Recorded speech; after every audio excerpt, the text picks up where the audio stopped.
In the vast universe, there exists a space where unimaginable things happen. Inside this dawn space, there's also another pocket of area, a prison called solitude, that can only be described as hell. Inside solitude sits a seemingly blind old man, with a scarf tied around his face. A scorpion walks carelessly inside his cell, and he makes a meal of it. After enjoying this delicious meal, he sits upright to meditate. Moments later, a prison guard arrives to address the old man by his cell number, which is 51. He tells him that it is time for a transfer, and the old man follows him. Without argument, the two start walking through the vast facility, with the blind old man even leading the way. The prison guard is stunned, as he cannot believe that a blind dude is walking him before coming to pick up the old man. His colleagues had already told him what to expect, but even seeing it firsthand shocks him to his bones. Basically, the structure and architecture of the facility change every month, but the old man is still able to find the way. Not long after, they arrive at the hall, where regular prisoners are being held.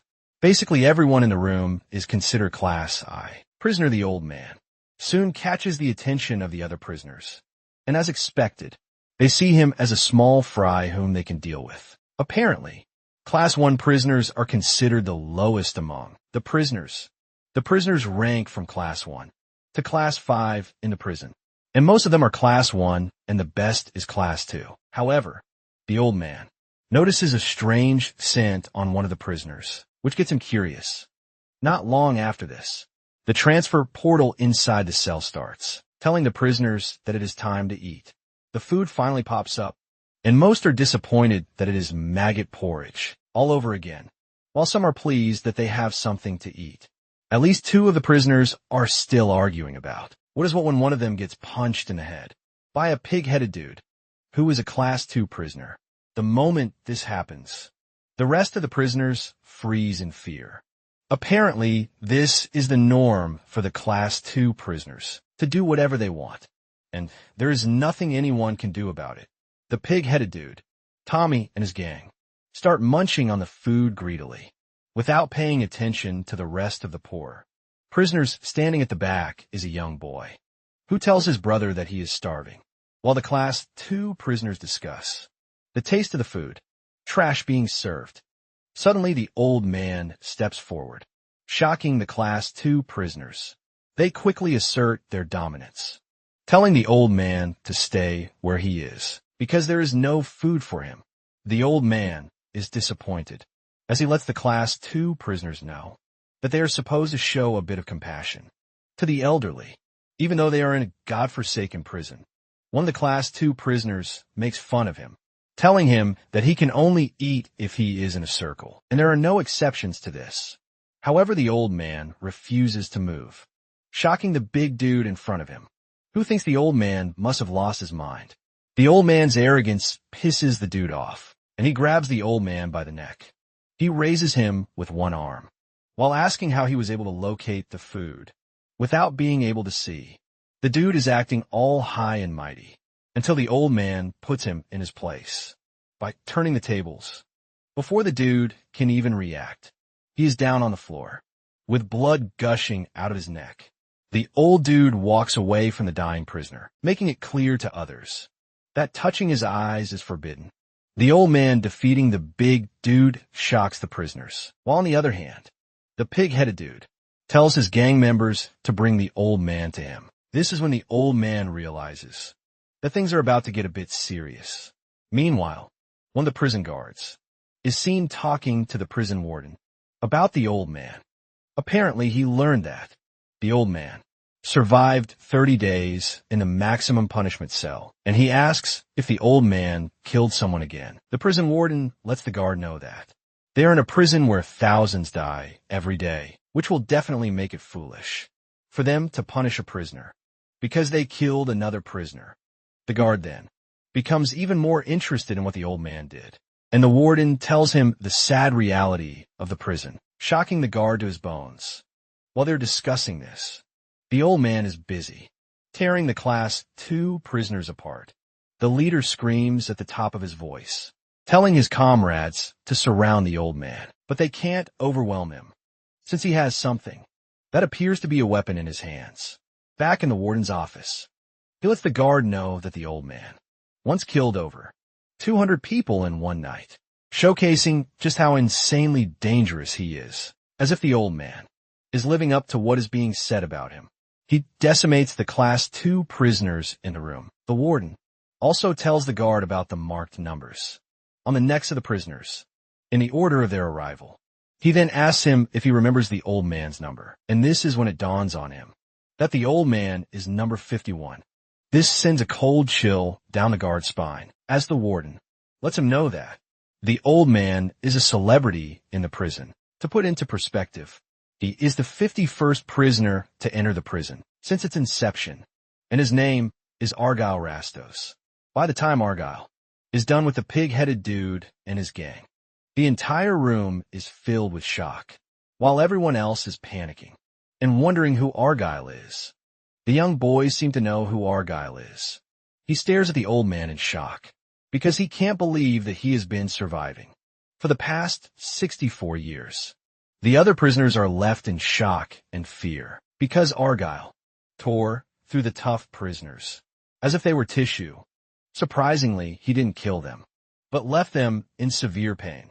Not even a single one of them is dead from the insane punishment that Argyle dealt them. With a weak voice, the pig-headed dude asks Argyle what he really is. The old man then asks him if he thinks numbers equal power. Argyle admits that having the numbers might work against certain opponents, but he lets them know that their combat ability is trash, which is why they can't even touch him, not to mention touching him. Argyle then tells the wounded prisoners that they're going to die in a month, thanks to the injuries he has inflicted on them. However, he lets them know that they are free to come at him if they want to die anytime sooner. The wounded prisoners watch as Argyle walks to the pot to serve himself, while the others are complaining about the trash food. Argyle is happy that the food is better than the one served in solitary confinement. After Argyle is done, the rest of the prisoners gather around the big pot to enjoy their own meals too. The dude from earlier remains cautious of Argyle, and he makes it a priority to protect his brother Ciro from Argyle. He is still thinking of this when Argyle appears beside him. This shocks him, and he quickly dashes away from Argyle, with fear clearly written on his face. He wondered when Argyle reached him, and couldn't sense his presence. Argyle turns to Ciro, revealing that he can sense the special scent on him. He adds that Ciro has a special blood, but his big brother refutes this, saying Argyle is saying trash. Argyle then lets the dude know that he is an old man, who is left with nothing but his intuition. Ciro's big brother angrily unleashes his furious side, telling Argyle that he is going to kill him if he tells anyone about Ciro. Argyle then assures the dude that he has no intentions of doing this, since it will not benefit him in any way. Argyle tells the dude that he is only amused by Suo's special talent, because it's been a long time since he saw someone as special as Suo. The dude then turns to So, suggesting that they leave. Moments later, the prisoners who went to the quarry return to the hall. There's a rhinoceros beast man Menlock, and there is the eagle dude Haluk. There's also a were beast named Gork, and they all look tired. The dude suddenly realizes that there is blood all over the place, leaving them curious. Haluk crouches down to analyze everything, and he figures out that the blood is like that of a dozen people. This gets him wondering why there's suddenly an attack. After months of quietness in the prison, enraged Menlock screams out, demanding who made a mess while they were away. With his terrifying voice, he tells whoever is responsible to step out. Without hesitation, Argyle comes out telling them that he's responsible. Menlock is surprised, because he has never seen the old man before. He asks him if he is a newcomer, but Argyle ignores the question, revealing only his name. Menlock smirks, because he doesn't want to believe that Argyle, an old man, is the one who made all the mess. Menlock is still spouting nonsense when Haluk notices the number on Argyle's neck. Menlock acts like the alpha male he is, and grabs Argyle by the neck. Before he can go too far, Haluk rushes in to slap his hand away. Menlock is shocked, that Hollick is telling him to. Take caution against an old dude. Hollick ignores Menlock, and he turns to Argyle, telling him that they want no problem with him. And he urges him not to place a target on their backs. Argyle is good with arrangements.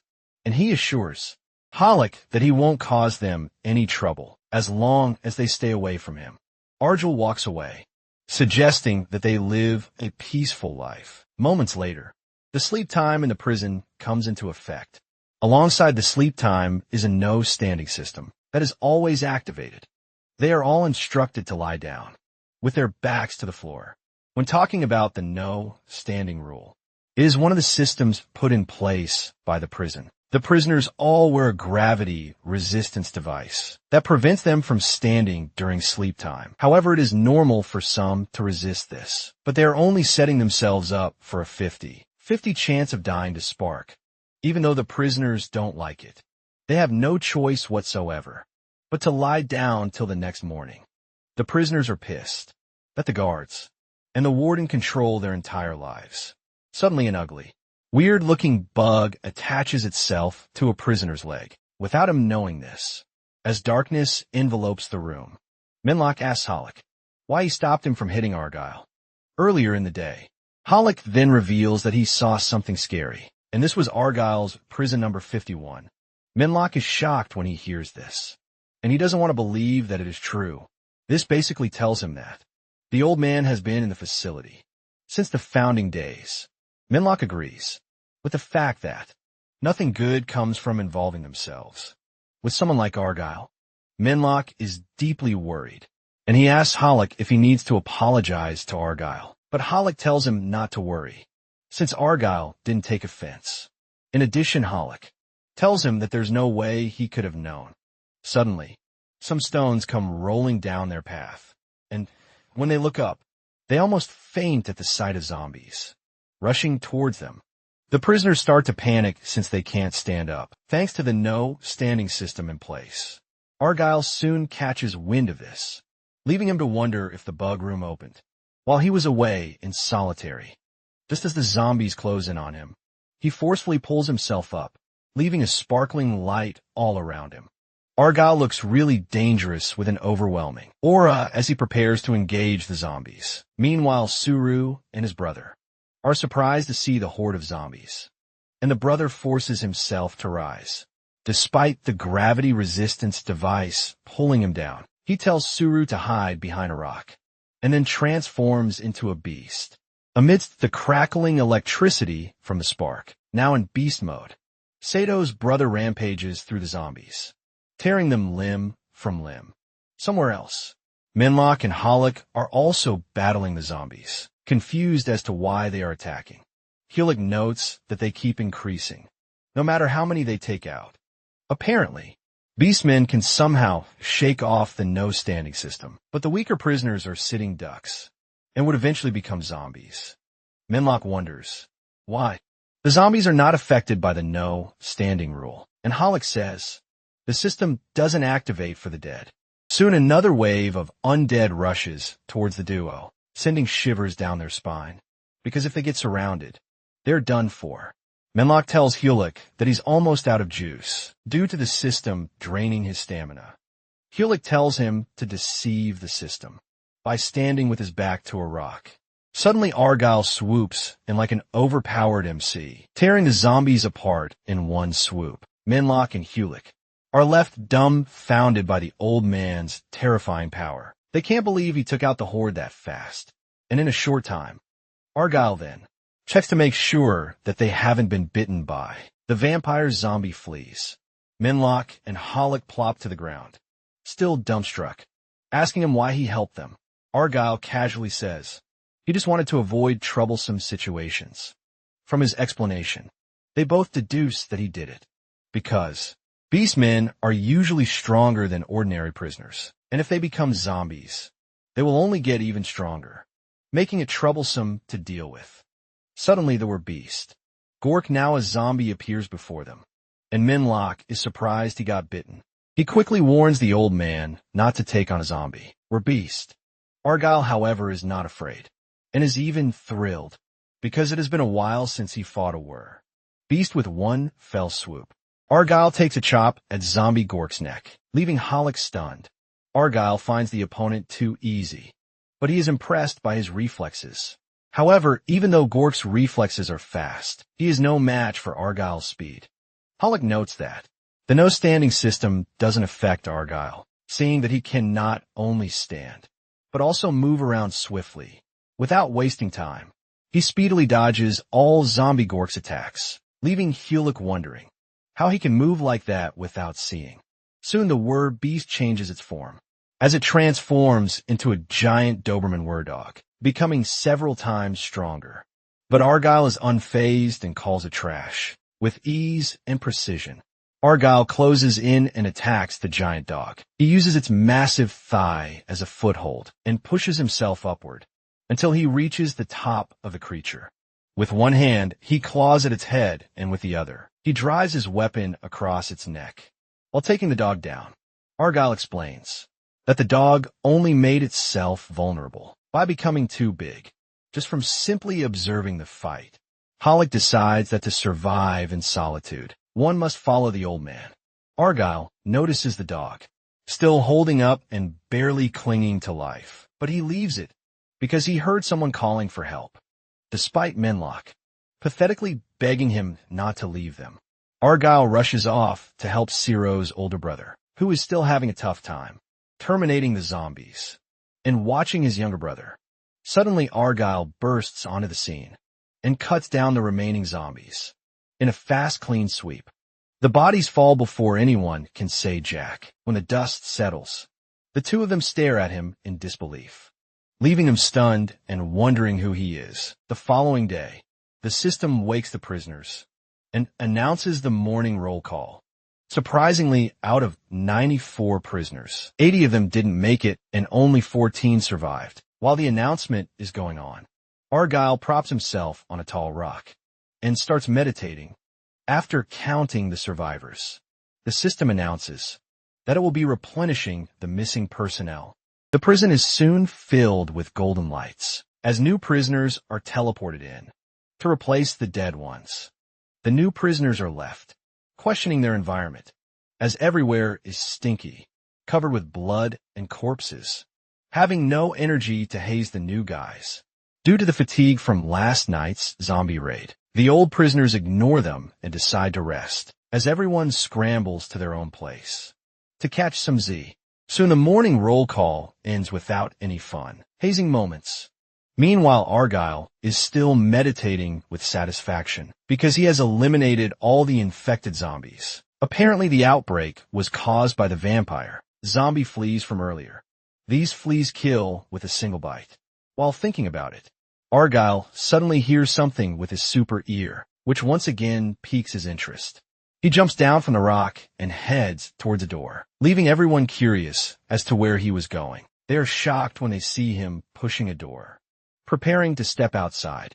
The newbies also want to follow suit, but Halleck warns them to go outside, only if they want to meet Hades, because no one has ever returned.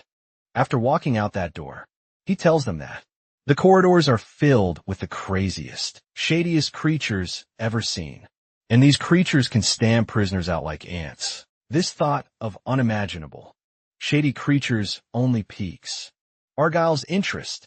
While strolling through the corridor, Argyle meets a small green elf named Jacob, who calls him master and says it has been too long. Apparently Jacob has been expecting Argyle to come after hearing the commotion.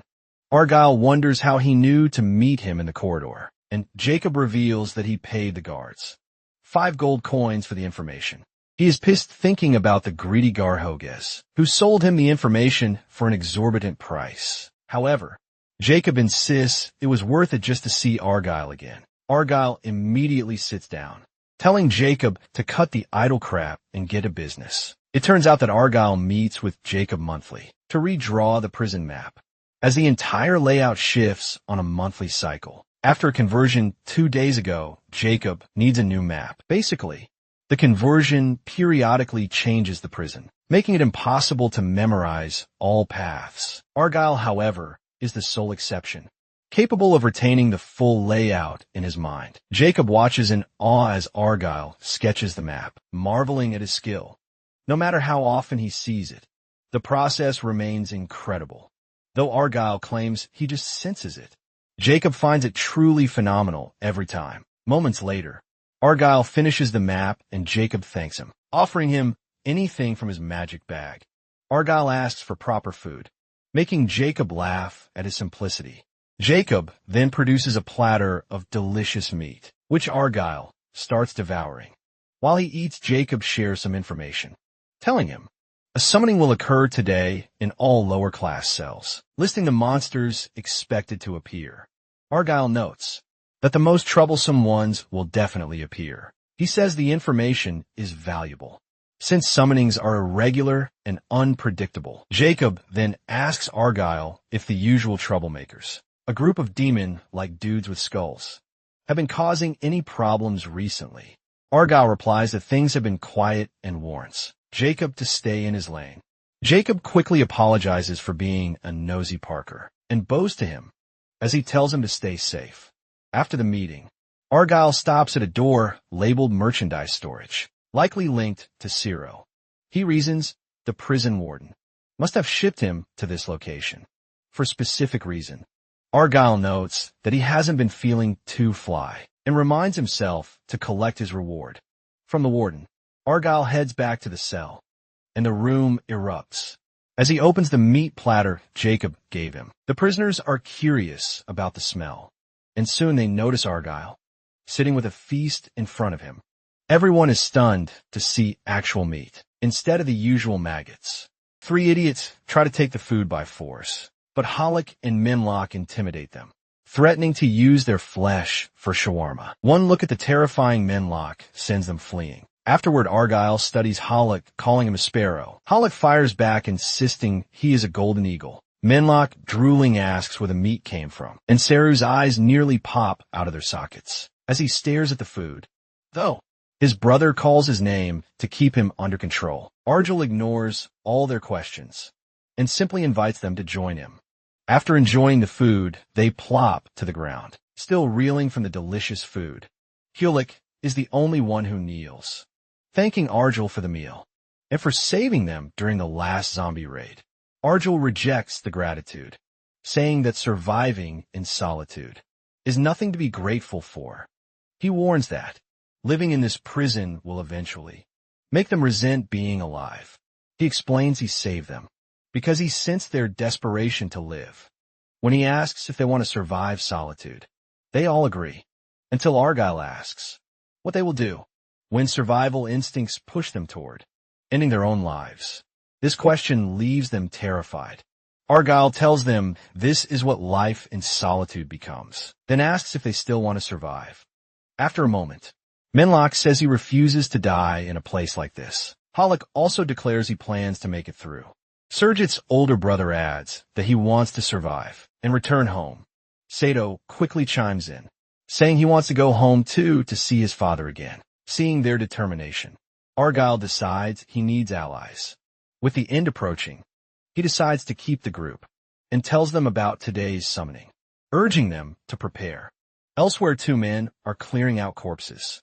One of them is frustrated and complains about having to do such filthy work.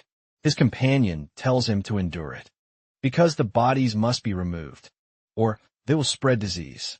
The first man keeps grumbling and blames their miserable situation on being too weak. After tossing another corpse into the dump, they cover their noses as the terrible stench of the decaying pile hits them, staring at the mountain of bodies. One of them mutters that the prison truly deserves its reputation as the worst place in the universe. He mentions hearing from older inmates that an old man slaughtered all these people, though his friend does not believe it. Suddenly, golden lights appear, and giant floating heads materialize, slithering their tongues as if sensing food. As the prisoners panic and flee, Halleck calls to Argyle, who is still meditating, and Argyle calmly explains that the heads only process filth, and corpses. Halleck asks if they are dangerous, and Argyle says they only attack when provoked. Suddenly, a stupid fat dude kicks one of the heads, and it angrily attacks him. Argyle then questions Halleck about what he asked him to handle. Halleck says he has taken care of everything and is working on some additional preparations. Argyle is pleased and tells him they need to head back and prepare. Meanwhile, one of the cleanup dudes, still reeling from the smell of rotten flesh, tells his friend to tone down the dramatics because they see corpses all the time outside. His friend shoots back, saying he has seen a lot of corpses, but it is his first time watching them decompose. The dark-haired dude smiles, telling his friend to get used to it, because they will be seeing more. Suddenly the golden lights flicker again, and a giant two-headed, fire-breathing reptile is summoned. Everyone is left in shock, wondering what the hell is happening. The crowd takes to their heels, scattering in every direction as the double-headed dragon begins, transforming the entire prison cell into pure hell. Unfortunately, with the fire and chaos, most of the prisoners are charred to medium rare. Meanwhile, Halleck and Argyle take shelter behind a tall rock, and Halleck asks Argyle if this is the premium event he told them to prepare for, to which Argyle affirms. Argyle watches as the prisoners are cooked, like Wagyu beef, and he remembers his meeting with Jacob. He reasons that the fire-breathing dragon is the most troublesome monster he was worried about. Meanwhile, the rest of Argyle's gang is also with him, behind the rocks. Menlock wonders if they can survive the heat from the fire, and Argyle tells him not to worry, because their preparation should be sufficient. He tells them that to survive, they must do as he says. Moments later, the dragon heads their way, bellowing fire everywhere, and Argyle tells everyone to prepare for impact. He tells them that the dragon only breathes fire 10 meters towards its prey, and it takes a 1-second gap before shooting out flames. He advises them to swiftly hide behind a rock once they see the dragon. He adds that they might get slightly burned, but they will surely survive. He also reminds them to pay attention to the position of the dragon's head, just as he taught them. The group takes Argyle's advice as they masterfully maneuver through its flames, successfully apparently under Argyle's supervision. They had collected stones from within the cell and created a barrier to block the flames, although they questioned his plan and complained earlier before the summoning. This plan still prevented them from being roasted. Apart from moving the rocks, they also mixed soil with water to make mud, which they threw at the dragon whenever it was distracted. This is because, according to Argyle, this dragon breathes through its skin, and the mud makes it difficult for it to breathe. After splashing mud on the dragon, its labored breathing made it difficult for it to move, and its vision was even blocked. When it is Argyle's time to cause chaos, like his usual overpowered MC self, he uses his favorite weapon, swiftly slashing the dragon in 100 places at once, giving it no time to catch its breath. Watching Argyle work this wonder once again reminds Halleck that to survive in solitude, one must stick to the old geezer like glue. After the dust dies down and silence settles in the cell, the remaining prisoners peep from behind the rocks to make sure it is safe to come out. Seeing that the chaos has ended, they walk out into the open and are shocked to see the monster sprawled, lifeless on the ground, with its bits and pieces scattered all over, like sausages. They can't believe the old geezer actually defeated such an untouchable creature. The rest of the prisoners watch Argyle and his crew in awe, standing over the dead monster. However, before they can catch their breath, the golden lights appear again, signaling another summoning, which leaves everyone stunned and weary. Just with his expert sense, Argyle can tell that over 10 fire-breathing dragons have been summoned. Halleck and the rest of the crew almost shit their pants as they wonder if they will even survive the next bout of roasting before anyone can say jack. Raging flames erupt from the dragons, frying a few more survivors. Soon, the cell is filled with different types of screams from the victims. Argyle, meanwhile, still maintains his chill guy demeanor as he contemplates how to defeat the dragons. He reasons that defeating all of them at once isn't difficult, but keeping all his crew members alive will be difficult. Taro's brother, on the other hand, is more occupied with protecting his younger brother, as he tells him to hide behind him. The sea of fire leaves the crew terrified and scared, shitless as Hollick asks Argyle if they need to follow the same strategy as before. But Argyle tells him no. To their shock, Argyle tells the crew that they need to head to the corridor, with no questions asked. They follow behind as he clears the way for them. Although Hollick is skeptical about this plan, he doesn't question Argyle.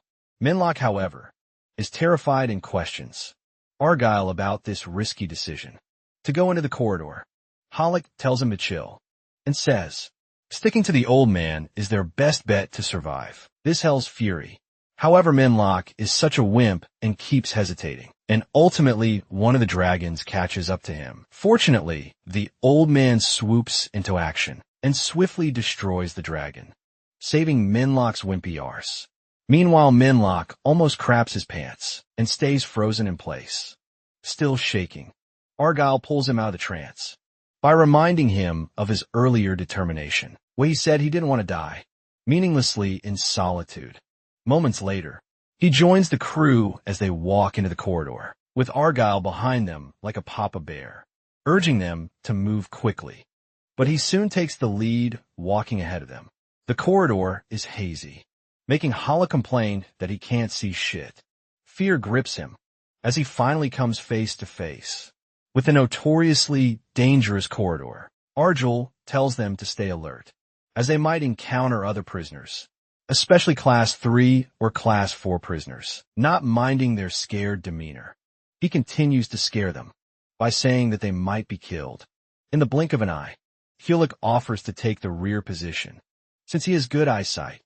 Like a proud Gramps, Argyle says he will be counting on him, but warns him never to stray from the group. As they continue the journey, Hollick's sixth sense begins to twitch, and he feels something watching him from the shadows. Although not visible, Hollick suddenly sees the mysterious figure, which confirms his suspicion. He immediately calls out to the old man, telling him they need to go back to the cell. However, he stops mid-sentence in horror, realizing he is the only one standing there. Hollick looks around the empty space, calling out for his master, who, along with the crew, is nowhere to be found. Meanwhile, elsewhere, Minlock frantically searches for Hollick, calling out his name. Argyle quickly stops him, telling him to quit yelling like a sissy, unless he wants a target on their back. Minlock is visibly worried, unable to understand how Hollick vanished in an instant. Argyle explains that some creatures in the corridor can shift positions. However, when Minlock asks if a ghost kidnapped Hollick, Argyle bluntly confirms it. He warns them that the corridor is filled with unimaginable things, leaving them terrified. Minlock believes the ghost thing, because it happened right before his eyes. He is, however, worried they might never find Hollick. Argyle tells him not to worry about finding the Sparrow, forgetting how much Hollick hates that nickname. Still, Argyle admits he isn't sure whether they'll find him alive. Meanwhile, as Hollick strolls through the lonely path, he thinks about the corridors with no end in sight, filled with unknown places, created by the universe's great magicians and genius architects. The thought of being left alone in the corridor terrifies Hollick. His senses begin twitching again as he feels something approaching. He is stunned when a giant ogre appears, towering over him, and without hesitation, the ogre swings its massive wooden baton. Hollick loses his composure and even a few feathers before reminding himself to stay focused. He spins rapidly and narrowly avoids the blow. Realizing he is no match for the creature, he decides to run for his life. Unfortunately, just as he darts in the opposite direction, another giant ogre blocks his path, trapping him between two looming catastrophes. Now trapped, Hollick desperately searches for a way to avoid being torn to bits. He quickly spreads his feathers and takes off, rising above the ogres as they claw at him with bare hands. He slips past a series of attacks, darting through the air to stay out of their reach. With one last burst of determination, Hollick launches himself upward, reminding himself that he cannot die in this miserable place. He nearly escapes, but unfortunately, One of the ogres snatches him like a piece of trash as the ogre opens its foul mouth to devour him. Kulik sees his life flash before his eyes and wonders if it will truly end. This meaninglessly, Kulik decides to shout one final, desperate hurrah for help.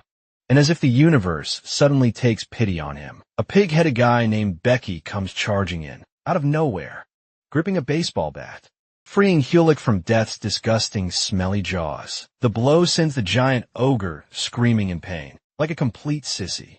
Kulik scrambles to safety, utterly baffled by what he just witnessed. He cannot wrap his head around how a small, pig dude with a simple bat managed to flatten a massive monster that was seconds away from turning him into bird soup, while Kulik is still trying to process the insanity of the situation.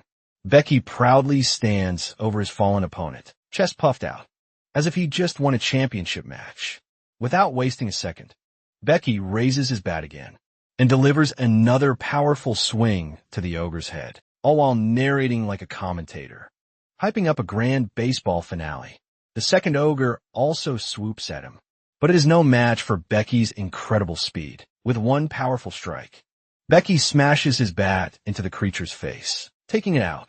Kulik is left stunned as he watches the entire scene unfold, completely shocked that Becky can take down two giant ogres so effortlessly.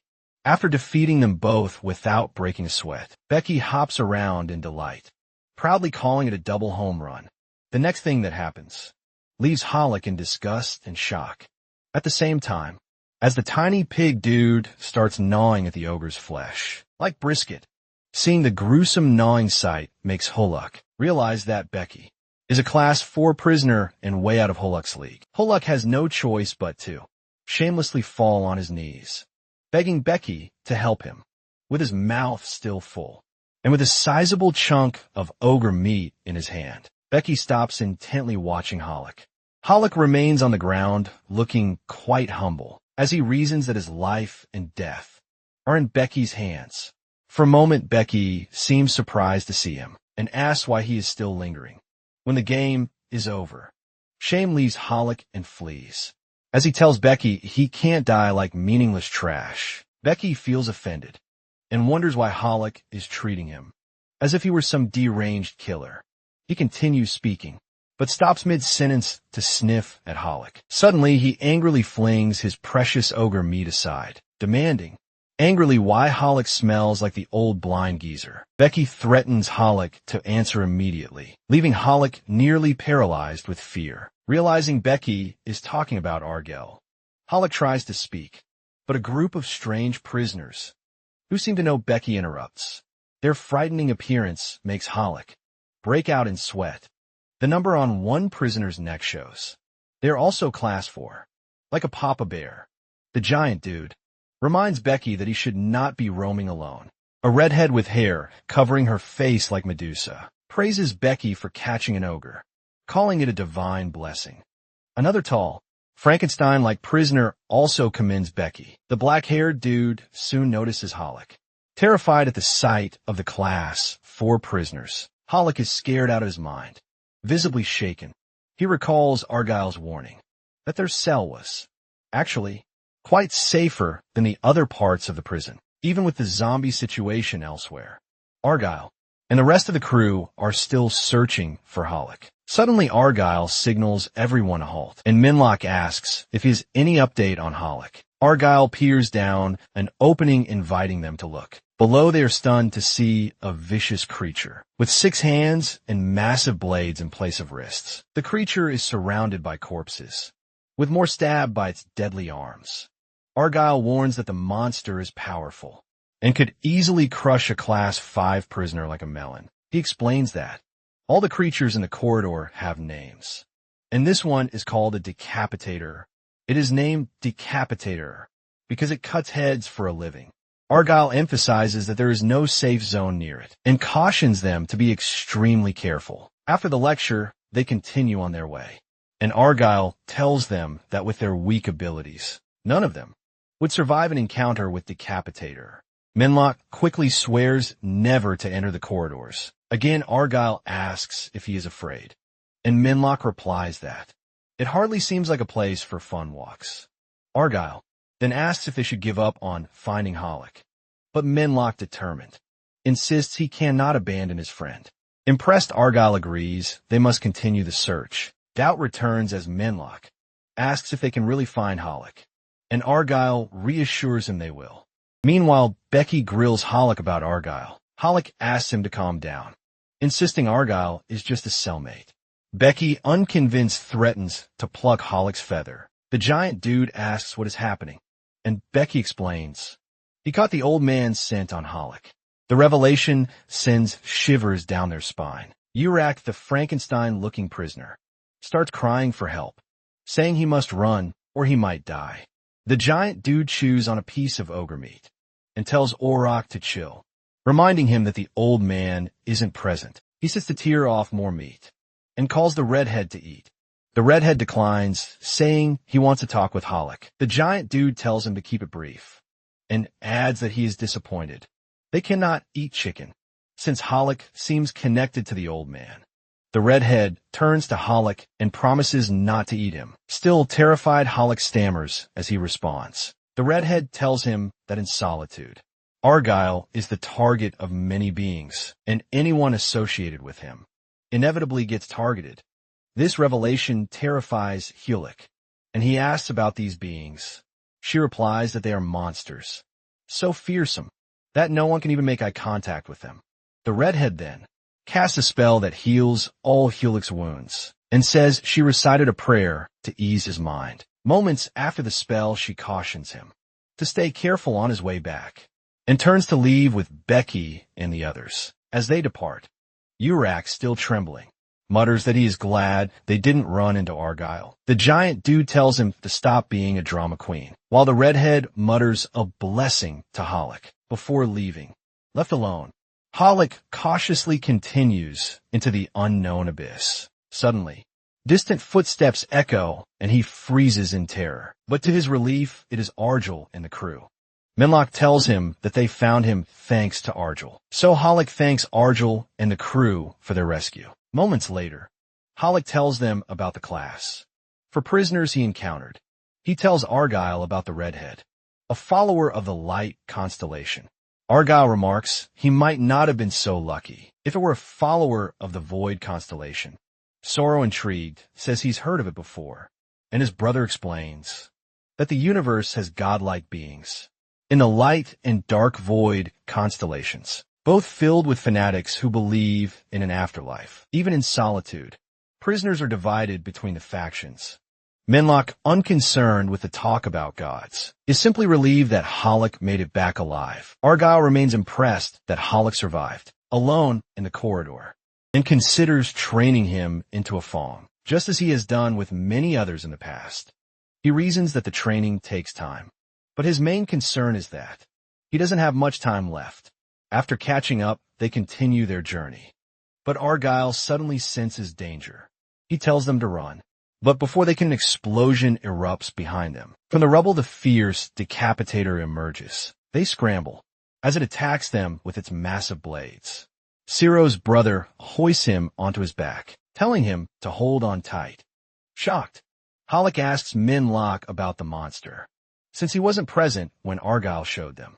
Menlock names it, but Hollick remains confused, so Ciro's brother, while running, explains that the monster is called Decapitator, and recounts Argyle's tale.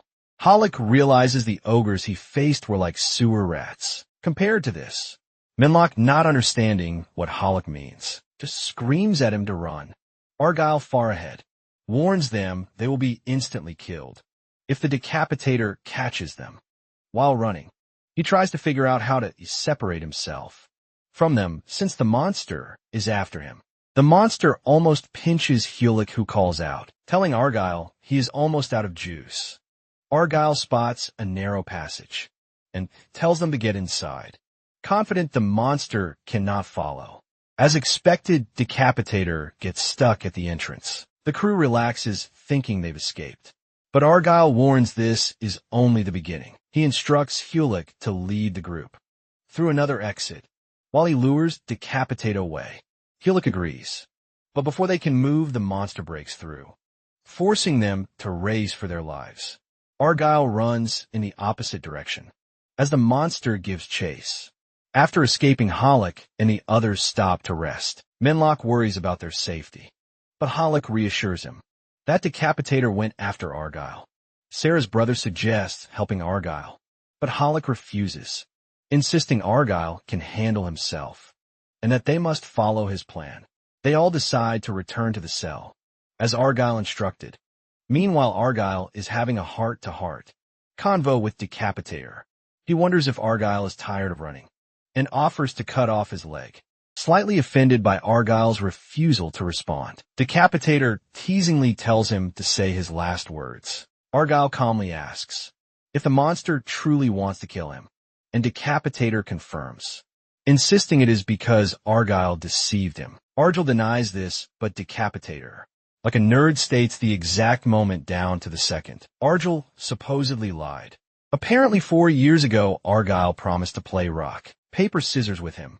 This stupid reason astounds Argyle, because ghosts are mentally unstable and shouldn't be able to use ChatGPT. Suspecting someone named Saddle is pulling the strings, Argyle calls him out, and he initially feigns ignorance.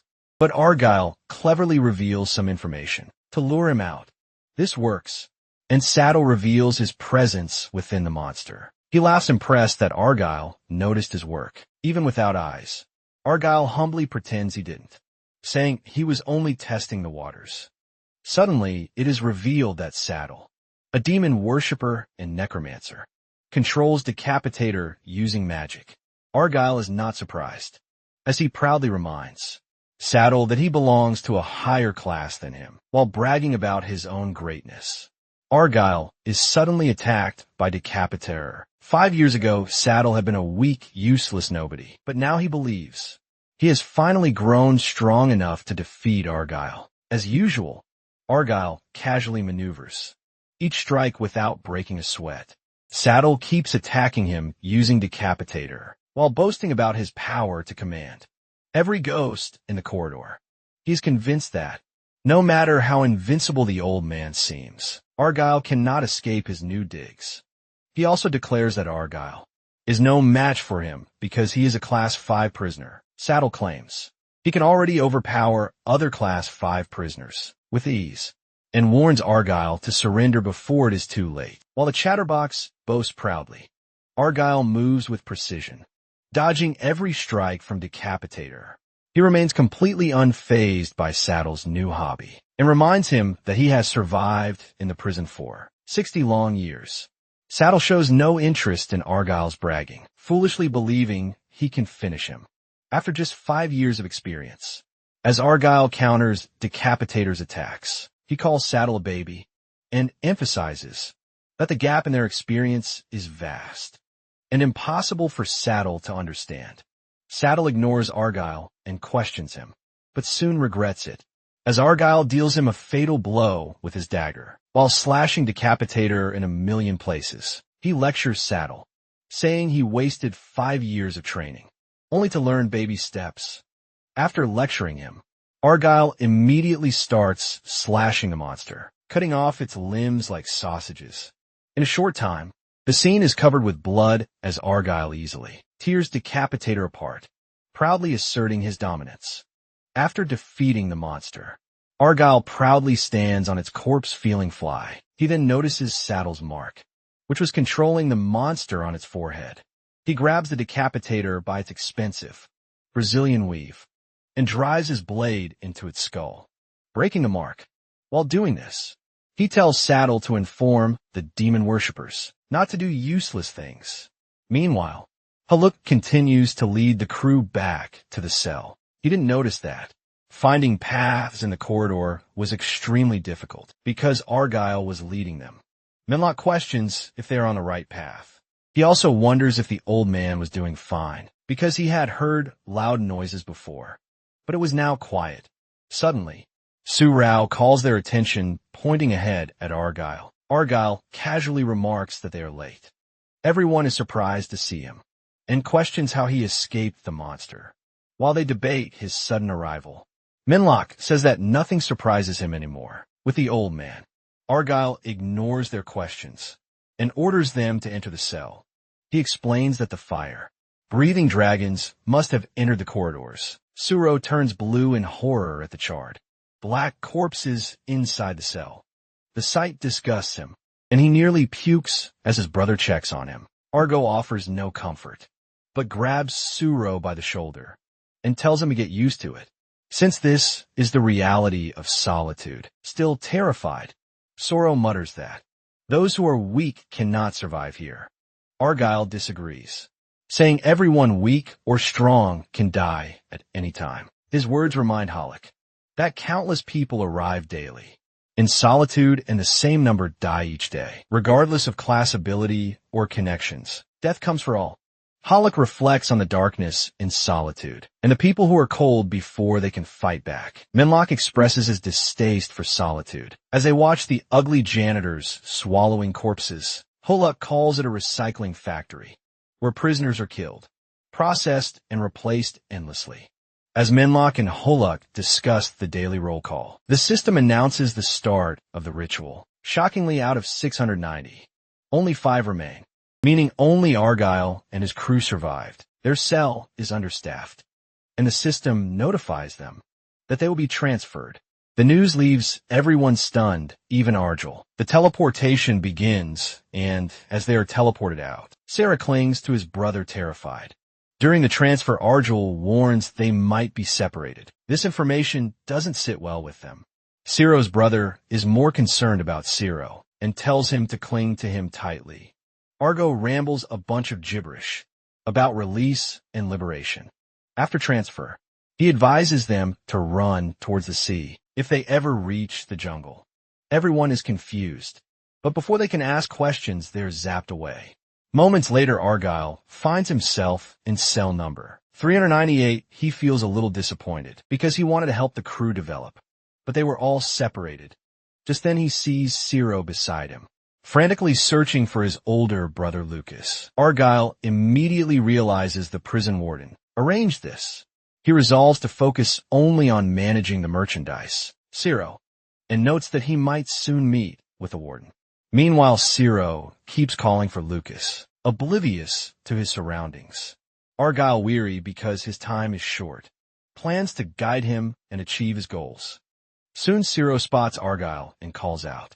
Argyle explains that their new cell is like a zoo, holding around 300 prisoners, judging entirely by the sounds. From a distance, 2 thugs spot them and approach, thinking they can take on an old man and a boy. They plan to enslave. Argyle and eyes Ciro hungrily, seeing the strange look in their eyes. Ciro quickly darts behind Argyle. Suddenly a voice echoes behind them, stopping the thugs. A red-haired woman, Rosa, appears carrying heavy melons. She walks in confidently with a group of bald men, claiming Ciro as hers proudly. She calls the thugs arrogant trash, forcing them to flee. She then orders a minion to bring CEO to her. The man grabs him, and Ciro clings to Argyle, screaming. But Argyle pretends to ignore it, breaking free from his grip.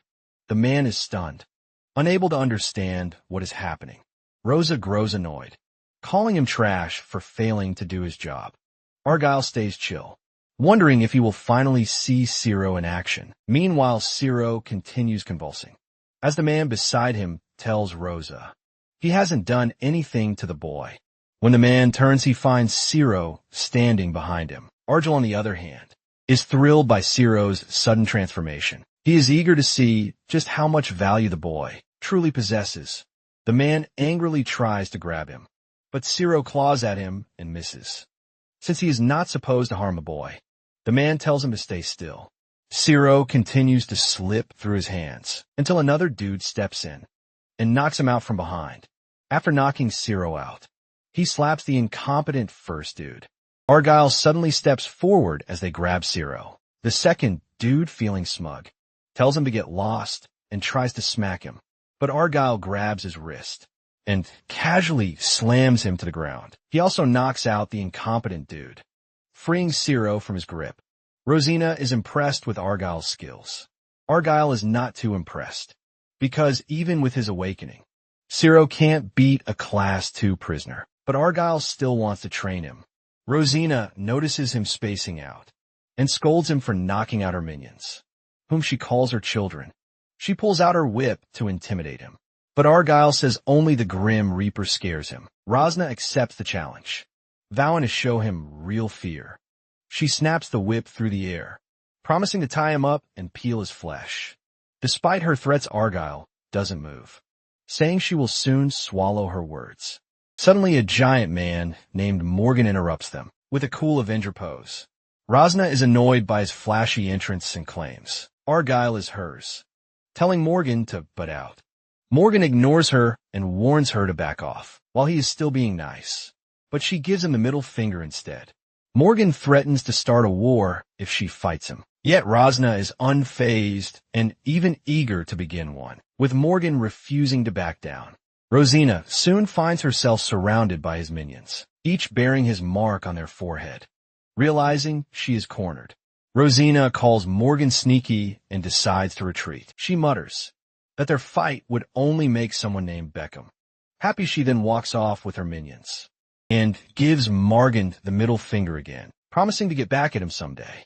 Morgan ignores her and is simply glad she backed down. When Argyle asks who he is, Morgan excitedly introduces himself, reminding Argyle that he saved him in the jungle a year ago. He bows respectfully, calling Argyle Big Brother and swearing never to forget the life-saving act. But Argyle claims not to remember him. After thinking, he assumes he must have unintentionally saved someone while hunting natives in the jungle during liberation. Even though Argyle doesn't remember, Morgan still kneels and begs to serve him. His followers are stunned to see their leader bowing to an old geezer. Morgan snaps at them, ordering them to bow as well. His entire gang quickly kneels, calling Argyle Big Brother. Argyle, however, does not care for the noise and finds the display a bit annoying. Shortly after, Sarah wakes up, screaming from a dream about Rosina's minions capturing him. He is surprised to find himself in a bunker with Argyle, talking to Morgan. Morgan explains that they are in cell 3-498, which contains 3 factions. The first is the Axe Circle, which he leads. The second is the Whip Which Circle LED by Rosna. And the third is the Blade Master Circle, LED by a man named Beckham. He adds that all circle leaders are Class 3 prisoners, and these factions maintain balance.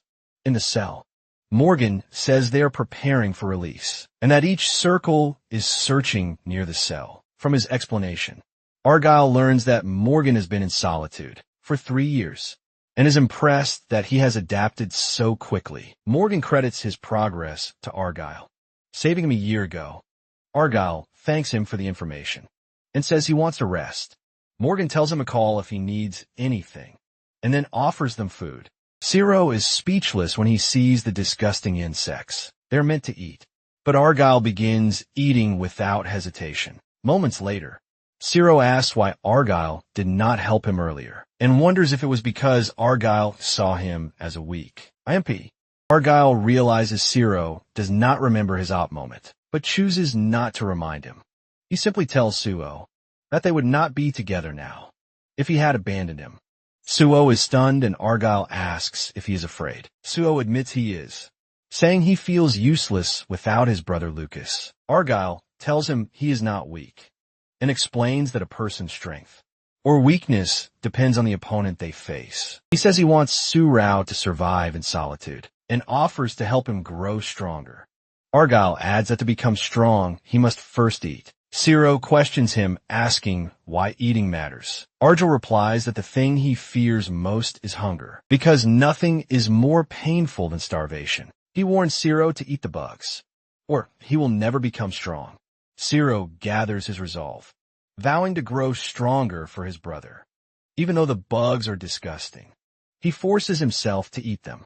Meanwhile, in Rosina's circle, one of her minions asks another where she is. A bare beast man tells him that she went out to give her regular report. Elsewhere, Rosna, now wearing a red cloak, bows before a red glowing orb. A voice asks about her progress, and she reports that they will be able to completely collect the life force by the next liberation. She also tells her master about Argyle's and Sarah's arrival in the cell, but says there is no need to worry about them. The voice grows curious and asks her to explain more about Argyle. From her description, the voice seems to recognize him. A fiery demon face emerges from the orb and ignores Rusna's question, promising to handle it personally. Stunned that her master intends to come to the cell, Rosina offers to capture Argyle before his arrival. The voice finds this amusing and grants her permission to capture him, dead or alive. Rosina bows to the floor in acknowledgement, calling the voice the great leader of demons. As she departs, she tells her master to anticipate her triumph, proudly pulling down her cloak to reveal her melons. She confidently vows to capture her prey, Argyle and Sarah, for her master. Back in the cell, Argyle begins training Sarah. As the two sit to meditate, Argyle tells him he does not need to learn about using his fists or other brute techniques. He continues to teach Ciro a few breathing techniques to help him tap into his inner strength. Ciro follows his instructions. While thinking about reuniting with Lucas, Argyle tells him to continue breathing until he enters his inner self. Ciro continues to practice his breathing, and suddenly he finds himself in a dark, empty abyss. He frantically calls out to Argyle, but gets no response. He cannot seem to figure out where he is, or how he got there. Suddenly he hears Argyle's voice, but does not see him. Sorrel is terrified and complains to Argyle, who tells him to chill, assuring him that he is beside him. Sorrel is surprised when he learns from Argyle that this is his inner self. Argyle explains that understanding the darkness within, it is the only way for him to get stronger. Since this is his first time, Argyle tells him to take only one step forward today. Co takes a step and suddenly sees a happy memory of his family, which makes him cry. Argyle calls out to him, trying to pull him back out, and tells Cedro to stop looking down and focus on his breathing, even though he finds it difficult to do. Cedro tries to follow his instructions. He soon finds himself losing consciousness, and then he is suddenly pulled back to reality. Argyle commends him, saying he did a good job for a first-timer.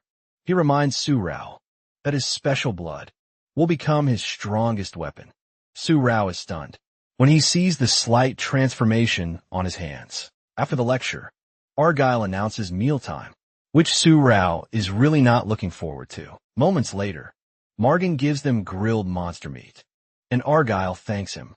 Cyril is relieved he does not have to eat slimy insects. While eating, Cyril sees a group of guys outside and wonders why they are not eating. Argyle tells him to ignore them, stating that they have their own methods. Rosina soon struts in like an ostrich, telling Margaret to bring something out. Margaret is annoyed and tells her to tone it down. Apparently, they are contributing to something that was initially agreed upon. Rosina notices Argyle and is surprised he is still alive. Morgan's men then pull out about 4 corpses from their team, who died hunting in the corridor yesterday. Morgan offers them to Rosina, who is happy that they get to feast. She boasts that only 2 died from her camp. Soto is shocked when he realizes they eat the corpses, and Argyle proudly informs him that it is common. In solitude, realizing this is what he ate earlier, Soto almost vomits, but Argyle stops him, explaining that what they ate earlier was truly monster meat. Meanwhile, Rosna and her crew head back, excitedly with 2 corpses to have a meat party. Morgan tells Argyle to rest while they leave to feast as well. He departs with his men, hauling the remaining 2 bodies, also excited about the meat party. After they leave, Argyle tells Cyril to eat monster meat or insects, but never dead prisoners' meat. Cyril, happy to hear this, quickly agrees. After a while, a group of brutes, with an upside-down cross on their necks, returns to the cell, chattering about how they destroyed some Class I prisoners. These guys are from Blade Master Beckham's circle. They quickly make way as Beckham steps into the room. Morgan also arrives and asks Beckham if he has any harvest from the hunt. Beckham says yes, offering to share it with him. Argyle is also at the scene, and Morgan informs him that Beckham is willing to share his loot. Argyle wonders why they are all chummy with each other. Morgan explains that Beckham acts all namaste because he wants to be seen as magnanimous. and superior to others. He tells Argyle that Beckham would like to speak with him and offers to accompany him. Sarah, on the other hand, smells blood when he sees Beckham. Argyle tells Sarah to head back. While he chats with Beckham, Sarah is scared to return alone. So Morgan offers to assign a few men to protect him. The two guys assigned to Surao are not happy to be babysitting, while others feast on Beckham's loot. They start drooling at the thought of feasting on Surao's tender meat, leaving him terrified. The other man, trying to resist the temptation, tells the bald dude to cut it out. But they might end up on Rosna's dinner table. While they are discussing, Surao starts feeling lonely and scared. He wonders if he can become strong like Argyle. The only thing keeping him company is the thought of his earlier conversation with Argyle. They have been discussing Argyle's strength, and Ciro says he has never met anyone as strong as Argyle. He wonders if Argyle is even human, and Argyle affirms that he is. Suo is not quite convinced and asks Argyle if he can use ki or mana. Argyle says he does not use mana, but can handle ki to some extent. Sorrel is stunned to hear this, and with so many questions, asks Argyle about his age and hobbies. Argyle says he is 88 years old and likes taking walks in the corridors. Soto then asks about his friends, and Argyle says he has a few, as he thinks about his bear friend and a girl with silver blue hair. Soro excitedly asks why he came to Solitude, and for a moment Argyle freezes, remembering it was because his wife died. Soro is shocked to hear this, and Argyle promises to tell him about it another time. Soro is suddenly pulled out of his thoughts by the sound of a whip. Wreaking havoc, he watches in shock as the whip wraps around one of his guards, crushing him after taking out the guards. Rosina notices that Argyle is missing and sees Sarah cowering on the floor like a wet puppy. He is terrified and wonders what to do since Argyle is not with him. Soru is still wondering what to do when Rosina, like a creepy Susong fan, commands him to come to her. After whipping Soru for a while without any reaction, Rosina notices his improved endurance, without any convulsions like yesterday. Sarah cries out, in pain, telling her to stop, and threatening that something terrible will happen if she continues to hurt him. Rosna casually dismisses him because she feels he would only end up trembling, losing his mind like yesterday. She tells him to hurry up and show her what he is capable of, because she is getting bored. Suddenly, Sero transforms, which doesn't faze her, but she is even excited at the thought of having a new pet as she tries to whip him again. Sero charges in to attack her, but her whip traps his leg, slamming him to the ground. From the little action, Rosa is excited and tells him to bark like a little puppy. As she watches Ciro lie helplessly on the floor, Rosna wonders how Argyle would react when he returns. Meanwhile, Argyle sits around to chat with Morgan and Beckham. While eating, Beckham asks Argyle why he has no class number written on his neck. Argyle explains that he has been in Solitude for a long time, and back then they didn't assign class numbers. This makes Beckham decide to call him senior. Morgan praises Argyle, saying he fought off jungle natives alone. Argyle humbly turns down the praises, claiming that he is now just a boring old geezer. Beckham is unconvinced, because this is his first time seeing someone without class numbers. Also, he finds it suspicious that one old man fought jungle natives alone and survived. Beckham then imagines himself attacking Argyle to test his strength, but as usual, Argyle senses this, and the air around them tenses up. Even Morgan feels the sudden chill in the room, but he dismisses it as the feeling of hunger. Argyle soon excuses himself to leave, and Morgan tells him to eat more, but he explains that he needs to check on Sorrel. He also takes some monster meat from the loot. After they leave, Beckham marvels at the fact that Argyle showed no reaction when hit with his killing intent. Morgan is the only one who didn't decipher Beckham's killing intent, with a threatening look in his eyes. Beckham promises to remember the old man. Elsewhere, Ciro has been captured, and Rosina's minions congratulate her on her new pet. They surround her as she watches Ciro, like a cute little chihuahua. Rosna is feeling ecstatic at the thought of Seru, struggling while she flays him. Later, Saru is too weak to shout and just lies still, like an animal waiting to be slaughtered. He makes up his mind to live the rest of his life as a pet, hoping to see his big brother one day. Rosna is annoyed when two dudes interrupt her, reporting that Argyle is in their camp. She is pleased that he came to her on his own.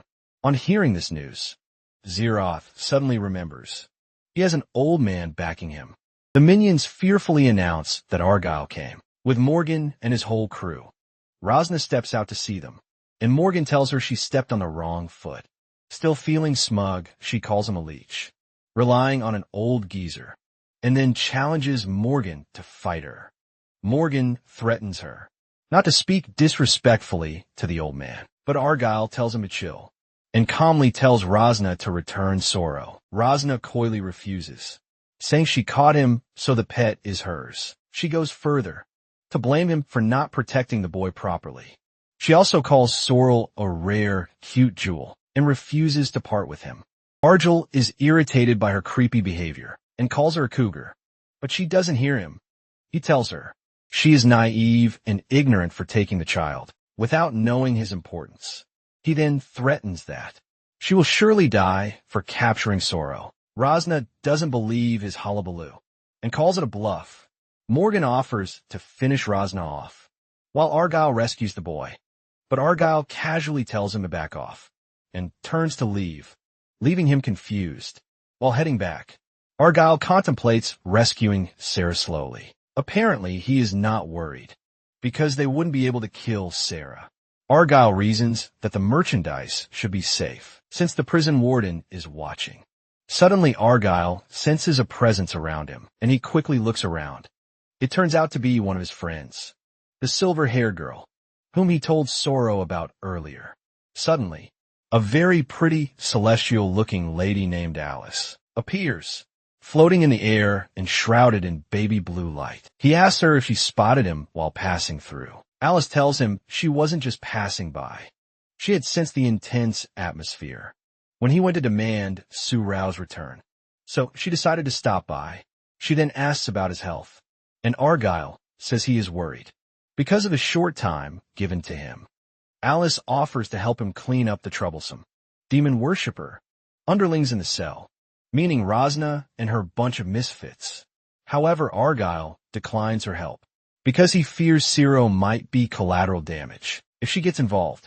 Alice says Ciro must be lucky to be protected by Argyle. She backs down, deciding not to get involved, since the level of crazies in that cell is not a problem for Argyle, since she is going to see her sister. Argyle tells Alice to send his regards.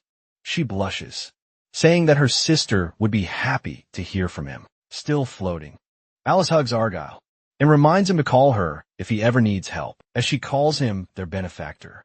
After she disappears, Argyle reminds himself not to borrow a child's help, no matter how bad it gets. As he stands alone in the corridor, he contemplates how good he used to be at facing everything head-on in the old days.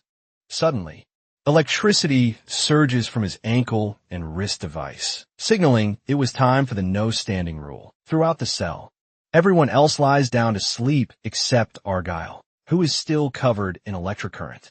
While passing through everyone's camp, he makes up his mind to stop, deliberately holding back his strength.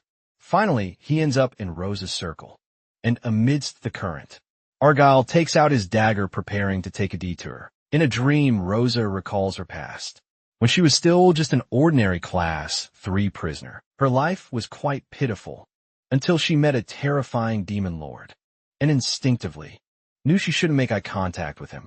So she quickly fell at his feet with her head bowed. That demon's authority helped her, as she swiftly climbed the ranks to her current position as a hot badass leader. Suddenly, she is pulled out of dreamland by someone screaming her name.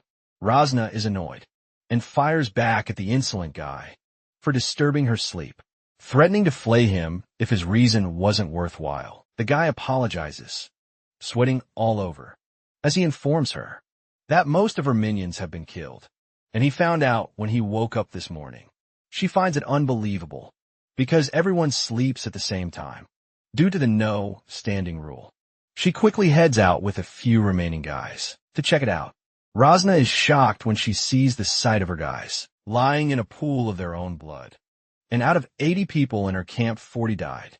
While inspecting the scene, one of the guys points out that they were killed using an awl, a small pointed tool used for piercing holes. Rosina says she has never seen anyone use that kind of weapon. In the cell, she suddenly remembers her pet prisoner, Sero, and angrily dashes off to find him. Arriving in his cell, she finds it empty and deduces it must be Argyle's doing.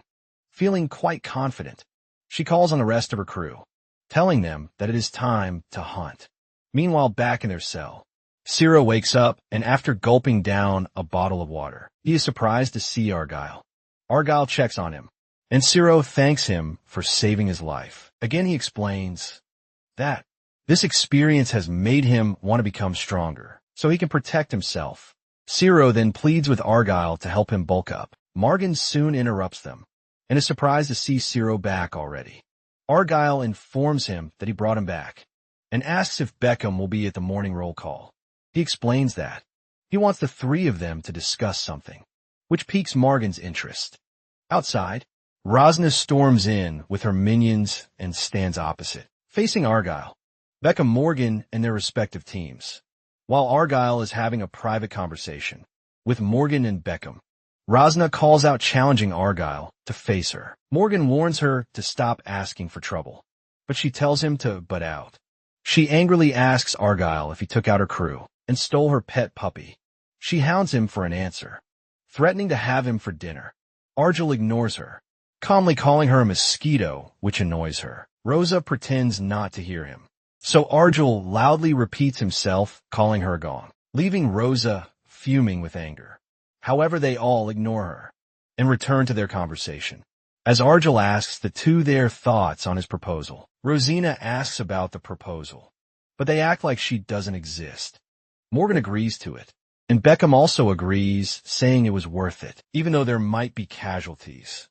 He reasons that food is becoming scarce, even in the corridors.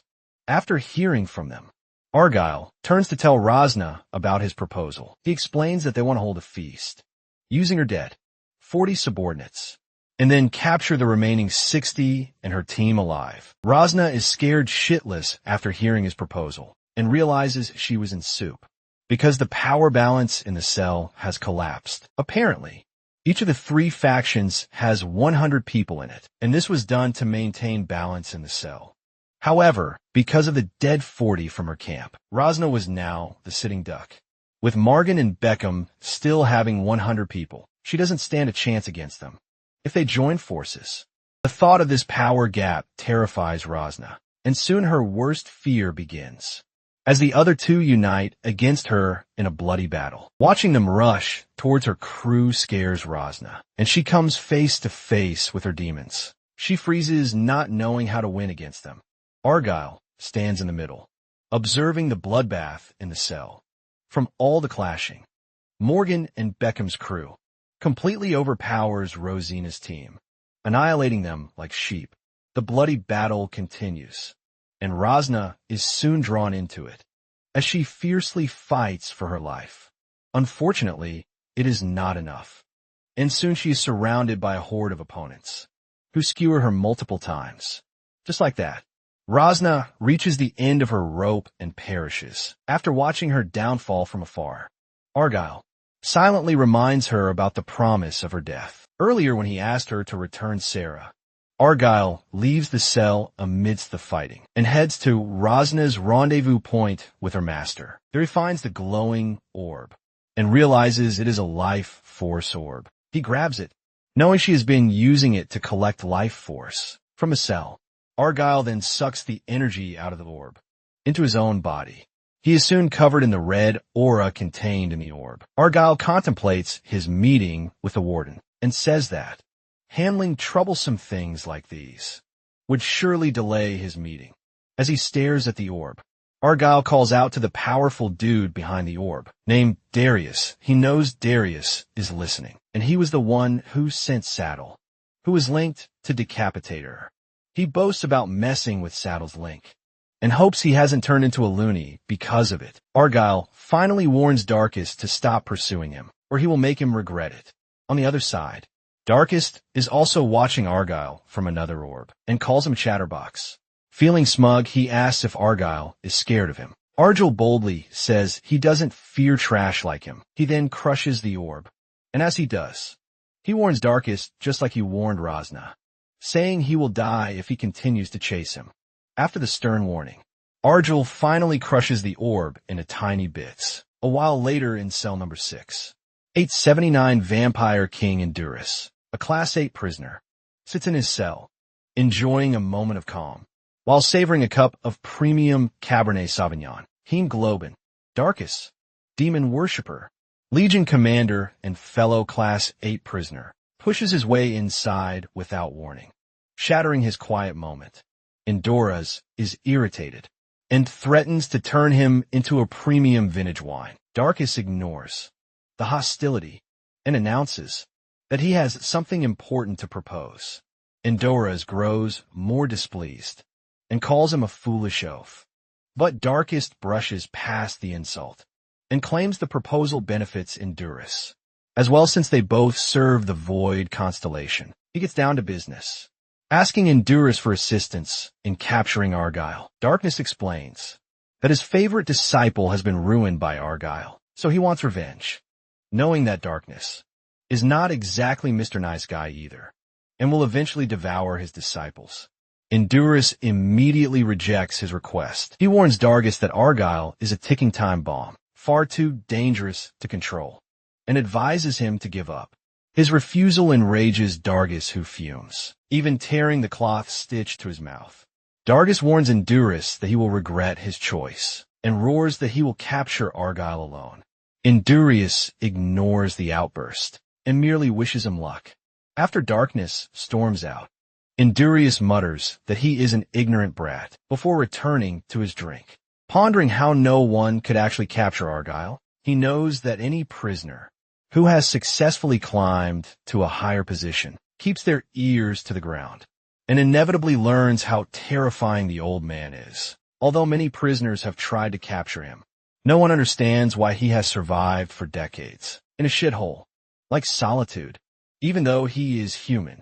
Endurus is clever and suspects there must be a reason, so he is not foolish enough to seek out trouble or risk his life chasing the impossible. Meanwhile, back in cell 498, the brutal fight has ended, and the surviving members of the two circles are indulging in a chaotic feast on Rosna's fallen subordinates.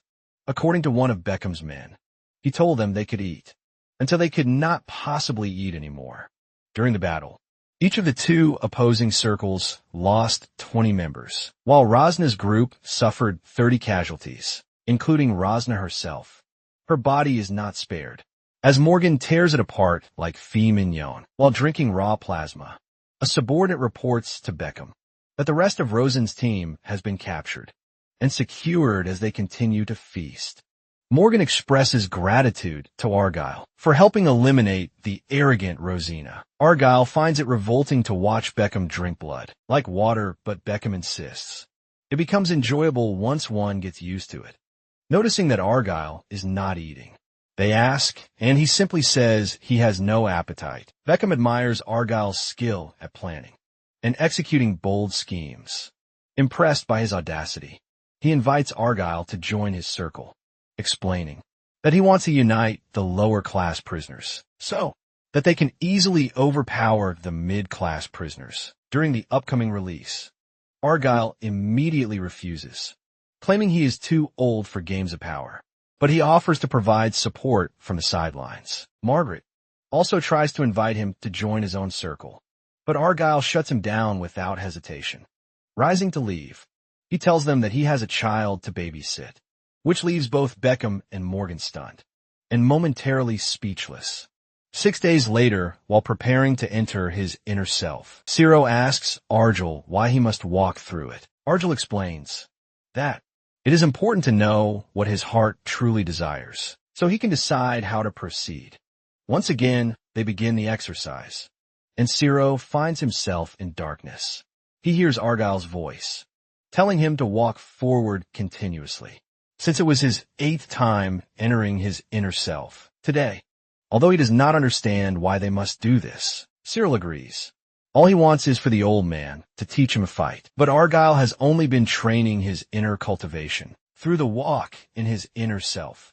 He is confronted by memories he would rather forget. Memories of how his family and home were torn apart, and how he had a part with people he loved. Sarah prefers physical pain to the emotional torment of recalling these sad events. While walking through the horror, he tries to calm himself, reasoning that Argyle must have a reason. Argyle's voice interrupts his thought, reminding him never to look down in the darkness. Deciding to trust him, Sorrel agrees and continues to walk forward. Soon he reaches a cliff and calls out to Egil, but the old man tells him to keep moving forward. Ciro is terrified and protests, but Argyle firmly tells him to proceed if he wants to become strong. Although scared, Ciro decides to move forward because he wants to get stronger and protect his loved ones. He takes several steps without looking down, and Argyle reminds him not to look down, even though someone tries to talk to him. Suddenly, Ciro stops hearing Argyle's voice, and an icy fear grips him. A few meters from the cliff, he senses something moving at his feet. Just then, a voice emerges from a swirling purple light below, speaking with an eerie tone. It says, "It is sad that Seru has not called for it sooner."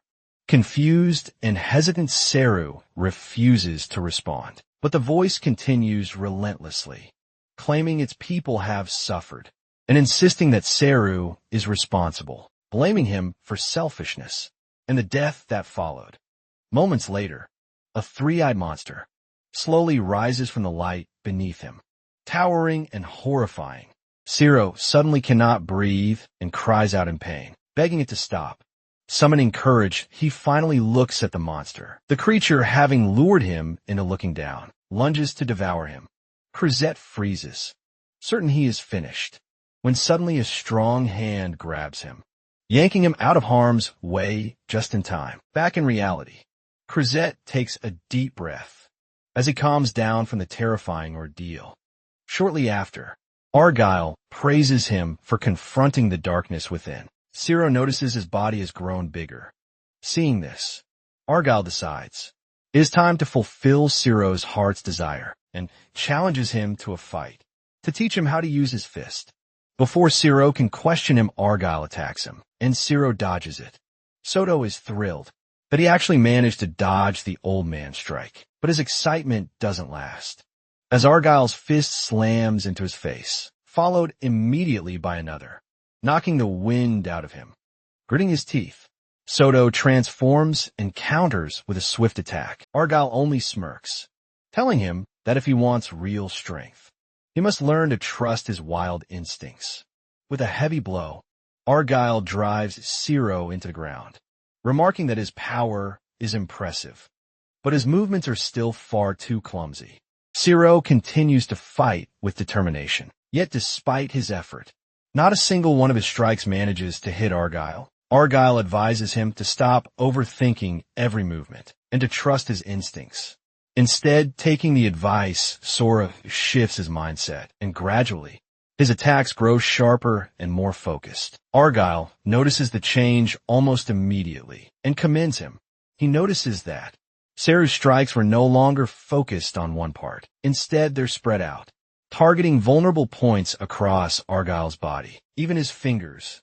Argyle notes that Seru is finally tapping into his intuition and commends him for adapting so quickly. Soon he jabs Suo with a powerful blow while teaching him the second method for skilled combat. Argyle then unleashes a series of swift blows, and Suo tries to defend himself, but Argyle's movements are too fast. Argyle tells him he must learn to take a hit, and without letting him rest, he continues hitting Surao, while telling him that there's a vast difference between those who have experienced suffering and those who have yet to endure it.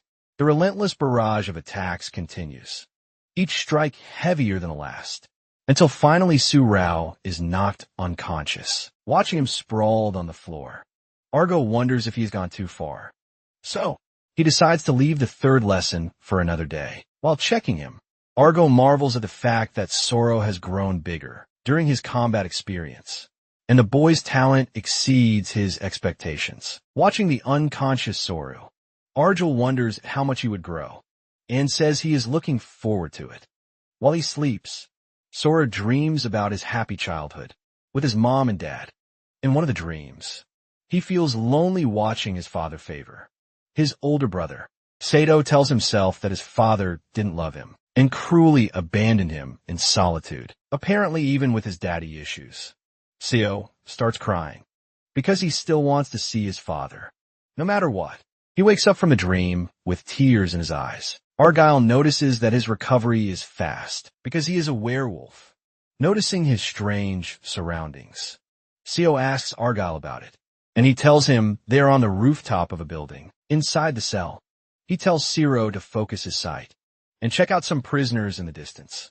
Sero looks ahead, but he doesn't see prisoners from that distance. He tries to complain, but stops mid-sentence when his super sight activates, and he sees a bunch of prisoners sleeping, which confuses him, wondering why they were sleeping.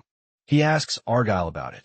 Sero is surprised when Argyle informs him that it is time to sleep because he is no longer affected by the no-standing rule. Argyle asks him how it feels to overcome the no-standing rule. He explains that the no-standing rule doesn't affect those who have faced the darkness within themselves. Sora is surprised that, just like the old man, he can now overcome the prison's regulations. Argyle is satisfied while watching him because the merchandise was growing faster than expected. He plans to exchange it soon for drugs that can maintain his body. Argyle reasoned he had overextended his body for far too long, and it was now weakened. Apparently, he has been hiding for 60 years, but has now decided to end his seclusion, thinking about his latest conquests. Necromancer, Saddle, Whip Woman, Rosina, and Demon Worshipper leader Darius. Argyle says it was inevitable to meet them, since he has avoided so many people for so long. He also reasons that it was time to crush the necessary ones. Meanwhile, inside the cell, the prisoners prepare for the release. One of the more experienced dude warns the first-timers to stay alert, as no one knows the exact time it will begin. Another dude advises them not to take heavy baggage, or they risk running out of fuel during movement. Morgan watches them intently, thinking about how it has survived in solitude for 3 years, and has now understood his intuition. His intuition tells him that the release will likely happen today. He swings his bag over his shoulder, thinking how he has prepared as much as possible, and he hopes to skillfully get through the release. From the rooftop, Saro notices everyone getting busy packing and asks Argyle about it. Argyle tells him that it is release day, and Saro, not knowing what it means, asks him about it. Argyle explains that it is a system designed to make prisoners anticipate and prepare, because many of them will be exterminated today. Saro is left with more questions, and he is stunned when the system appears, just like it does during roll call. Argyle tells him that the release might start earlier than expected. Soon after appearing, the system announces that the release begins now, and as usual the golden light appears, teleporting everyone to the lower corridors. Some of the first-timers are left stunned, realizing that because of the release, they have been teleported out of their cell. Argyle explains that during it, the system forcibly drives out prisoners from all cells into the corridors, regardless of their class. He further explains, saying they must quickly return to the cells, because the corridors are filled with dangerous beasts and high-class prisoners. Before Argyle can finish his sentence, the dangers he was just talking about show up, leaving Sorrel stunned. They turn to see a horde of ugly green goblins wildly rushing towards them. Sorrel is shocked and terrified at their numbers, but Argyle is unfazed and casually tells him to prepare, to put their training into practice by experiencing real combat. During release, watching the horde of ugly, snarling green goblins rushing toward them, Argyle seems to be the only one genuinely excited. Some of the dudes from Morgan and Beckham's circle quickly realize their escape route is blocked, so their only choice is to break through the goblin horde. Saro shifts into his werewolf form, preparing to fight. As the goblins close in on them, Argyle brandishes his favorite weapon and urges him to fight with. utter desperation if he wants to survive. Moments later, a fierce, chaotic battle breaks out in the corridor between the goblins and the prisoners. Zero goes feral as he tears the goblins apart with his claws, every motion guided by Argyle's teachings to follow his instinct. Following his advice to survive at all costs, he rips them apart like beef. For a brief, terrifying moment, Zero feels unstoppable, but suddenly he freezes when his eyes catch a tiny goblin child cowering in a corner. That moment of hesitation almost cost him his life, as he realizes too late that it was an ambush. Soon 2 other goblins catch him off guard as they grab him from behind, and one of them stabs him, while the goblin child smiles wickedly and happily stabs him. Now fatally wounded, Zero braces for the worst possible outcome, but fortunately Argyle intervenes, cutting through the attackers and saving his life. Once the danger passes, he gives Zero another important lesson, telling him that he must get used to killing and must never hesitate. While Zero checks out his wound, Argyll continues, explaining that a moment of hesitation will cost him his life, and it is a kill or be killed world in solitude. He advises Zero to shut off his emotions, because they are a liability, and just kill to survive. Before they can finish the lecture, more goblins surge towards them, and Zero fiercely jumps into action as he strikes. Argyle's voice cuts through the chaos, telling him not to focus on their numbers, but on their strength, since combat abilities differ greatly, even among prisoners of the same class. According to him, goblins are so weak and useless that they are not even worth assigning a class. Meanwhile, Morgan and Beckham are having a field day, cutting through the goblins with ease. After clearing out the horde of goblins, they pause and notice 2 paths ahead. Argyle asks them which way they plan to take, and Morgan advises that they take the wide path, because it's easier to prepare for an attack.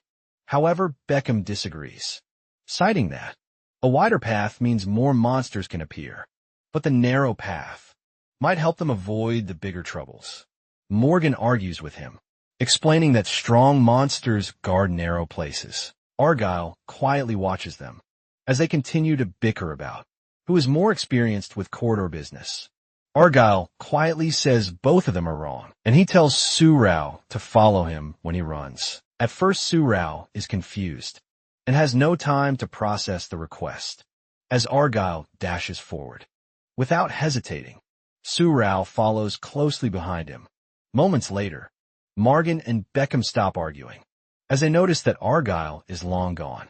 After running for a while, Surao is tired and stops asking the old man to wait. He then asks Argyle why they separated from the group, stating that it might be better to stick together in large numbers. However, Argyle disagrees, explaining that staying grouped makes them easier targets. Argyll says searching for cells separately is their best chance at survival. He feels Beckham and Morgan are foolish to stick together, while also carrying their whole crew along.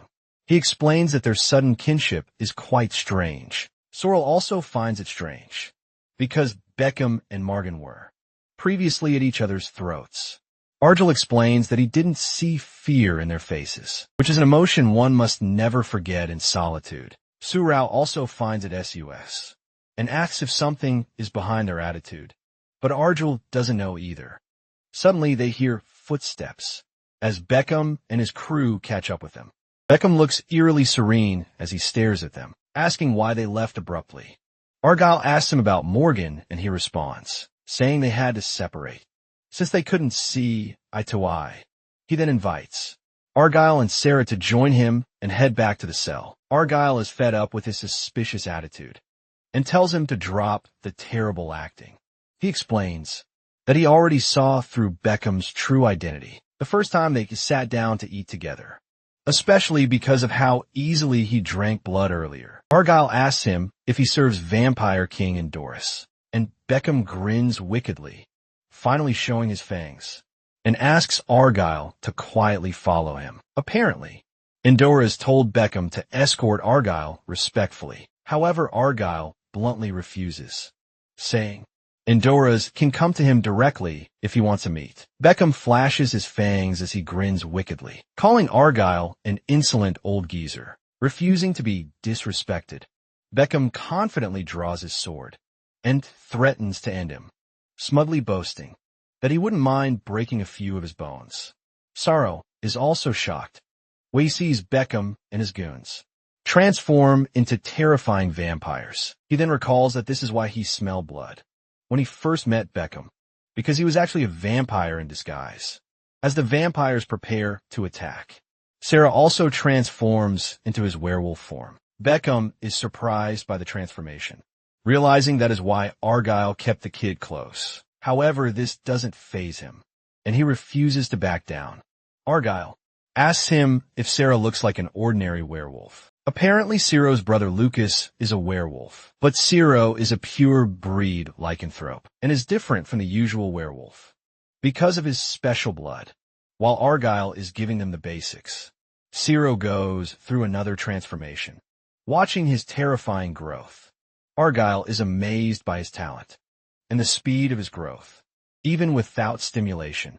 Brandishing his weapon, Argyle tells Suo to take on Beckham while he handles his minions. Without wasting any moment, Suo leaps forward, and Beckham does the same, while feeling overly confident, because he feels Suo is not worthy of being his opponent. However, he gets a rude awakening when Ciro moves at the speed of light and successfully dodges his attacks. Beckham is annoyed and throws curses at him, realizing that he underestimated the boy.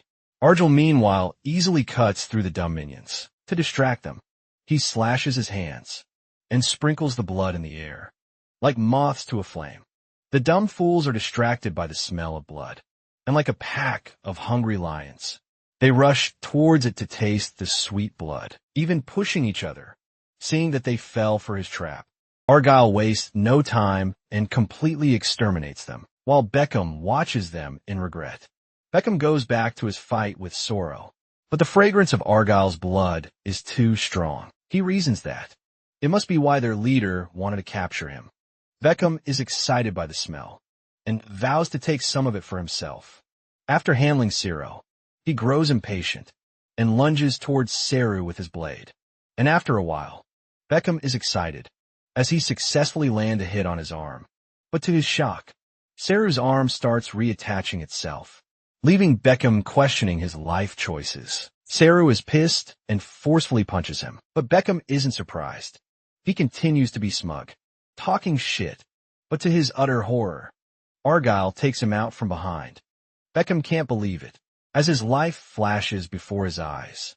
He wonders how Argyle already took out all 80 of his minions. He wasn't paying attention to Argyle, because he thought he would be too busy with the boys. In the moment, before giving up the ghost, Beckham finally realizes he was never a match for the old man. After taking out Beckham, Argyle praises Ciro for how much he has improved just 3 weeks ago, during the fight with the fire-breathing dragons, and then Razith. He could not even be compared to a mutt. But now he is much stronger, faster, and bigger. Soru is thrilled, as he finally knows what it feels like to fight. As he returns to his human form, Argyle tells him he still needs to get better, seeing that they have wasted a lot of time. Argyle tells him they need to hurry back to their cell. Ciro pulls off a shirt from one of the corpses, saying he needs to quickly freshen up. Elsewhere, 3 women dressed as maids apologize to Enduricus for being late due to the release, and he asks them to get back to work. Suddenly, he feels the severed connection between himself and Beckham, making him realize that Beckham didn't listen to him, and now Argyle has taken him out.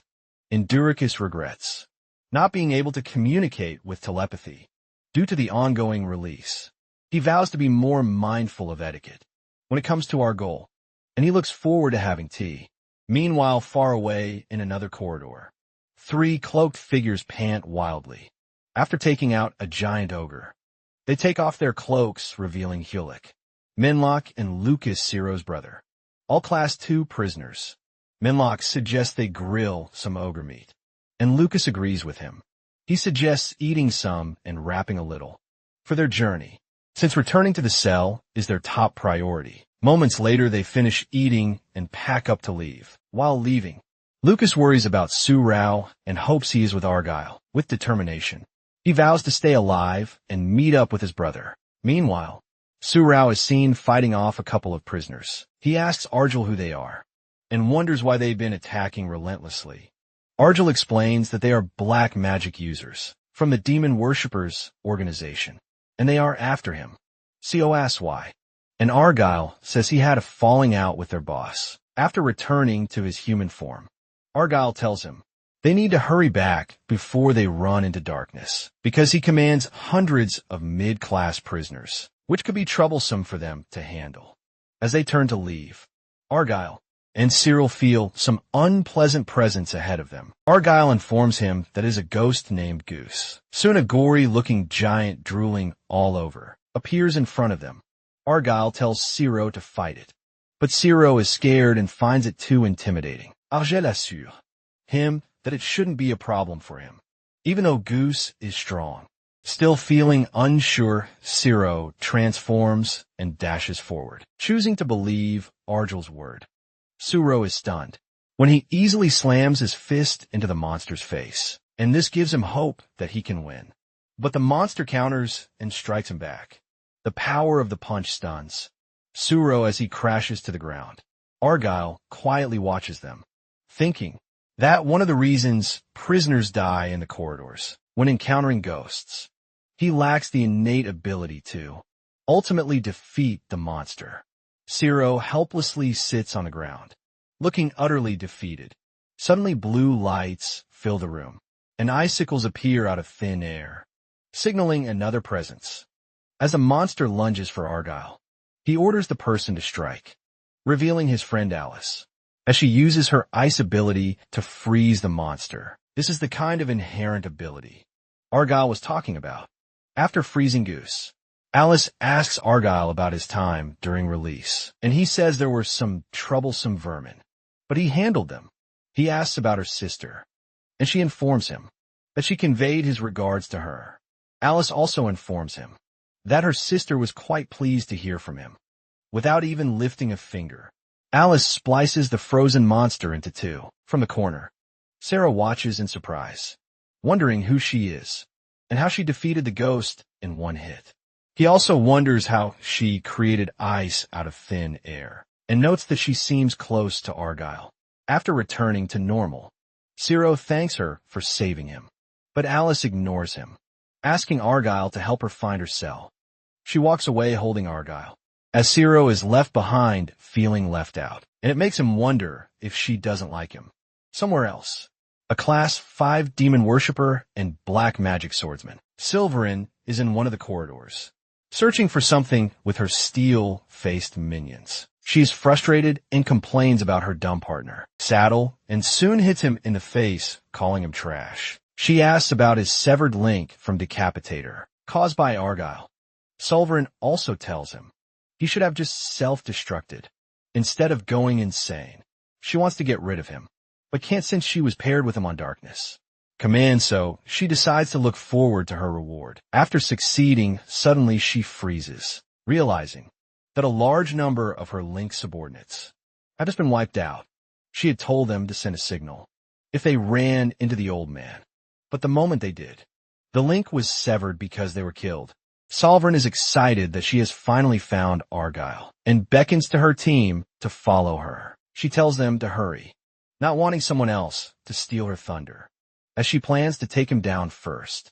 Meanwhile, after taking down Silverin's goons, Alice tells Argyle that she has been seeing a lot of black magic users. Today she explains that she ran into a swarm of them on her way, and she saw them in groups during release. As they discuss, Cyril stands in a corner, watching them, and quietly wondering about Alice's strength and her relationship to the old man. He wonders if he can become like her, and so he musters the courage to speak to her. Cyril asks her about her relationship with Argyle, and also asks how she became powerful.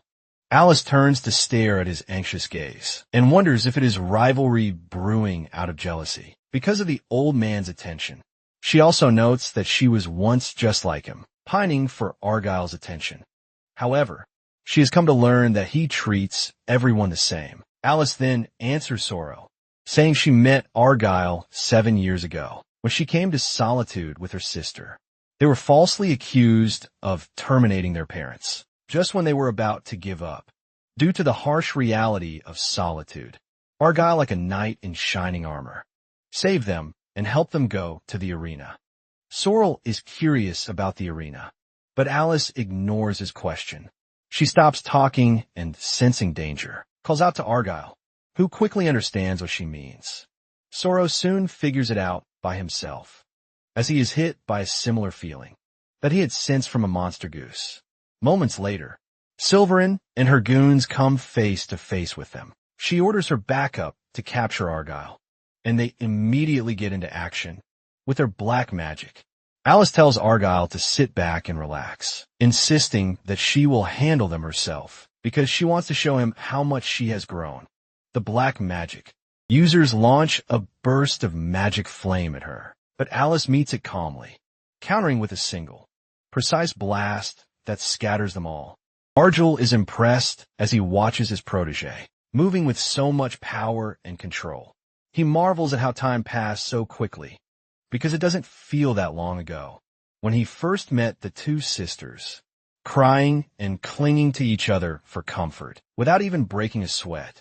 Alice continues to dominate the battlefield. Argyle mutters to himself that she has grown quite admirably, as every motion reflects her progress.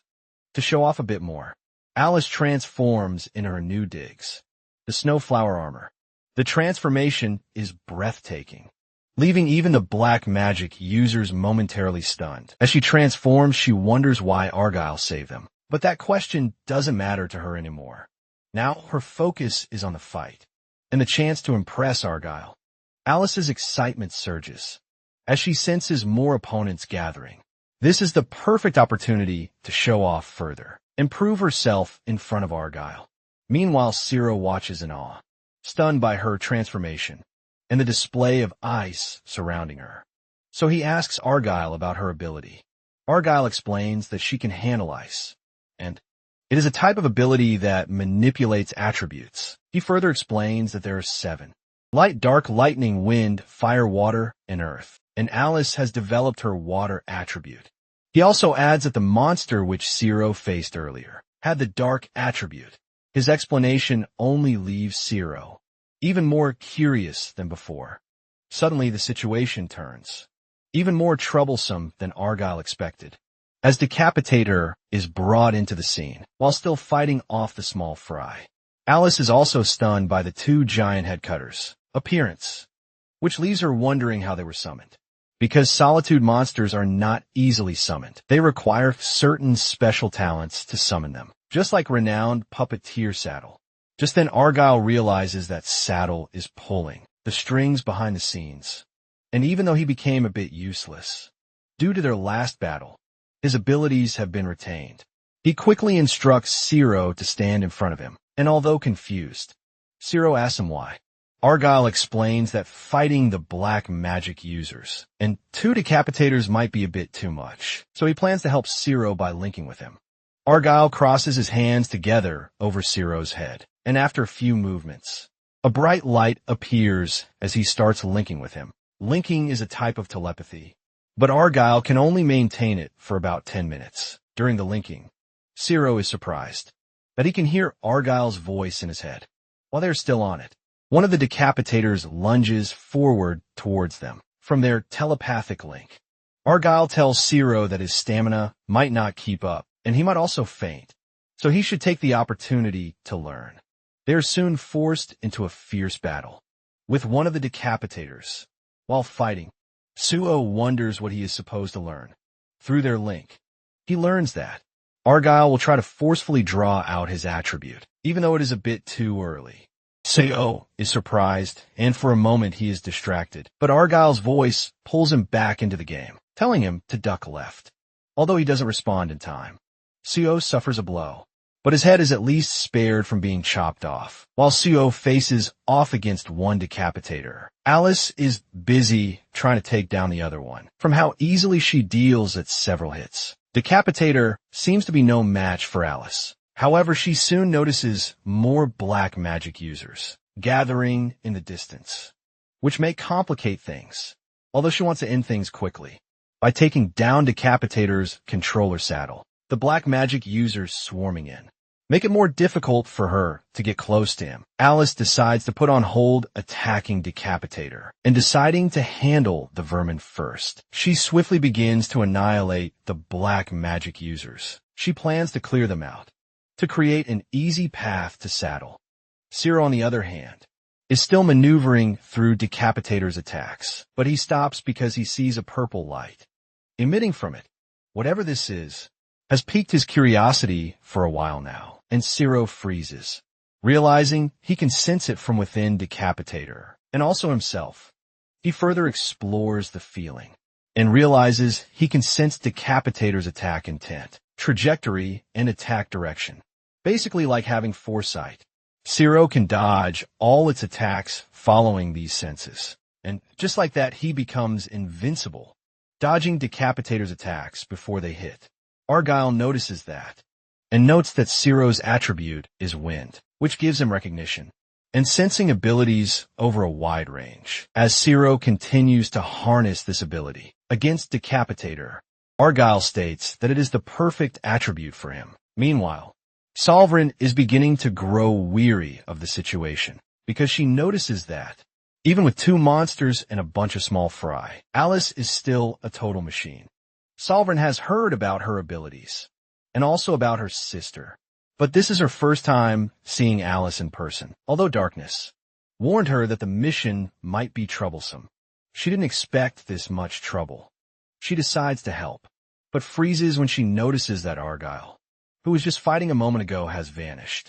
She frantically searches for him through the chaotic battlefield, but couldn't find him, making her wonder if he had run away. Suddenly, Argyle quietly attacks her from behind as she staggers, almost hitting the ground. Silverin quickly steadies her legs, preventing a fall. She then commends him for being so sneaky, saying she didn't even notice his movement until he got close. Sovereign prepares to fight him and summons her power, Dig's suffering armor, which appears covering her like a ninja while she is transforming. Argyle takes the opportunity to go after Saddle, but Sovereign blocks the attack and tells Argyle that she was already expecting him to make that move. Argyle is impressed that she can predict his move and also withstand his attack. Sovereign tells him she is also impressed by his power and asks him why Darkness is obsessed with him. Argyle says he doesn't get it either and tells her to ask him directly. Sovereign finds him even more interesting, and as she pulls out her sword, she regrets taking the mission and says she should have quit black magic training a long time ago, taking the opportunity to wander outside instead and meet interesting people, like Argyle preparing to fight. Tells her he wouldn't recommend being a wanderer. Zero, on the other hand, is still embroiled in a fierce battle with one of the Decapitators, and despite all its attacks, he manages to dodge them because of his wind attribute. Soon Zero gains the upper hand and finally lands several blows on Decapitator, swiftly clawing at it. However, after dealing a few more hits, he soon notices that Decapitator's body is too sturdy. He can dodge its attacks easily, but dealing damage proves a problem, so he stops to strategize his next move. While thinking, he hears Argyle's voice in his head, telling him not to overdo it, because Decapitator's dark attribute makes it impossible for Su Rao's current ability to have any effect on it, since his abilities are still inadequate. Su Rao wonders what he is supposed to do, and Argyle instructs him to keep the monster busy, away from Alice. His job is to continue dodging attacks and holding it back, while Argyle handles the rest. After getting his directives, Zoro leaps into action and tries his best to keep Decapitator away from Alice. In the meantime, Argyle continues to clash with Silverin, who soon notices that Argyle is a total beast, and she is no match for him. From his movements, she is amazed by how fast an old man like him moves, and wonders if he is an Oronite, because knights trained with mana can age slowly, and just like Argyle, they possess superhuman strength. However, she dismisses the thought, because she can't sense any mana power emanating from him. while their fight continues. Silverin scoffs smugly when she sees his tiny weapon and calls it a kebab skewer.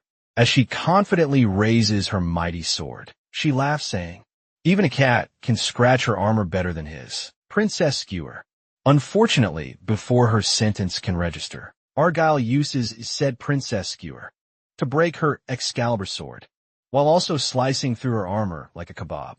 At the same time, Sulverin is left in shock and can't believe that her dark magic armor was torn apart by a pink skewer. This leaves her wondering if Argyle also possesses the dark attribute. After losing an arm in the battle, Sulverin tries to sense any trace of dark attributes within Argyle, yet she finds nothing. This leads her to suspect that his strange weapon is far from ordinary. Refusing to give up, she repairs her arm, buffs up her armor, and resolves to avoid close combat with him. The transformation also restores her sword, and she quickly launches an assault on Argyle while maintaining her distance. As she fires her measly ranged attacks, Sulverin can't believe that a renowned black magic swordswoman like herself has been reduced to desperation by an old geezer. Watching Argyle casually breeze through her attacks without breaking a sweat makes her question his origin. Then suddenly she freezes, and a cold wave of terror grips her as his presence swells, radiating a horrifying aura that shakes her to the core. Overwhelmed, Silverin decides she must resort to the ultimate measure, even sacrificing herself, if it means taking Argyle down. She summons a forbidden, dark magic that grows in power through sacrifices to strengthen the spell further.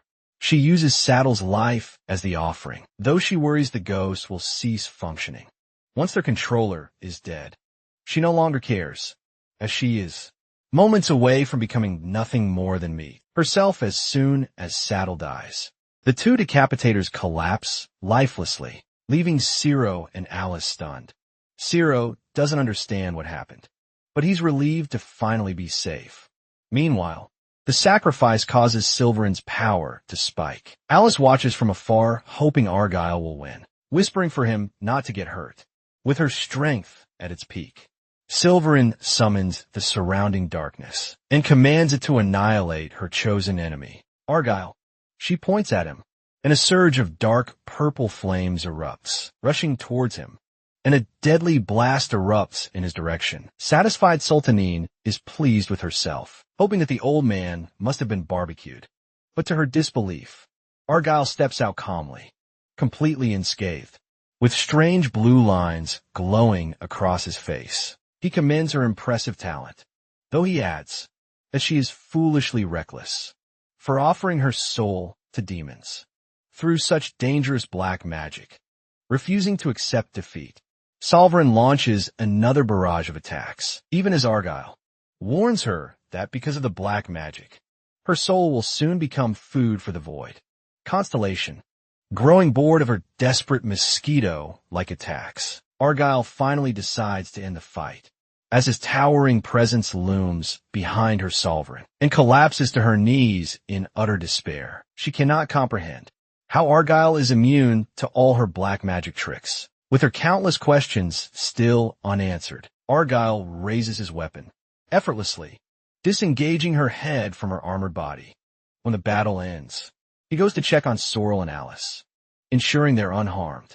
Alice, also worried, asks if he himself is all right, and Argyle reassures her that he is, but quickly notices that she isn't in great condition. Sorrow, now back in human form, is drenched in sweat, tired from all the jumping around. Argyle urges them to leave at once, before yet another troublesome situation finds them. Alice agrees and supports Sorrow as they prepare to move. As they leave, someone who seems to know Argyle watches them from a distance, impressed by him, seeing the strange man and his group approaching.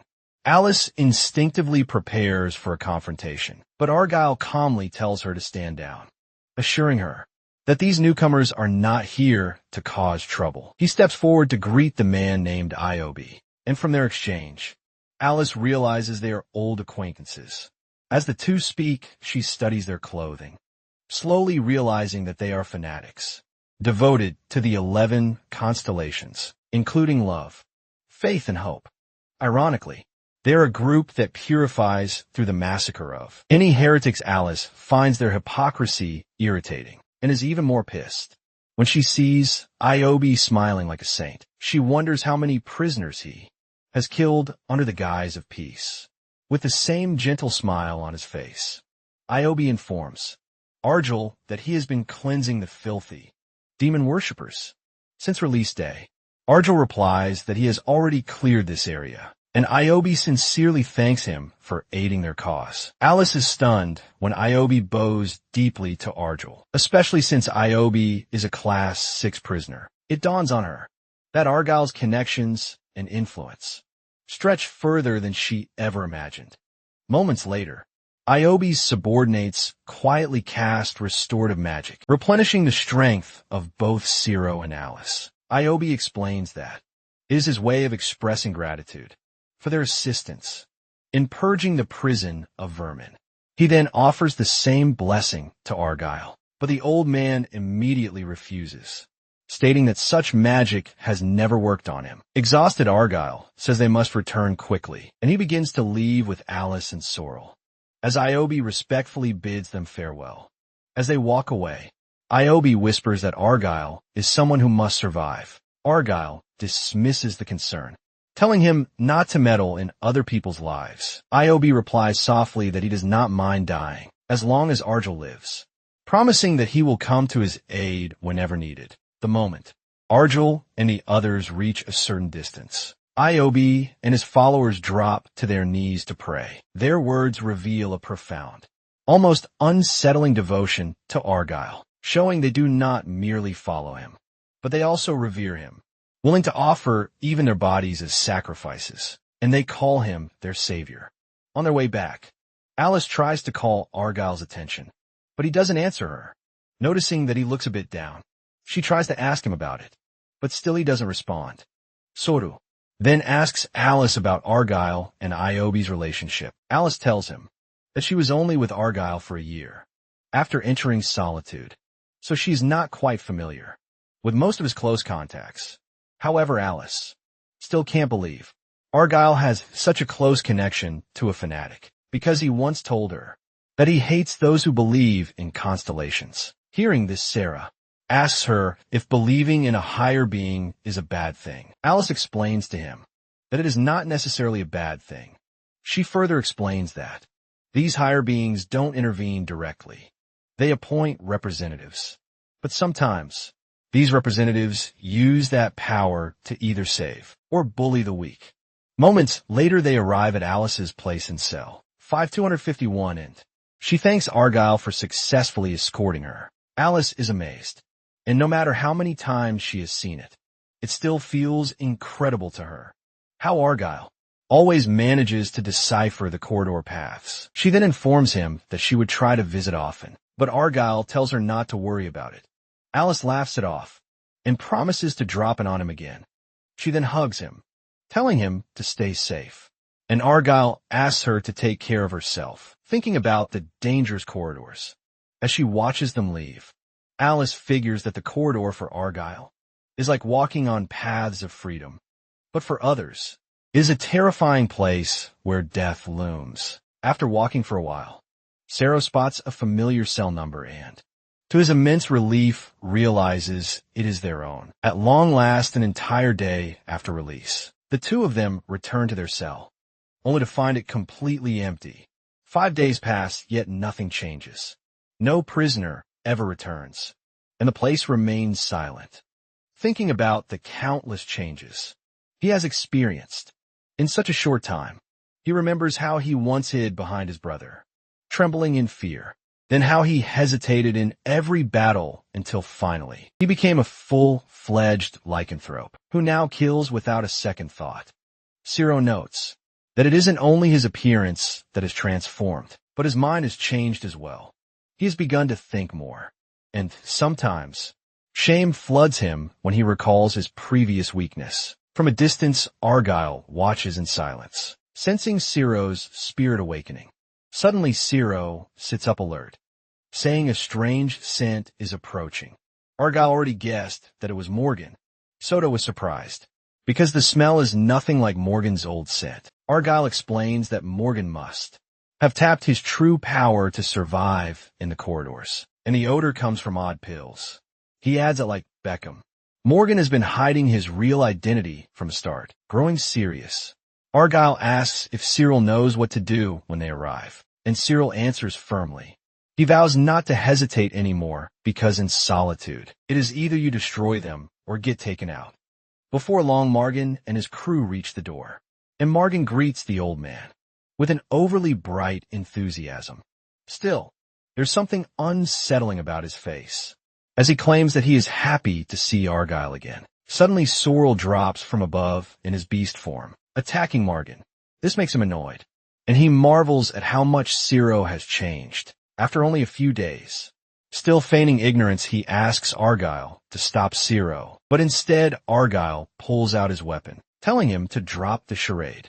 He then reveals that just like Beckham, Morgan tried to lure them, because he wanted to turn them into ingredients for his pills. Seeing that he had been made, Morgan stops pretending, as he suddenly transforms into a red-eyed demon. He insults Argyle and asks when he realized. Ignoring him, Argyle brandishes his weapon, and in a split second, he completely wipes out all of Morgan's crew members, and also fatally wounds Morgan.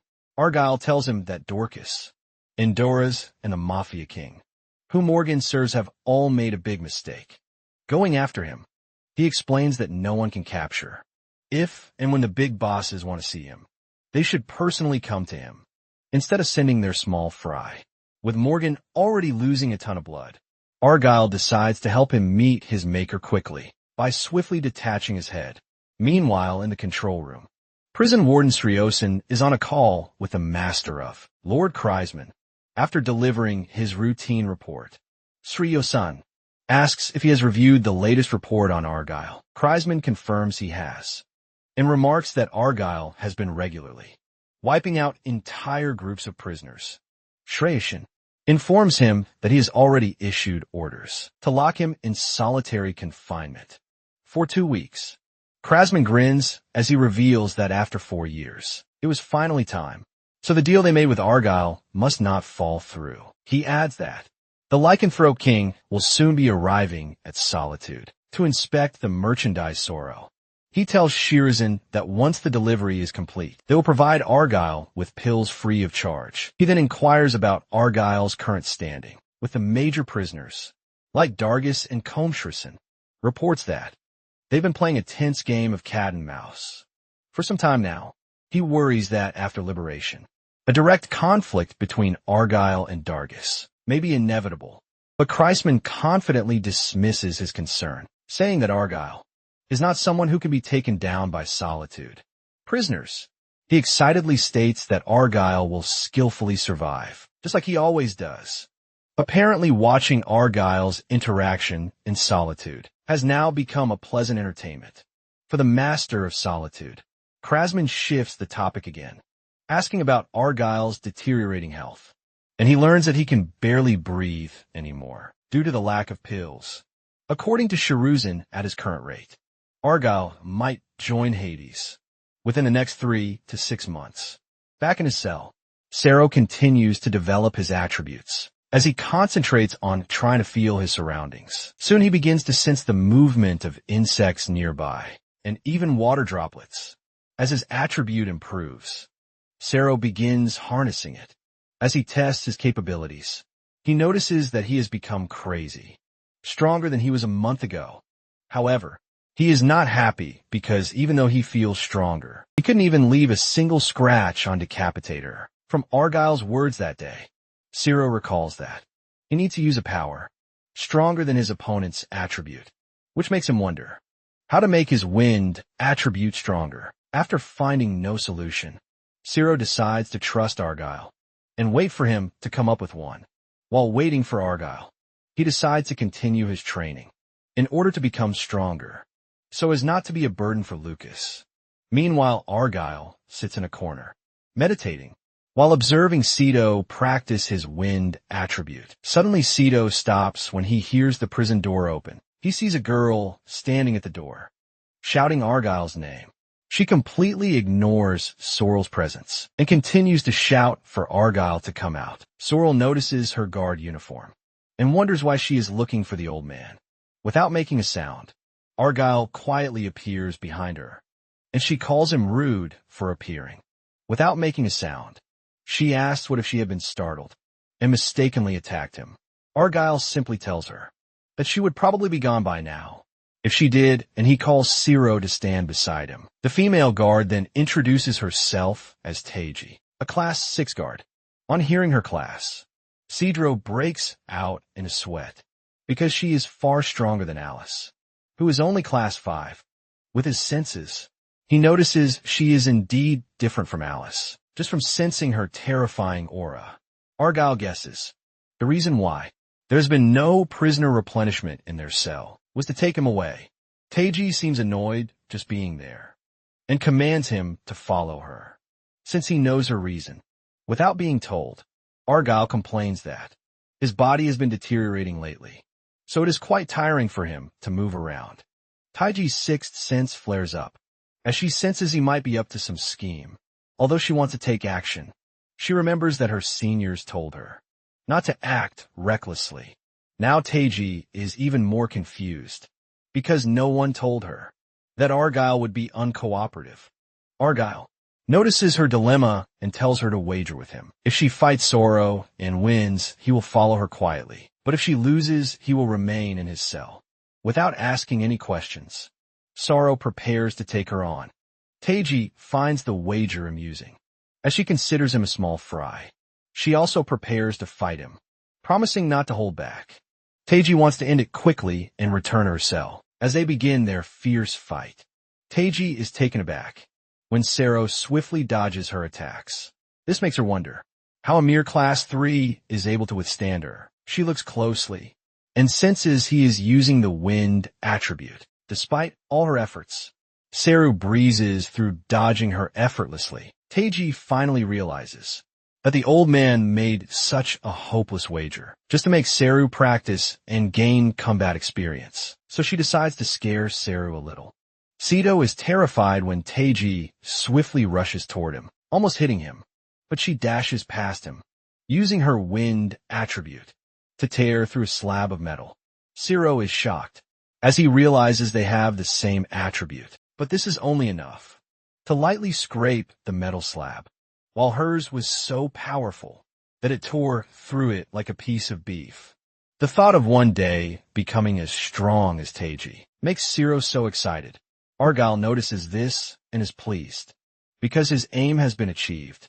But he also realizes that Teiji is now upset as she turns dark. Taiji is irritated because she saw Soto smiling and guessed he was enjoying himself. Soto is scared when he notices her changed aura, so he decides to focus and try to dodge as much as he can.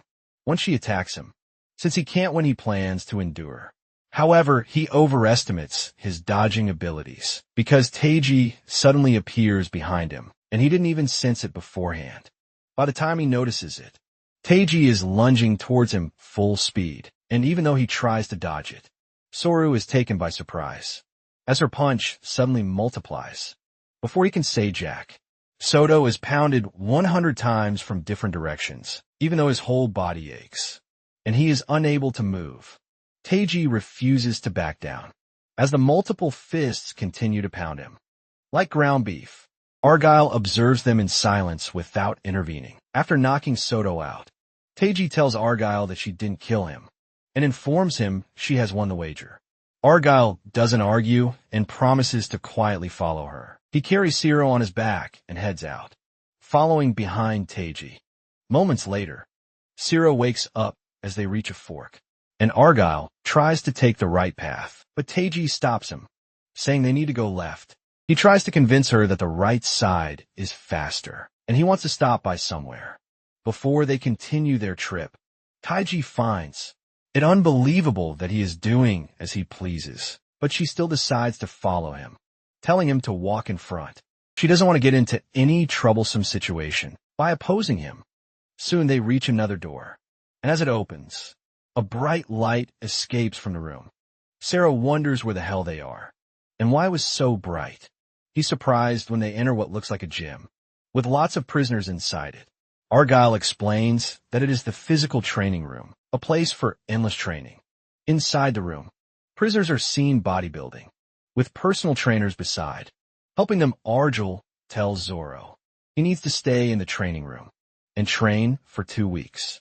He explains that he is going somewhere with Teiji, and will be back to see Zoro after 2 weeks. He asks Zoro if he can endure it here until he returns, and Zoro confidently agrees, promising to show Argyle that he can do it.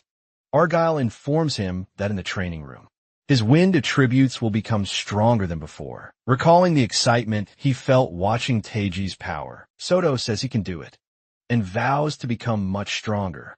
Before Argyle's return, the prisoners soon notice Argyle's presence, and 2 of them wonder why Argyle is with a guard.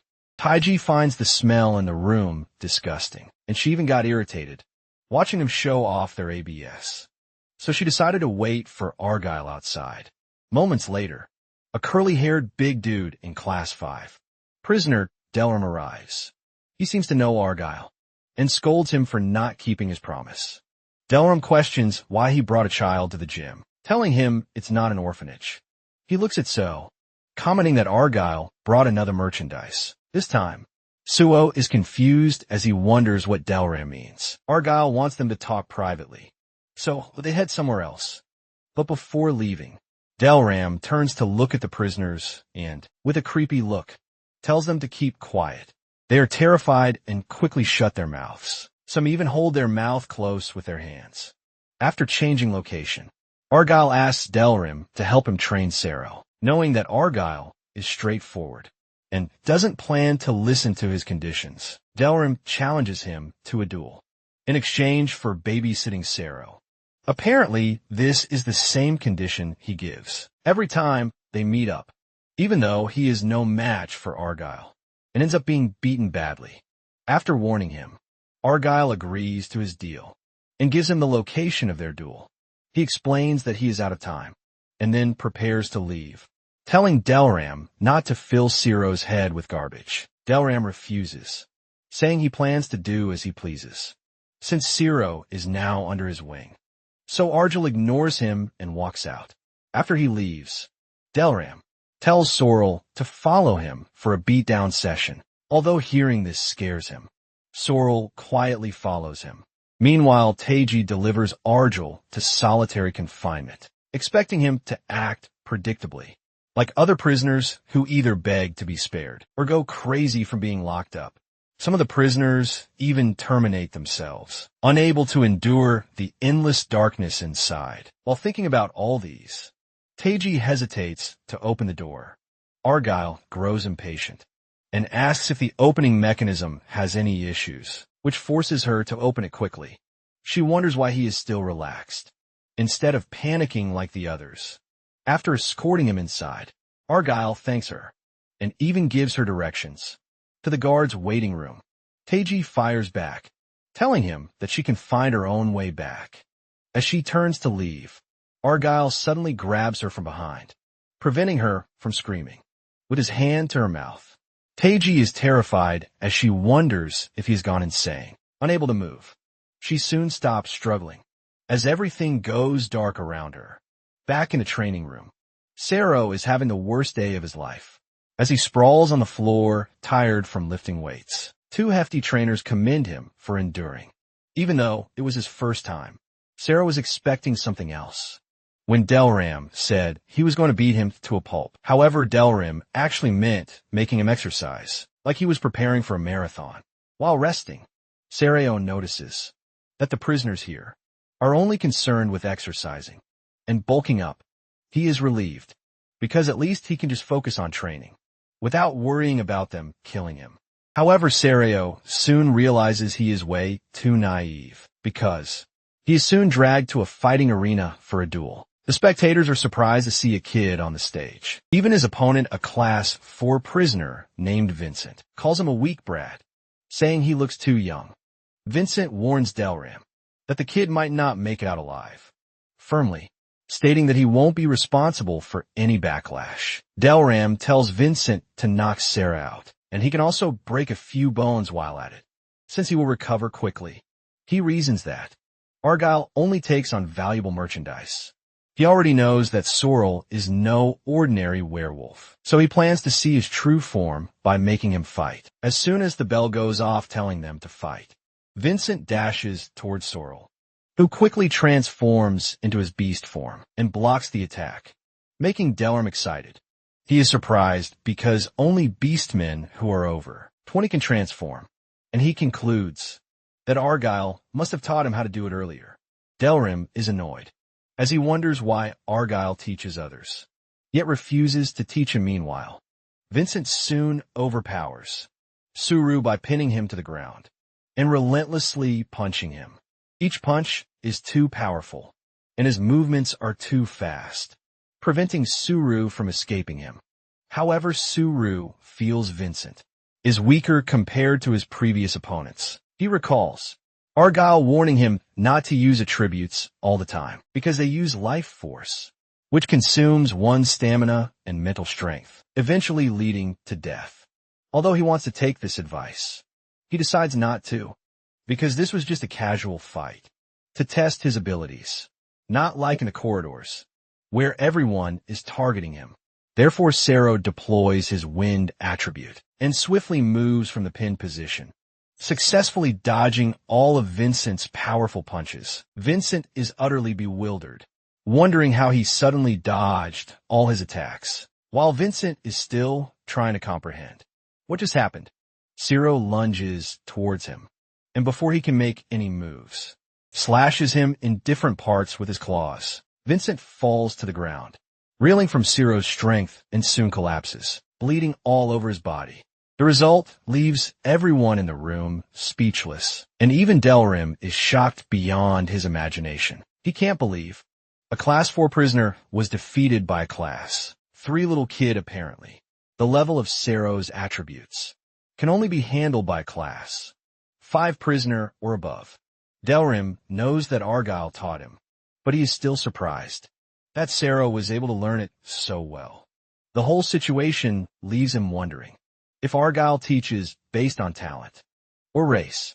Delrim is jealous because Argyle refuses to teach, no matter how hard he begs. He refuses to accept this refusal and wants to prove he's a good fit by taking down Argyle's prized disciple. Soro is confused as Delrim walks into the ring with a dark expression on his face, challenging him to duel.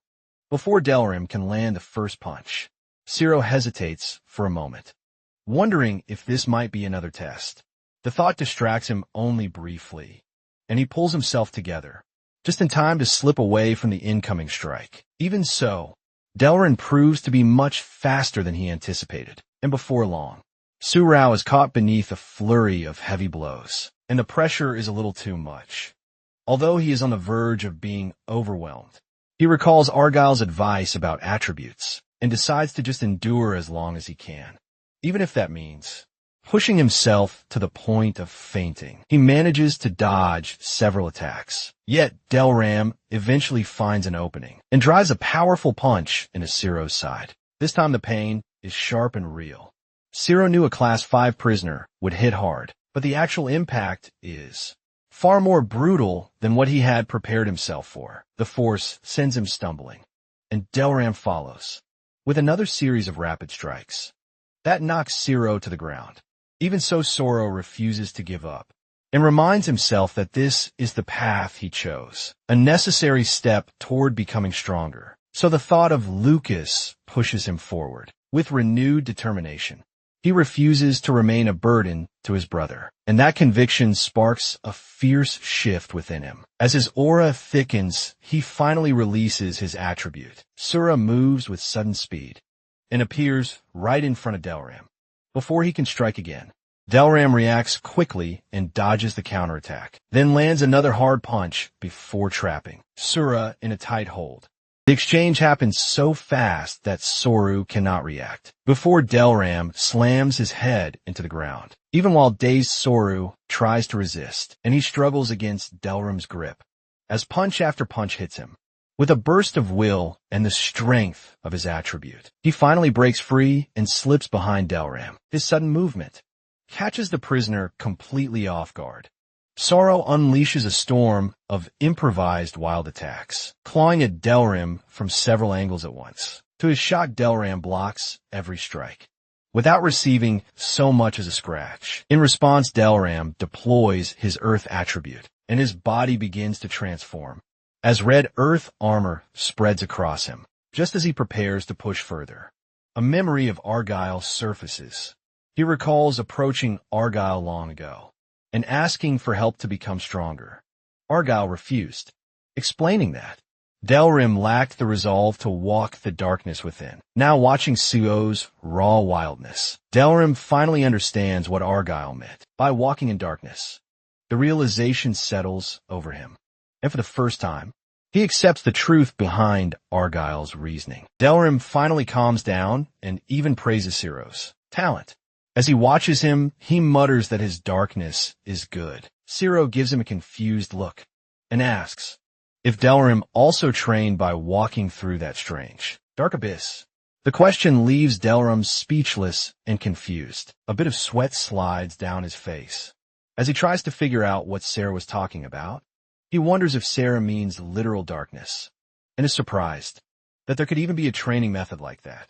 After a short pause, Sarah decides to explain, as he tells Delrim how the whole thing works, and even Argyle's meditation method.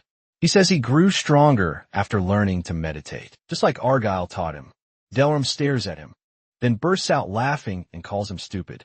He says he has meditated before, and never became strong by sitting around like a duck. Sorrow insists that this method is different, and tries to describe the feeling of walking through the darkness, inside the inner self. He admits he did not understand at first either, but over time, he began to see what Argyle meant. Even with the extra explanation, Delrim still does not get it. Nothing makes sense to him, so he assumes Argyle's training must have some deeper part he has not seen. Driven by that thought, he begs Seru to teach him. The sudden request starts Seru, and he hesitates as he tries to answer. He has only trained under Argyle for about a month, and does not feel like someone who has the right to teach anyone else. While thinking it over, Seru remembers Argyle's warnings. The old man told him not to act like a busybody, and warned that speaking to someone who is inside their own darkness is extremely dangerous. Argyle even told him never to look into it, let alone talk to anyone while they are in that state. These warnings echo in Ciro's mind as he tries to figure out what he should do next. Delrim stays excited and even drops to his knees, begging like a child asking for a treat. He admits that the reason he accepted Argyle's deal in the first place was to learn the training method from Ciro. Since Argyle had refused him so many times, Ciro watches him and wonders how he is supposed to handle this level of pestering. Argo will not return for another 2 weeks, and he knows he will have to deal with Delrim. During every training session, he starts thinking that maybe it would be fine to teach him, just a little. On the outside, Delrim is smiling from ear to ear, but deep inside he is panicking. He wonders if pushing a kid for something this serious is the right move. He forces himself to calm down, thinking Sero will probably refuse anyway. Sero is also in a tight spot, feeling very pressured. He stammers a bit, looking at him like a wet puppy. The moment Soro agrees to teach him even a small part, Delrim instantly lights up like a bubbly kid again, and he urges Cedo to start the training right away. Soro is a little surprised by the sudden request, but he goes along with it. They sit down in a meditative position, and Ciro tells Delram to close his eyes and clear his mind of any wandering thoughts. Following Argel's example, Ciro begins teaching him the breathing pattern and gently guides him toward entering his inner self. Somewhere else in the guard resting area, Teiji is chilling in a sauna, but she can't stop thinking about Argel and what happened after she tried to leave him. Previously, after escorting him into solitary confinement, Teiji tried to leave, but Argyle suddenly grabbed her from behind, covering her mouth with his hand to stop her from screaming. She misunderstood him and had almost passed out from a panic attack. when he suddenly motioned to her to look ahead. To her horror, she saw a corridor ghost, standing directly outside the door, waiting for its prey. If Argyle hadn't sensed it first, and acted swiftly by grabbing her like that, Teiji would have probably walked right into its mouth. He releases her from his hold, as the two of them peer at the multi-eyed, ugly-looking lizard monster that latched itself to the door, trying to break the protective barrier on it. Teiji is grateful that Argyle saved her from becoming some monster's dinner. However, she finds it strange that a monster tried to attack her, because she already has an amulet made by the Light Constellations faction. Apparently, the special amulet is supposed to stop corridor ghosts from acting crazy and also keep them away. Teiji wonders how the ghost found her, and why she didn't even notice the monster's presence. It puzzles her further why the amulet didn't work its magic.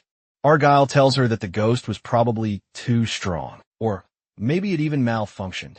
He also explains that sometimes amulets don't work on some specific chord or ghosts. Teiji is surprised, as this is her first time hearing that corridor ghosts can malfunction. After the monster gets tired of pounding the barrier, it moves along, and Teiji prepares to return to the guard rest area. After stepping out of the door, she pauses and tells Argyle that she hasn't been working in solitude for very long. However, she has heard numerous rumors about him. She decisively asks him what he truly is, and his true identity in solitude. After hesitating for a bit, Argyle tells her to go see the clerk, Bulimio, if she's interested in learning more about him. Teiji is stunned to hear this, because Bulimio is a Class 9 guard with a hidden job title. She wonders how a mere Class I prisoner like Argyle knows about him. Argyle turns around and tells her to direct all her questions to the clerk. He impatiently asks her to shut the door, because he has things to do soon. Teiji leaves as the door closes behind her. Back in the present, she still continues to muse over Argyle, as she feels there must be some secret she doesn't know about him, which leaves him wondering what the hell happened to his student. As he looks around searching for Delrim, he wonders if the experiment failed. Soro frantically starts calling out to him. Suddenly Argyle appears behind him and whispers his disappointment in Siro for disregarding his warning and entering someone's inner self. Argyle says he was planning to enjoy his 2 weeks of rest, but Siro had to create another troublesome situation. Siro staggers as he turns around, shocked to see him, and starts bombarding him with questions, like how and why he was inside the abyss. He finds it unbelievable, since Argyle is supposed to be in solitary confinement. Argyle reminds him about their link, which can allow him to enter Siro's inner mind as he pleases, and at any time. Argyle then tells Siro that Delram is not ready to work in the darkness within, because the colors in his mind are too bright. Delram, on the other hand, truly cannot handle the darkness, as he floats lifelessly in suspension. Argyle explains that Delram gets easily distracted by the bright colors in his mind, and therefore, he can't see the real darkness in which he is supposed to walk. He warns Sarah that they need to rescue Delram, or he might never return to normal, and even lose his life. Hearing this makes Sarah panic, and he frantically asks Argyle how they can save him. Argyle says he needs to take responsibility for his mess up, leaving him confused. Suddenly a dark, thick mesh seizes him as he struggles to break free. Argyle is the one who summoned it, and he manipulates it to wrap itself around So. Crushing him, Argyle lectures him, saying the heavier the responsibility, the stronger he becomes. He tells Soru to feel the weight for a while, as he plans to lock him up in the darkness for a while, because he disobeyed orders. Before long, the dark mesh completely wraps itself all over Soru, swallowing him up as he struggles to free himself, using his mind voice. Siro apologizes and begs Argyle to forgive him. His eyes are filled with terror, and he continues calling out to Argyle through his inside voice. But Argyle ignores him until he is completely swallowed. Meanwhile, Delrim is still floating lifelessly inside the darkness. Argyle says he has truly grown since they first met. Delrim used to hesitate, because he couldn't accept himself but now he is more calm. Argyle wonders if it is because he became the training room manager.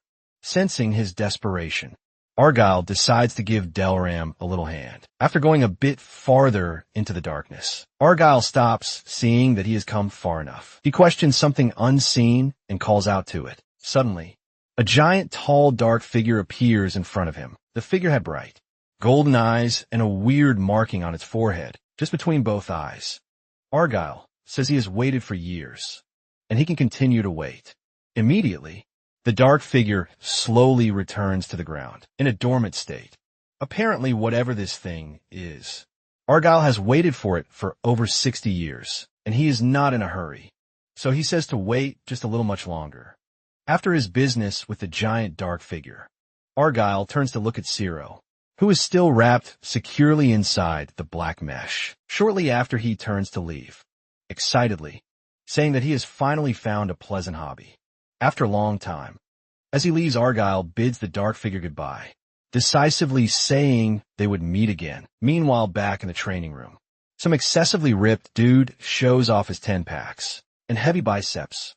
After checking himself out, this dude Pyram, a Class 5 prisoner, is quite pleased with the results. Pyram is proud and narcissistic, as he praises his dope bot and boasts about his heavy weightlifting ability. Apparently, this dude wants to be the top dog in the training room. However, he is worried that Delram might steal his thunder if Argyle agrees to train him in return for taking care of Soro.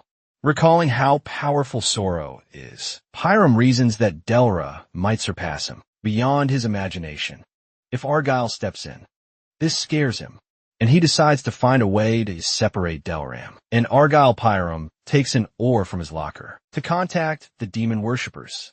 He informs them that Argyle came to their training room and reveals that he left, leaving the kid behind. He makes a deal with them to hand Surao over in exchange for something, probably the power to surpass Delram. Moments later, he heads to Delram's bunker and calls out his name. When no one answers him, Pyram enters, asking for Surao. He is surprised to see them in that position and is puzzled. When no one answers him, he dismisses their silence and continues to chatter, telling Delram that he wants to teach Soro the rules of a training room. He explains that he will handle it himself, and Delram does not need to be present. During the educational session, he stops chattering and asks Delram about his thoughts on the suggestion, but no one answers him. Pyram then notices that Ciro is also completely out and wonders what is happening. He notes that although they seem conscious, none of them is responsive. He decides to take Delram's silence as a sign that he agrees and picks Ciro up like a bag of meat. Pyram leaves the room pleased with himself as things go more smoothly than he expected. At the same time, a group of demon worshippers lingers in the corridor near the training room.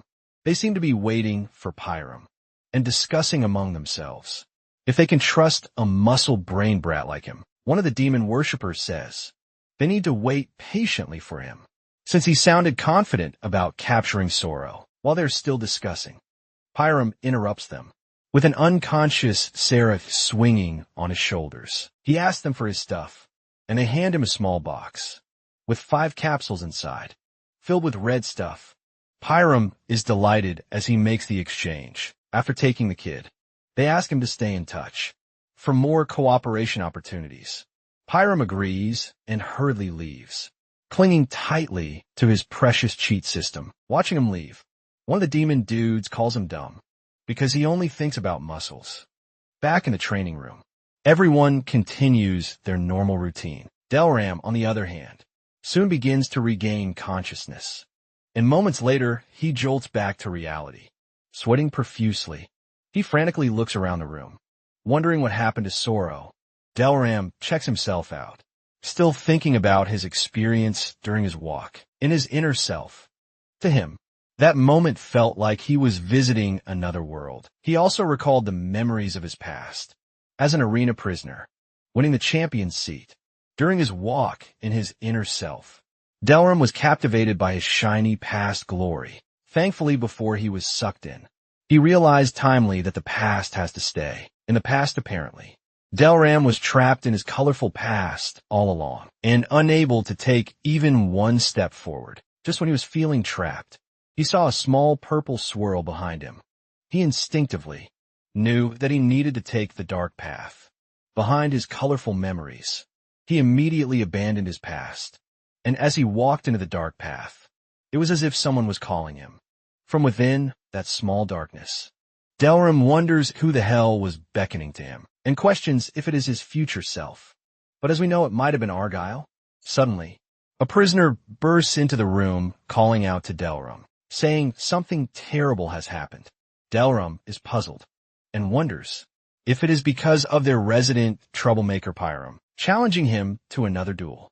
He explains that Pyram went ballistic and beat up the guys in the training room, without any reason whatsoever. Delram quickly rushes out to confront him. He tells Pyram to face him directly and leave the boys out of their feud. Pyram is unfazed and threatens to turn him into a bloody sausage with a creepy, wicked grin. He tells Delram that he had such a rush, taking out everyone in the training room. Seeing the look in Pyram's eyes scares the dude who reported everything earlier, and he warns Delram not to face Pyram alone. Delram is not worried and informs Pyram that he also just had a very exhilarating experience, and confidently says he plans to test the results. Right now, somewhere else, Zoro is still out of it and surrounded by the demon worshippers, as they watch him make some incoherent sound, wondering what he is babbling about. Suddenly chaos erupts as he starts ripping them apart limb from limb. It is shockingly revealed that Argyle had possessed Sarah's body, and this was the thrilling hobby he was referring to earlier.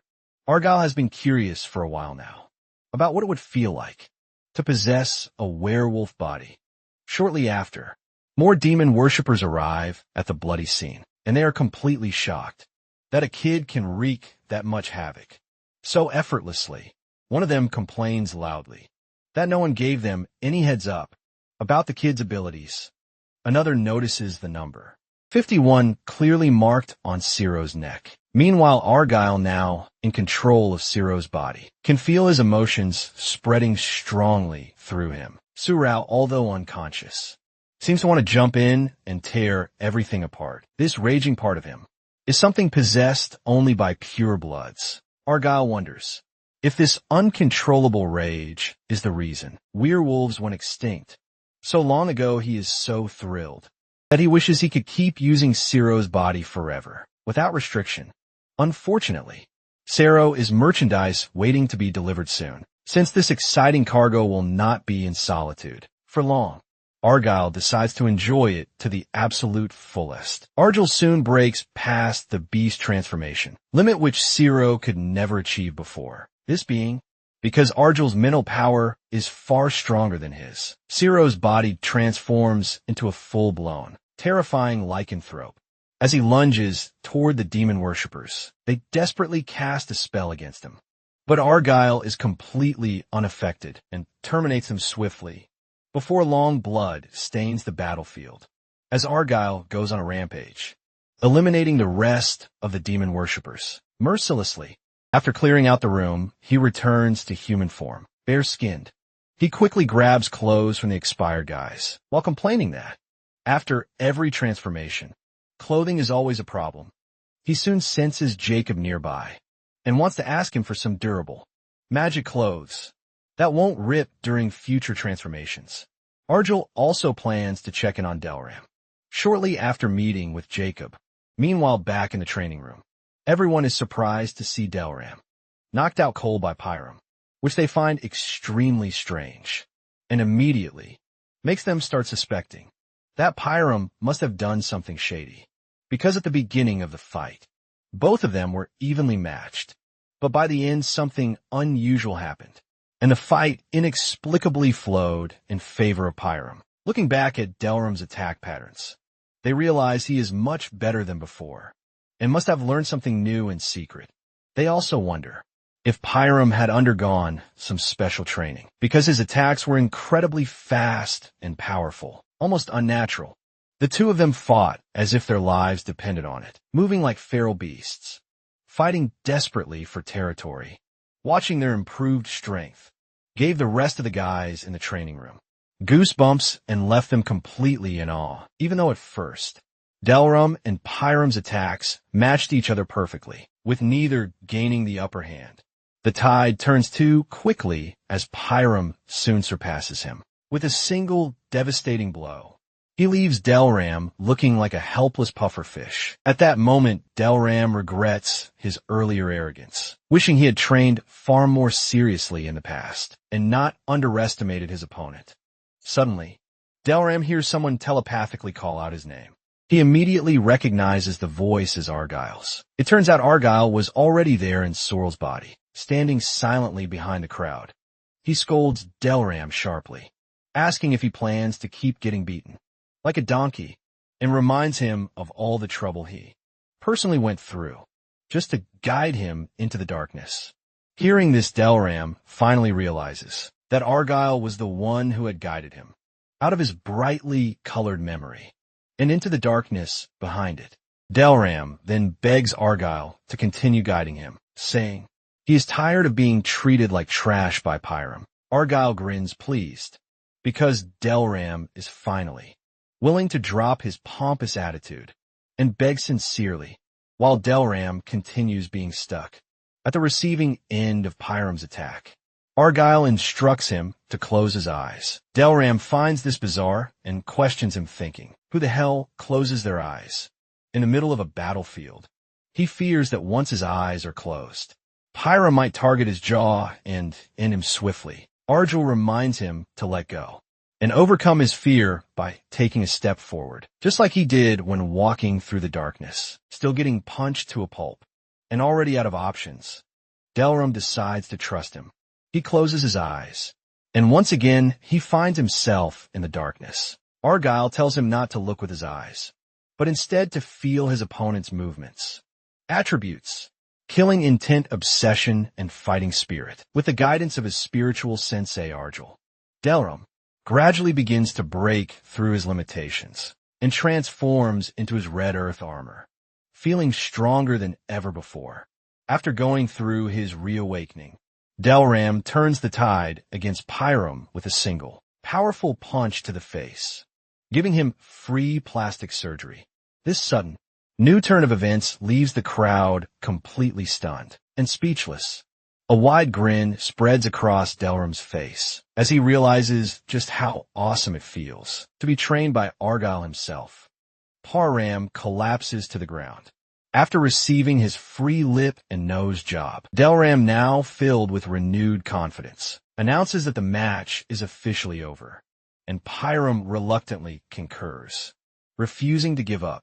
Pyram suddenly opens his chest to reveal a weird, purple swirl spreading rapidly from his chest across his entire body. He doesn't want to stay in a place where he can't be the top dog. So, since he can't get what he wants, he decides to destroy it all.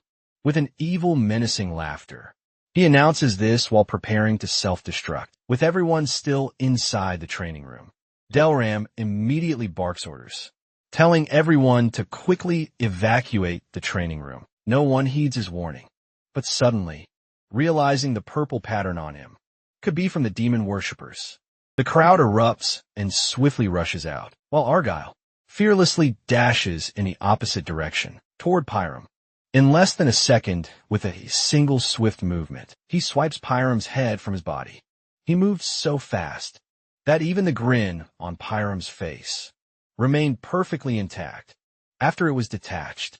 After shutting off the broken radio, Argyle confidently says he hates chatterboxes. Moments later, the prisoners are back in the training room, watching the lower half of Pyram's body emit a weird, smelly purple smoke. Delram says he must have gotten some pills from the demon worshippers.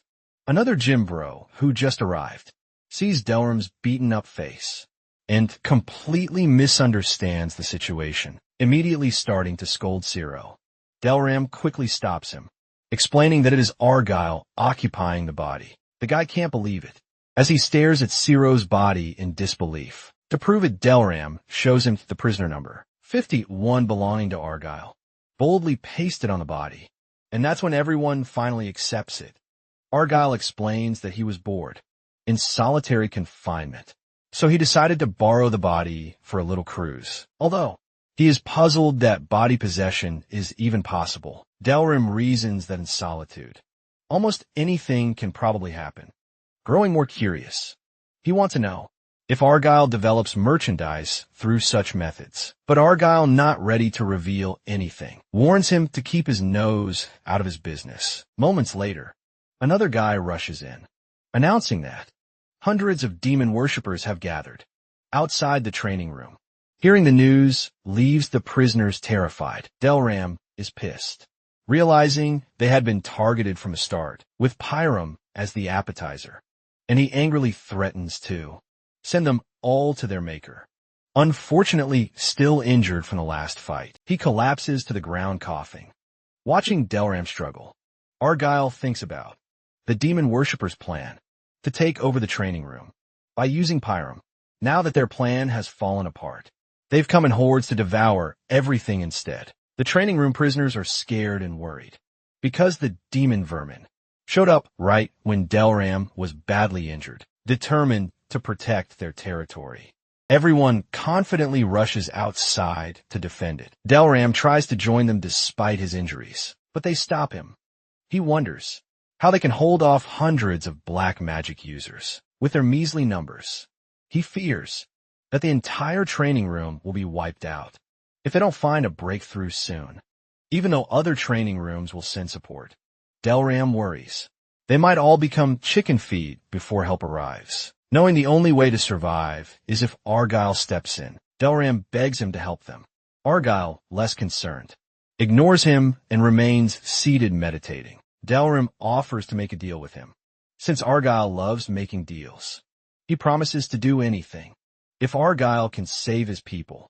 Without hesitation, Argyle agrees, asking for his soul in exchange for their safety. Delram is shocked and left wondering if Argyle plans to possess his soul, just like he did with Sarah's body. He knows that trusting Argyle has never been the wrong choice. And with the demon worshippers waiting to steal everyone's life force and possibly their soul, which either way is essentially the same for him, Delram realizes there is no time to hesitate. He can't risk. Argyle readily accepts the deal and instructs Delram to stay indoors while he handles the vermin outside. Argyle immediately knocks him out from behind, knowing he might otherwise refuse to listen. He then tells one of the prisoners to carefully lay him down inside while he handles the situation outside, so that Delrim can rest peacefully without worry. After handling Delrim, Argyle rushes outside swiftly to help the others. Meanwhile outside, the demon worshippers and the gym dudes are engaged in a chaotic brawl. Argyle soon steps in Sarah's full wolf form, swiftly wreaking havoc as he mercilessly raises the demon worshippers, splattering plasma everywhere. Seeing the terrifying wolf, the demon vermin begins panicking because it is too fast, and black magic doesn't work on it either. Hearing this, one of the demon guys is shocked but comforts himself, saying the wolf will eventually run out of fuel, and then they can destroy it. Delram's subordinates are not having a swell time, either, as the demon vermin use black magic, lasers to torch them, like Clark Kent, but even at their alarming disadvantage. The prisoners refuse to abandon ship. Even with most of their colleagues wiped out, they remain determined to press on. Argyle pauses for a moment to assess the situation and notices that the prisoners might be completely wiped out before he can save them. Additionally, the battlefield is a little too cramped for him to fully flex his abilities, so he heads outside the room to clean up the remaining threats quickly.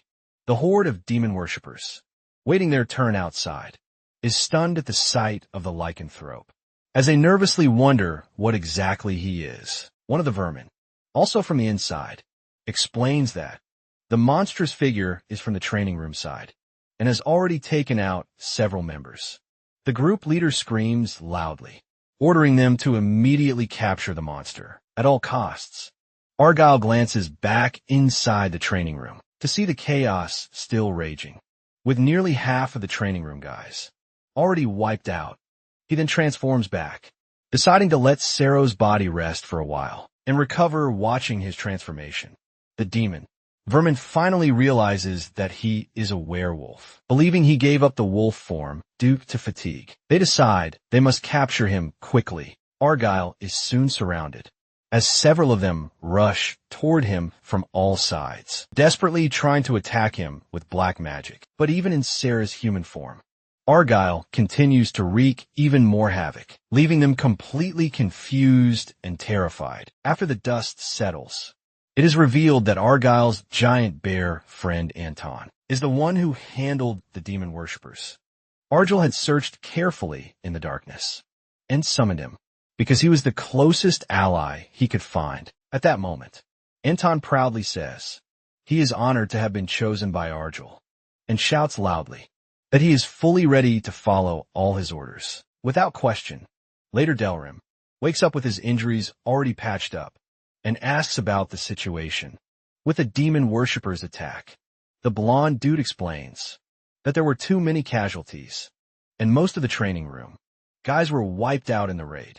The news shocks Delrim as he angrily leaves his room, with his subordinate tagging behind and warning him not to move, or his wounds might get worse. But Delrim ignores his protest and walks into the training room, only to see a pile of torn-up demon worshippers. The subordinate tells him that they also suffered heavy losses, but in the end, they won thanks to Argyle's intervention. Delrim asks where Argyle is, and the subordinate hands him a letter, saying Argyle went into the corridors to deal with the remaining demon worshipper camps in the surrounding areas. Delrim chuckles at the old man's letter, which simply says he went out for a walk. Meanwhile, Argyle and Anton are outside the corridors after destroying another demon worshipper camp as they head toward their next raid. Argyle notices a patch covering one of Anton's eyes and asks him about it, but Anton tells him not to worry. Argyle can't ignore it and presses him further, but Anton refuses to explain. When Argyle staggers slightly, Anton checks on him, but Argyle says he needs to visit the warden soon and has recovered some strength, so there's no need for Anton to worry. Still worrying, Anton hands him an extension grass, explaining that he picked it up during the last liberation, knowing how difficult it is to obtain. Argyle asks whether someone named Shermini was responsible for Anton's lost eye. Anton stammers for a bit, not wanting to go into detail. He tells Argyle that he is fine and he even won. Argyle is surprised, since this Shimini is apparently much stronger than Anton, meaning Anton must have grown a lot since Argyle last saw him. Argyle commends him for his hard work, and it is revealed that, like Delrim, Anton offered his soul to Argyle and has also walked through the inner darkness. After praising him, Argyle then scolds him for risking his life, despite all the warnings he had given him. He says he doesn't want him getting hurt, and warns him not to put himself in danger by doing unnecessary things. Anton is shocked and quickly apologizes, asking Argyle to forgive him. Argyle accepts and continues on a bit further. On their way, they run into a stuck-up butler with a floating disc between his hands, looking for Argyle. Anton immediately prepares for a fight, but Argyle stops him just in time. The butler says he has come with a message from his master, then sets the disc on the ground, projecting a holographic call from the vampire king, Indurus. Indurus explains that he couldn't leave his cell, so he had to send his butler. Argyle mocks him, saying it's because he's too afraid to come out. Indurus doesn't deny it, stating that he has survived in solitude for so long, precisely because of fear. Anton watches closely, wondering if another pointless fight is about to break out. However, Indurus apologizes for his foolish subordinate, Beckham, who offended Argyle. He explains that Beckham's actions were not his intention. Argyle finds the apology suspicious, since someone called a king would never humble himself so easily. He assumes Indurus must have set up some hidden trap. However, Argyle is completely stunned when Indurus actually bows his head, not caring about damaging his reputation as the terrifying vampire king. Indurus admits it was his fault and offers to make amends. Anton isn't convinced and tells him to state his real business. As expected, Indurus admits he has another reason for contacting them. He asks Argyle if he intends to forgive Darkus, but Argyle bluntly refuses. Endures had already anticipated this answer, so he didn't push further. He simply says that all he can do is watch his comrades get wiped out by Argyle. Before leaving, Argyle tells him to stay in his lane, like the high and mighty noble he has always been, showing his killing intent. He warns Endurus that if he tries to interfere, he'll send one of his friends to end him.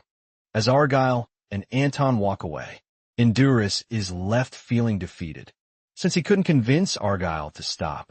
He can't believe that a whole vampire king like him ended up cowering before a mere old mortal, and wonders who in the world could actually stop Argyle. Now meanwhile, Argyle and Anton continue their tour, and soon arrive at another demon worshippers' camp. Without hesitation, they begin wreaking havoc on countless demon vermin. No matter how many appear, none are left standing, as they are mercilessly crushed to pieces.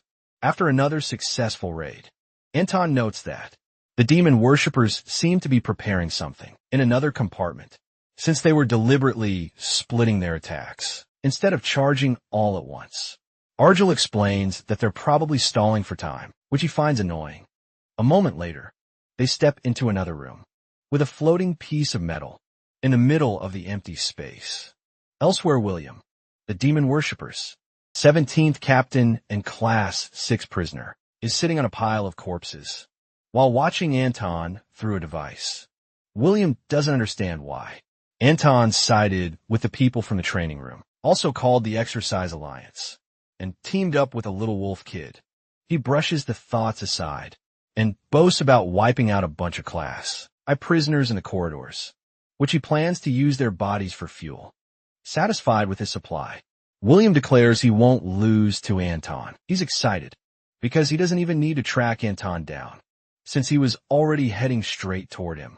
William also plans to capture Ciro after defeating Anton and offer him to Darkness, so he eagerly waits for them to arrive. Shortly after, Argyle and Anton race forward swiftly until they find William, still sitting on his pile of meat. He welcomes them, saying he just finished preparing food. Argyle ignores his nonsense and asks if he ordered the black magic raid on their training room. William says he did. While noticing that the werewolf sounds way too mature for a kid, he dismisses the thought, saying he plans to catch and offer him to Darkness. Anyway, he then turns to face Anton, asking him if he is trying to impress Argyle by babysitting the kid. Anton completely ignores him, which irritates William. William gets bored when Anton doesn't indulge in his conversation, so he prepares his black magic tricks, promising to turn him into a nice little fur coat. Anton is a bit stunned when he sees William's show of power, which is as expected for a captain level, Class 6 black magic user. Using his powers, William summons 2 giant monsters, and using black magic, controls them to attack Argyle and Anton. The giant beast with a tail in place of legs faces Anton, while the spider-looking one goes after Argyle. As Anton and the beast engage in a fierce fight, they both match each other pretty well, with no one having the upper hand against the other. 4 Anton the Beast attacks are pretty heavy, but not fatal. This makes him realize that its simple strategy is to stall for time, in order to drain Anton's stamina. They continue fighting, and Anton notices that the beast is quite fast, despite its huge body. But that doesn't faze him, because he's also quite fast for a big teddy bear. Without hesitating, Anton swiftly chops him up a bit with his butcher axe. Meanwhile, Argyle and the creature are still embroiled in a fierce battle.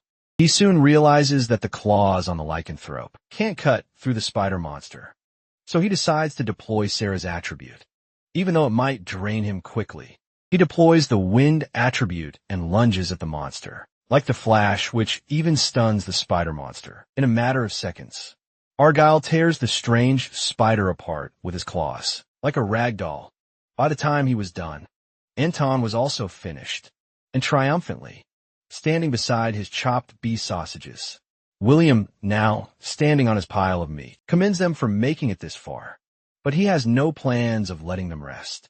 Using his black magic, He reassembles the two monsters once again, as Argyle and Anton stand watching him work. However, this time, he merges the two monsters into a bigger, new and improved giant ninja spider with a tail. Moments after it is assembled, the monster immediately attacks Anton and Argyle. At the same time, William watches the fight excitedly and is super pleased with himself for coming up with such a masterpiece. While laughing like a maniac, he invites Argyle to play with him, but Argyle bluntly refuses, claiming that he is already tired due to his advanced age and wants to rest for a bit. William is annoyed with him for trying to ruin his entertainment, but he overestimates himself because resting means he was not interested in running around, chasing petty monsters.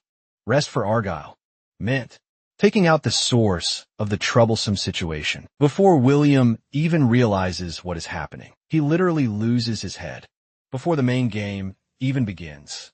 Thanks to Argyle's speedy intervention, after separating William's head, the monster still doesn't stop attacking, making Argyle realize that William was pouring life force into corpses and controlling them using black magic, which means the thing he just decapitated is a decoy, not the real William.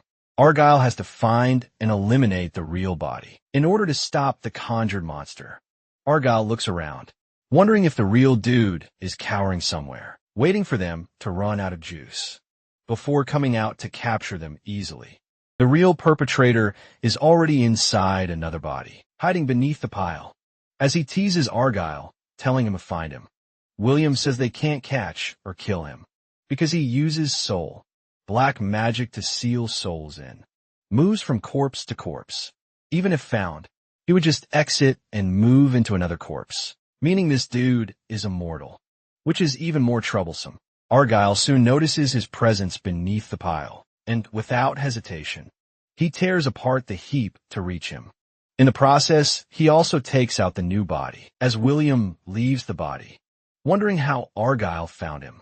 And just like that, he enters another new digs. But to his shock, Argyle immediately catches him, saying he finds dealing with spirits quite troublesome. Before losing his head, he asks Argyle how he keeps finding him. Argyle explains that he might not use magic or knowledge, but he has heard and seen plenty in solitude before his head is crushed. William is utterly shocked when he notices the number 51 on Argyle's neck. As he flees, he realizes that it is really Argyle inside, the werewolf, and not a kid as he had expected. Now he is truly scared because even if he runs, he can't hide from the old man and would definitely get caught.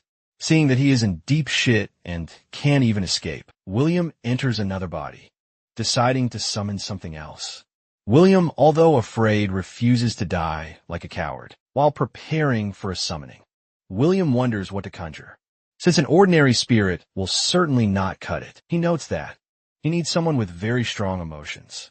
Meanwhile, Anton once again defeats the giant ninja spider monster, tearing it apart like a bunch of junk metal pieces. William uses all the remaining corpses to summon someone who he thinks can hold back Anton and Argyle. While he escapes, Anton and Argyle watch from distance as black magic covers the corpses and gradually condenses them. Moments later, William successfully conjures a dark, weird monster with red horns. He hopes it can stall for time, allowing him to easily escape. While Anton and Argyle are preoccupied with it, William is pleased as he watches his masterpiece, also known as an evil spirit, thinking he himself who summoned it can't even control it. As soon as the evil spirit is summoned, Anton immediately rushes over to take it out, saying he will crush as many as William summons. He uses his axe to crush its head, but the evil spirit's head is quite tough, and the axe doesn't even leave a scratch. It easily lands a fatal blow on Anton's side instead, leaving him in pain. William grins and is pleased when he sees Anton knocked out by only one hit. He quickly takes off while they're distracted, hoping that, even though the evil spirit is no match for Argyle, it can still keep him busy while he escapes successfully. After taking down Anton, the evil spirit heads over to deal with Argyle. Suddenly, Anton, still clutching his side, tries to help his master Argyle, William, on the other hand, is still thrilled, thinking he can definitely escape from Argyle alive once the evil spirit takes him on. But he has completely overestimated himself, because what happens next sends his head spinning in utter confusion. To his shock, the evil spirit drops to its knees like a slave, saluting its master, as if it recognizes Argyle, and knows it is no match for him. The evil spirit begs Argyle to kill him swiftly without letting him suffer. Apparently, it already recognizes that Argyle, who walks through darkness and chaos, is the one occupying the werewolf. Argyle asks for its name, but the evil spirit says it isn't important, and once again begs him to end him, without letting him suffer. Anton finally regains a bit of strength, and he gives himself an injection. As he watches the bizarre sight unfold, Argyle decides not to end the evil spirit's life and instead asks for its wish. The spirit then pleads for permission to withdraw and return to where it came from. Without hesitation, Argyle agrees, and the evil spirit thanks him softly before vanishing. After it vanishes completely, Anton asks Argyle about what just happened, but Argyle dismisses him, asking about his body. Anton explains that his ribs are broken, but they will heal soon. He then offers to chase after William, who is already long gone, but Argyle says it's not necessary. He further adds that he already contacted someone by telepathy and told them to take out any prisoners escaping in the nearby corridors. Turns out, the one Argyle contacted for the job is Delram, who already crushed William to a pulp while he was trying to escape. Argyle contacts Delram again, telepathically asking for updates. After hearing the job was done, Argyle commends him and says they'll see each other next time. Delram also thanks him for saving the training room, promising never to forget the debt. After returning to human form, Argyle and Anton set out again. However, because of Ciro's young and still developing body, Argyle keeps getting tired and sleepy far too quickly. So he asks Anton to carry him for a while. Anton, happy as always to serve his master, immediately agrees and asks where they are headed next. Argyle tells him to go to the arena, explaining that the guard will probably come looking for him soon. As they head out, Anton happily holds him like a baby in Argyle, entrusting the body's safety to him, informs him that he's going to be out for a few days. As the body rests, Argyle slips back into the darkness within to check in on Sorrel's condition. It has been 6 days since he took over the body, and Argyle wonders if he should release Sorrel before his spirit completely breaks under the pressure. As some of the ropes binding him unravel, Sorrel looks miserable and mentally drained as he begs Argyle to end the torture, saying he can't endure it any longer. Argyle tells him he can't be released yet, but he might soon leave Solitude. Sorrel is stunned to hear this, though. He can't fully wrap his head around what Argyle means, and questions him. Ignoring his question, Argyle locks him back up and prepares to leave, promising they will meet again in a week. As the darkness swallows him up again, Co struggles and desperately calls out Argyle's name. A few days later, Argyle wakes up in Ciro's body, and Anton informs him that they are close to the arena. Anton, wearing a pink apron like a mama bear preparing food, asks Argyle if he wants some. Argyle readily accepts. Already starving after being asleep for days, Anton tells him to wait a moment, as he adds seasoning and the remaining condiments to the simmering soup. Moments later, Anton finishes cooking, and after Argyle cleans out his bowl with impressive speed, he commends Anton's improved cooking skills. Anton beams with pride and explains that he remembered Argyle's preferences, so he practiced roughly 150 times just to please him and make sure the taste was perfect. Suddenly a prison guard approaches them and delivers a message from the prison warden. For Argyle, he informs him that he has been summoned for a meeting with a guest inside the arena. Hearing this, Anton recalls that Argyle had asked him to head toward the arena a few days earlier. He is surprised and a bit impressed that everything is unfolding exactly as Argyle predicted. Before leaving for the arena with Anton, Argyle tells the guard that he also came because he has some arena business to handle and orders him to tell the warden exactly that. After giving the guard this return message, Argyle and Anton continue their journey. Meanwhile, in the arena's VIP room, a renowned Karen named Talahar, who happens to be the lycanthrope king and Sarah's father, is raising hell demanding to see the prison warden. Apparently, he is far from pleased with their shitty level of hospitality and is angrily trashing the whole place, while roasting the shitty Solitude prison, demanding to see the manager immediately. Argyle and Anton soon arrive at a corridor close to the arena, where they meet a Class 7 arena official named Tolman. Argyle is surprised to see him all grown, because the last time they met, he was only a boy. Tolman protests, saying he is over 50 years old, and asks Argyle to stop treating him like a child. Argyle continues to tease him, saying he would think about it if Tolman says, "Please." First, Anton watches their interaction, and he is surprised by how casual Tolman is with Argyle, and he concludes that they must be pretty tight, as Tolman leads them on like a guide.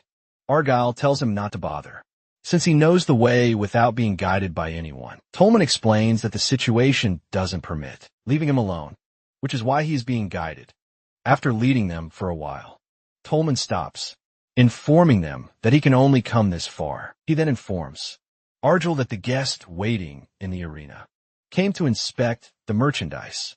He also explains that Argyle possessing Su Rao's body right now is a good thing, because then no one can carelessly lay a hand on him. Argyle decides to head in alone, asking Anton to wait there also. Argyle then steps into the elevator, which immediately zooms off to the VIP area of the arena. Meanwhile, Talahar is still angrily trashing up the whole place. Moving even further in, the clerk Bulimio, a Class 9 prisoner, tries to talk some sense into him, telling him to stop the commotion. He informs the angry Karen that his merchandise is already heading this way. Hearing them calling his son merchandise makes Talahar even angrier than he was before. Bulimio, who knows nothing about customer service, tries to explain that they simply store merchandise safely in their own way, according to prison regulations. Noticing how Bulimio said it like some noble prude, acting as if they were doing him a favor, Talahar is irritated, stating that he paid for the service, so they have no right to act like they're being generous. Moments later, Argyle arrives. While the two men are bickering like housewives, Talahar soon notices him and happily calls out to Soro, but he is shocked when he senses Argyle's presence inside the body. Once again, he is extra pissed, demanding to know what the hell they put inside. His son Bulimio tries to explain that they only store the merchandise, without doing anything strange to it. Talha fumes as he points to Sarah's body, protesting that something strange is inside him. Bulimio, who already knows the truth, is impressed that Talha could clearly sense Argyle's presence, even though he exists beyond the physical. He then explains to Talha that Argyle is a specialist and the best at merchandise storage. In Solitude at this point, Talahar refuses to listen to their nonsense, as he prepares to teach them a lesson for laying hands on his son. He quickly calms down when Argyle offers to talk with him and clear up the misunderstanding. But Talahar, refusing to hear him out, breaks a few more things in anger, commanding Argyle to get out of Sarah's body. Argyle says it might be difficult, since he has already taken a liking to Sarah's body. Hearing this, Talahar angrily grabs him by the neck. While suffocating, Argyle tells him that, even though Ciro's body is wonderful, he can just crush the kid's body with only his pinky finger.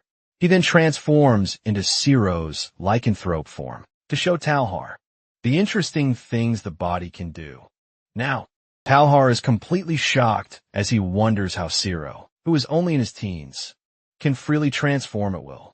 This is because lycanthropes can only transform at will in their 40s, and they also need to go through a bunch of awakening ceremonies. Talahar, still amazed, questions Argyle about his origins. Argyle, dismissing his question, tells him that Ciro is safe, and he should be proud that his son has achieved the impossible.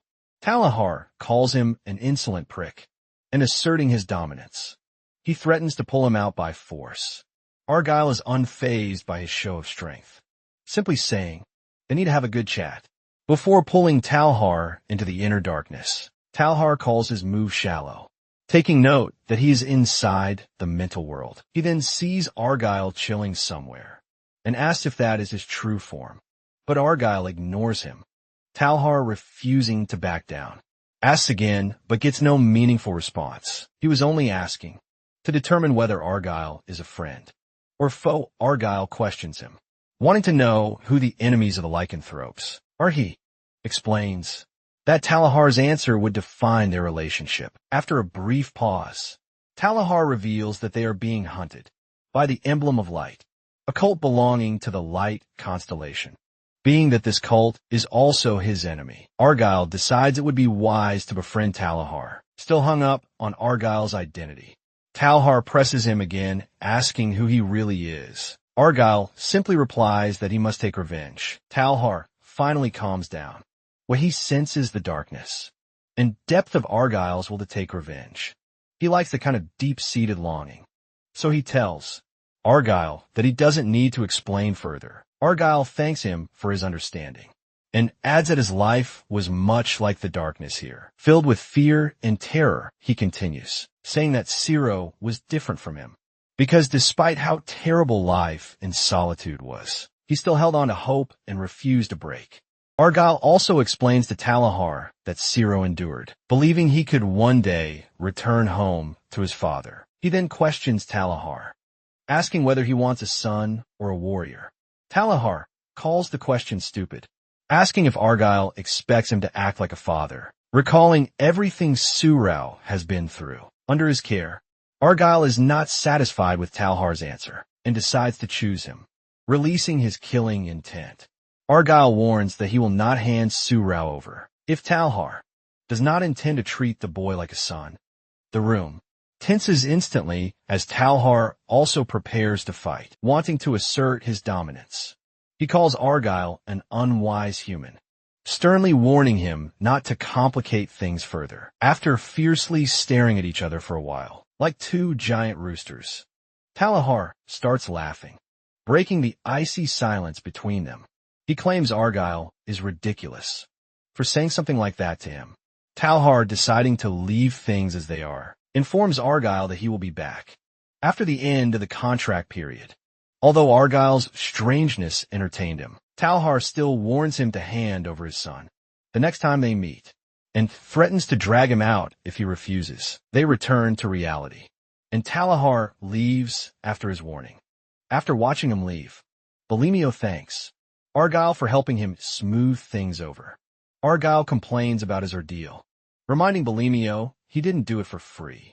Hearing this, Bulimio promises to ensure that he is compensated properly, because the merchandise belongs to the very important Lycanthrope King. He then shows Argyle a box of pills, and Argyle examines one of the pills. Seeing that it is genuine, Bulimio promises to take care of it and hand it over to him after his solitary confinement ends. As Argyle prepares to leave, Bulimio asks one of his subordinates to escort him out. Bulimio is amazed at Argyle's talent to not only handle merchandise, but also manage customers.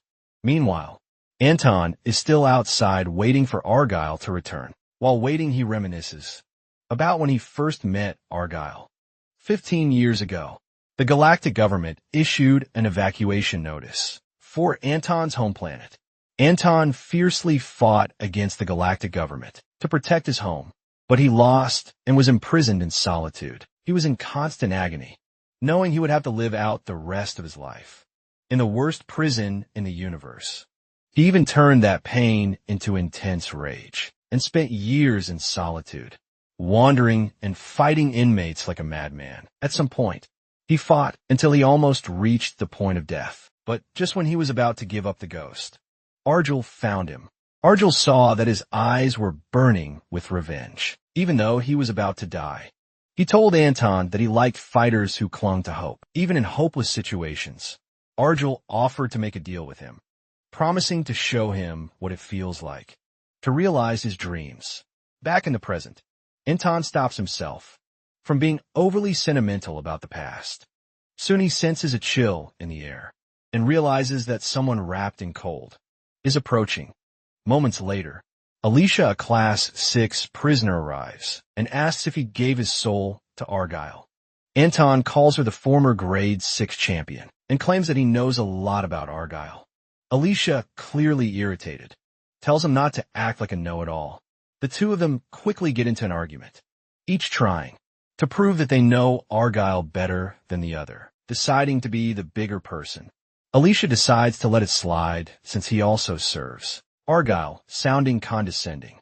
Alicia asks Anton how he managed to enter the arena, saying it isn't a place anyone can just waltz into. Anton, irritated by her openly hostile tone, even though they're meeting for the first time, chalks her arrogance up to jealousy. He angrily retorts that he came in with Argyle. Alicia is taken aback, jealousy clearly written across her face, trying to show off. Anton adds that he knows arena prisoners can't move around freely, implying that she must be envious of him for being able to follow their master without restriction.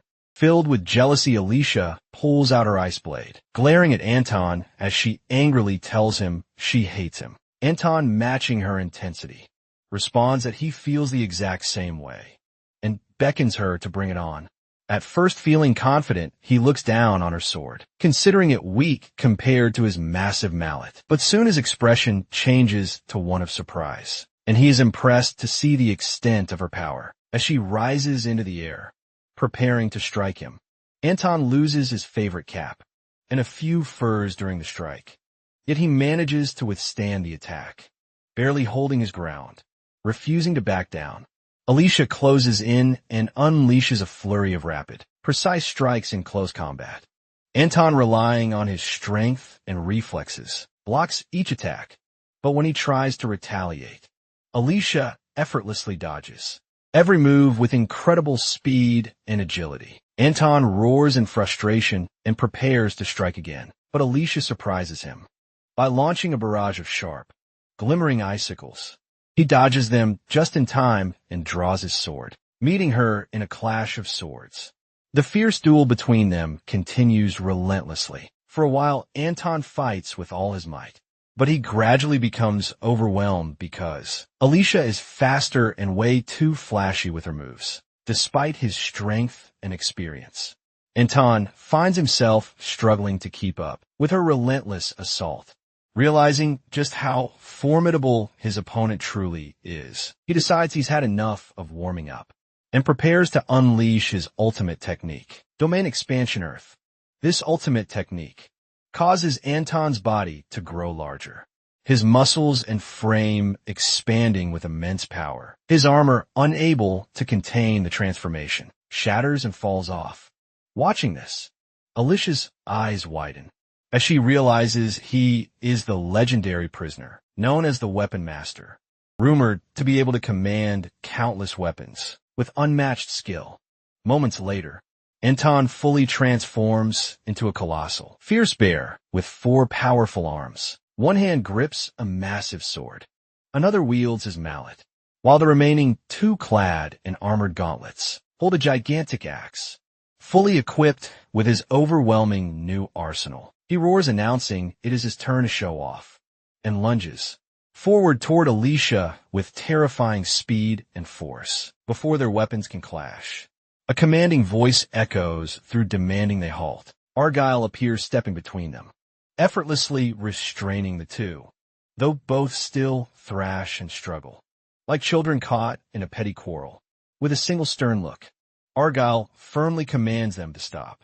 After fiercely warning them to stop, Anton and Alicia finally calm down and stop struggling. Once he releases them from their restraints, Argyle immediately scolds Anton, reminding him that Tolman specifically told him not to cause trouble. Alicia stays on her knees, cowering, like a child about to be punished by her mother. Argyle then scolds both of them, saying they shouldn't be settling a petty quarrel in such a reckless way. Soon the two of them start bickering again, each trying to convince Argyle that the other started it. First, Argyle asks why they're fighting when both are his friends. Alicia protests, insisting Argyle is her master and will remain so until death. Argyle sighs, saying she hasn't changed, and tells her to speak to him casually, like Alice who visited recently. Alicia freezes, and it is revealed that Alice is her sister. After exchanging pleasantries, Argyle says he heard she became the inter-arena champion, and asks if she came for him. Alicia confirms, explaining she learned he was here, and made a deal with Tolman to win a few extra matches, in exchange for permission to visit. Concerned Argyle says she shouldn't have risked herself just to see him. But Alicia doesn't mind since she's never lost, and dreams of becoming an undefeated legend like him. Argyle, feigning humility, insists he's just an ordinary Class I prisoner, leaving Anton bewildered. Alicia reassures him that his class doesn't lessen his achievements, and says he'll always be her role model.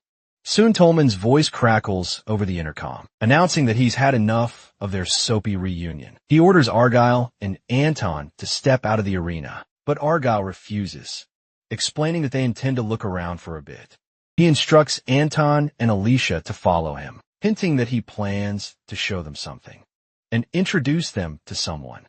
Meanwhile, watching from the monitors, Tolman regrets agreeing to Alicia's deal. He had only allowed her a quick visit, but now seeing her leave with them, he only hoped that nothing would go wrong.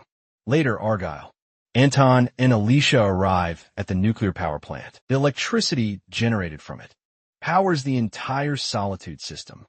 From there, he leads them on another tour to the Ocean Water Purification Center, which pumps seawater from deep within the planet and converts it into drinking water.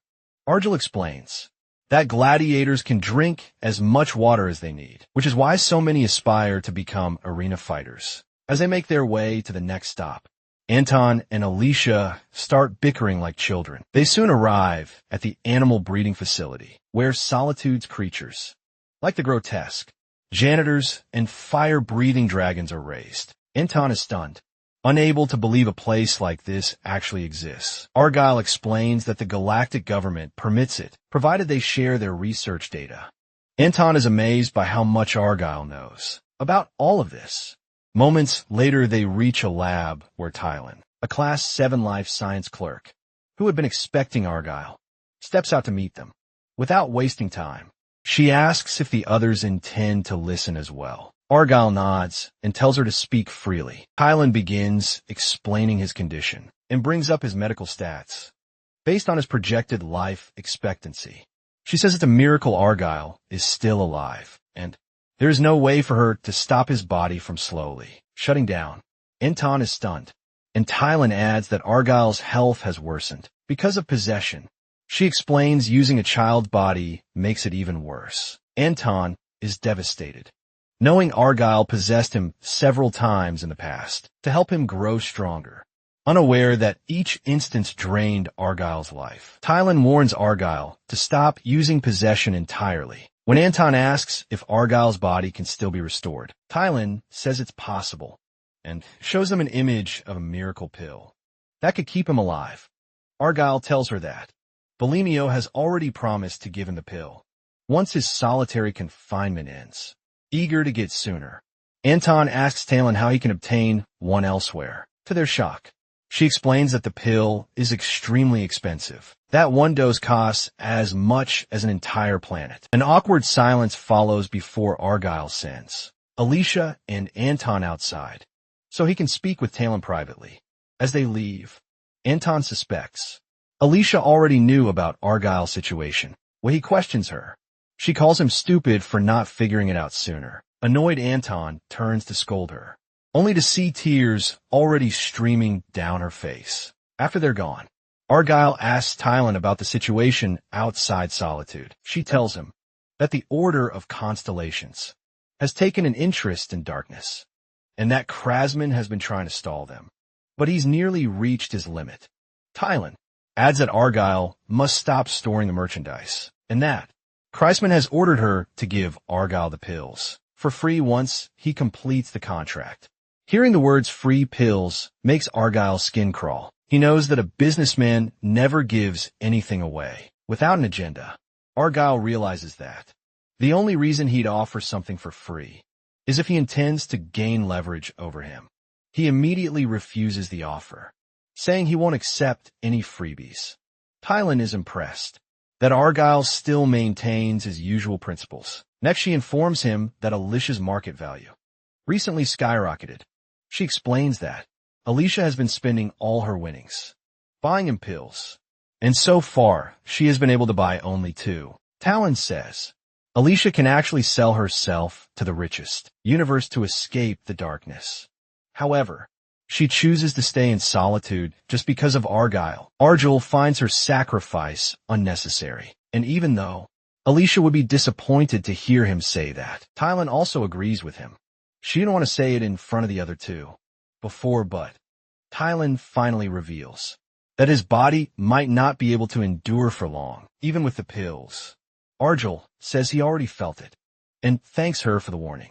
He wants to know how much time he has left, and he learns from Talon that he has 6 months left, according to the data she's collected. Even though it seems impossible at this point, Talon hopes his spirit can hold on and endure his body until the 2-year goal. Shortly after his lab visit, Argyle and Anton prepare to leave the arena. Before leaving, he tells a sad Alicia to take care of herself. Alicia hesitates before informing him that she plans to challenge the Class 7 title. Anton thinks she's crazy for attempting to challenge a Class 7 prisoner when she is only Class 6. After reflecting on their conversation with Talon, Argyle carefully asks if she is doing it for his pills. Alicia ignores him, saying she wants to become Class 7 for herself, and assures him not to worry, promising that she will definitely win. Argyle warns that even if she manages to win, she might not be able to walk for a while afterward. Knowing she won't listen despite his cautions, he decides to support her ambition, telling her to make sure she is a Class 7 champion when he visits the arena next time. Alicia is surprised that he agreed so easily, and as they leave, she respectfully bows to her master, vowing to protect him no matter what. 6 days later, Anton waits outside the solitary cell with Sarah's body, unconscious, and soon Argyle steps out of solitary confinement. Anton takes a knee to welcome him back, and Argyle explains that he was in another body, so solitary confinement wasn't bad at all. Finally, Soto returns to his own body, and also wakes up in tears during his agony in the darkness.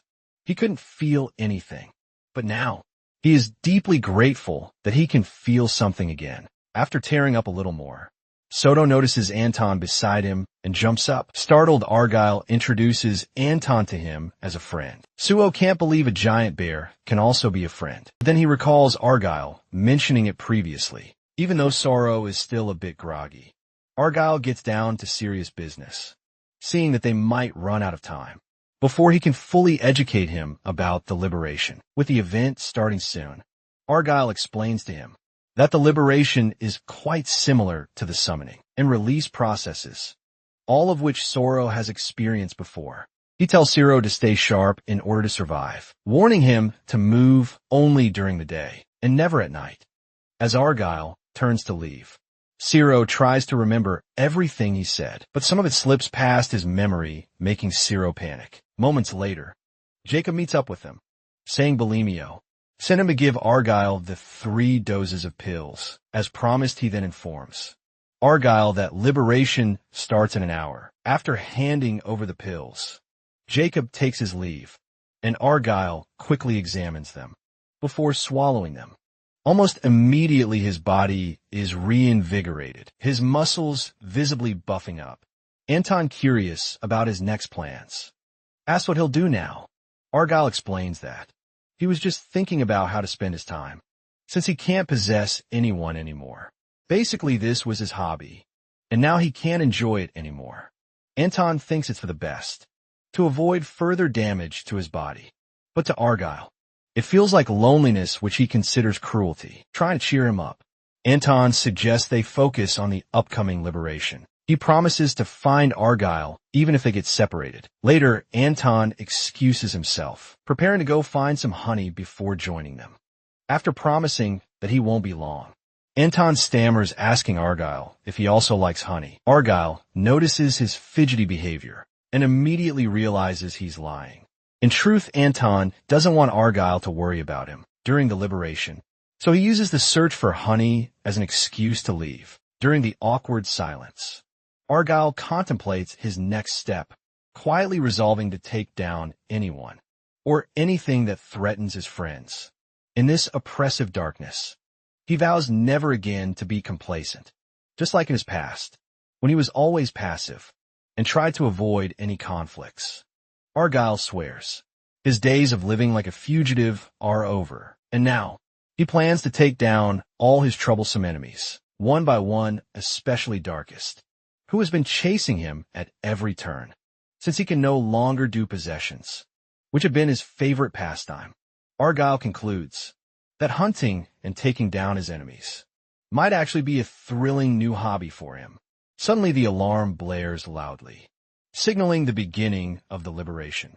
This time, instead of the usual golden lights, red lights appear, ready to teleport them to the location of the liberation. As they are teleported, Zero is momentarily shocked by the sudden, warm feeling of sunlight on his skin. Soon they arrive in a large, dense forest called the jungle. Enoro is stunned as he takes in the vast jungle around him. Basically on the prison planet, there is solitude to confine prisoners. But this planet also houses a massive continent, designated to release them during the liberation. Here, in this open continent, the prisoners are forced to survive in the dangerous jungle for an entire month. The purpose of the liberation system is simply to torment the prisoners, just like during the summoning, when they face the fire, breathing beast and the release. When they encountered terrifying creatures in the corridors during the liberation, they are left to deal with the terrifying natives, just as Sito is still trying to get a hold of his surroundings. He suddenly turns around to see the natives rushing aggressively towards him with sharp spears. He is confused for a brief moment, wondering who they are, but Zero, wasting no time, quickly transforms and takes to his heels. However, after chasing him for a while, Zero soon painfully realizes that he is no match for their relentless speed. As they begin to attack, he quickly deploys his wind attribute to dodge their attacks. But even with that, Zero is immediately overwhelmed and fatally wounded. Zero is stunned as he desperately wonders why he can't dodge their strikes, even with his attribute fully deployed. Soon he notices that apart from being fast, there are also highly skilled fire attribute users. Wasting no time to think, he continues to run as fast as he can, and as he does, the number on Sarah's neck suddenly changes from 3 to 4, signaling that he is now officially a Class 4 prisoner. Feeling a bit pumped and determined, he decides to focus on the enemy directly in front of him. Elsewhere in the jungle, a red light shoots up into the sky, and a man is seen with a red circle on his head, fleeing as the light follows him. Soon, several prisoners with weapons start chasing after him. The man, determined to live, runs for his life, because he can't survive if they catch him. As several prisoners chase after him like some prize, one of them calls out, telling him to accept his fate. Another one tells him that his choice will save many prisoners. The man being hunted bluntly rejects their preaching, refusing to stop. As he runs, he bursts into tears, wondering why he is in this situation. Suddenly, one of his assailants deploys his light attribute and releases a chain, with which he grabs the man by his foot, making him stumble to the ground. The man continues to struggle as the rest of the prisoners prepare to terminate him. However, a dark attribute user suddenly appears from behind, deploying a shadow armor to protect him, just in time before he can be chopped. Several weapons almost strike him, but the armor shields him and absorbs every impact. His assailants grow confused as they continue jabbing at him with their weapons. Yet the armor refuses to give way. The light attribute user soon arrives at the scene and orders the rest of the prisoners to take their battle formation, warning them that they are about to face a large number of demon worshippers. The demon worshippers who rescued the man have already eliminated the 2 prisoners who tried to strike him earlier. The situation becomes clear. The demon worshippers cannot allow the man They call the adversary to die while the light attribute user and his group are determined to kill him. With both sides driven by opposing intentions, they prepare for combat. And moments later, chaos erupts. As the two groups clash fiercely over the adversary, one side shouts to protect him, while the other side shouts to destroy him. Meanwhile, from the top of a cliff, Argyle and Anton watch the chaotic battle raging below. Argyle instructs Anton to help him take care of the situation. Anton immediately jumps down from the cliff into the battleground, and without wasting any time, rips apart the demon worshippers. He continues rampaging fiercely, taking them down one by one, and sending panic through their spines.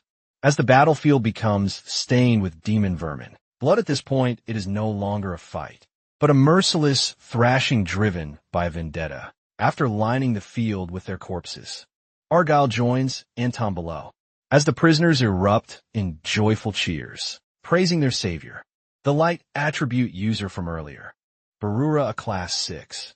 Prisoner and member of the light constellation cult, greets Argyle. They seem familiar with each other, as Argyle remarks that Barura is still shouldering quite the burden. As always, Barura calmly responds that he chose this life and considers it his duty rather than a burden. While observing the prisoners, Argyle explains that he only said it because Barura seems to be overextending himself by being responsible for them. Barura smiles, gently saying he will heed Argyle's words. Meanwhile, the adversary they had been chasing earlier had already met his end. During the chaos, the adversary is a prisoner who bears a red mark on their forehead. After the liberation, a red pillar also appears above the adversary's head. Just like the red light that shot into the sky earlier, the red light disappears the moment the adversary is found by another prisoner. The most important rule is that if the adversary is not taken down within 2 days, a horribly terrifying great monster is summoned into the jungle. This is why the prisoners hunt for and try to eliminate the adversary, hoping to avoid being wiped out by the great monsters. However, since the demon worshippers are a group of dim-witted nincompoops, they protect the adversary instead, wishing for a mass thrashing, so they can use the piled bodies and harvest the life force as ingredients. This entire adversary system, as usual, is just another method used by Solitude to torment the prisoners by forcing them to turn against one another. As Argyle and Anton continue their journey, Anton asks about his relationship with Barura. Argyle replies that Barura is simply an overly kind-hearted man, trying to take responsibility for the lives of all the prisoners in the jungle. He explains that even if they manage to prevent the summoning of a great monster, Solitude will always find new ways to torment the prisoners. While they are running, Argyle suddenly comes to a halt as another red light shoots into the sky, signaling the location of the next adversary. They quickly take off racing toward the adversary, and Argyle asks Anton if he has ever been one. Anton shockingly reveals that he has been an adversary. Twice he explains that the great monster summoned becomes as strong as the adversary's rank.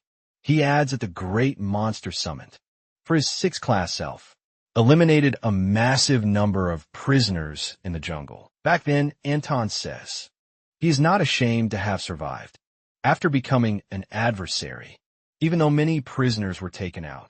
Argyle also agrees with his mentality. Anton then asks Argyle if he has ever experienced being an adversary. Argyle reveals that he has been the adversary so many times that he has grown numb to it, although for some reason it bothers him a little today. Anton then guesses that he must be worried about Ciro, and Argyle confirms it. They continue running as fast as they can until Argyle suddenly stops, finally catching up to Ciro. Anton is shocked when he sees the red pillar and the mark on Ciro's head.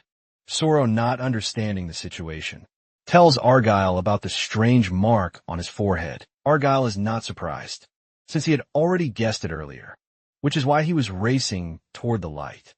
They all stand there in awkward silence, staring at one another and wondering what comes next. Meanwhile, at Barura's temporary shelter, One of the prisoners walks in, shouting his name. He informs Barura that the target came to their shelter. Everyone is shocked to hear this, and they can't believe that an adversary walked into an enemy camp. On their own, the prisoners are happy that they don't have to run around like cat and mouse, which means no fear of great monsters coming after them too. They all head outside, where Barura has already set up a barrier to keep outsiders from entering their main camp. He steps outside the barrier, telling them to wait while he chats with the visitors. Seeing Argel on the other side, Barura tries to draw a clear line between them, now that they are on opposing sides. Argel calmly explains that Ciro is his ally, and that he only came to warn them to back off. He sternly threatens him that anyone who lays a hand on the kid will immediately be terminated.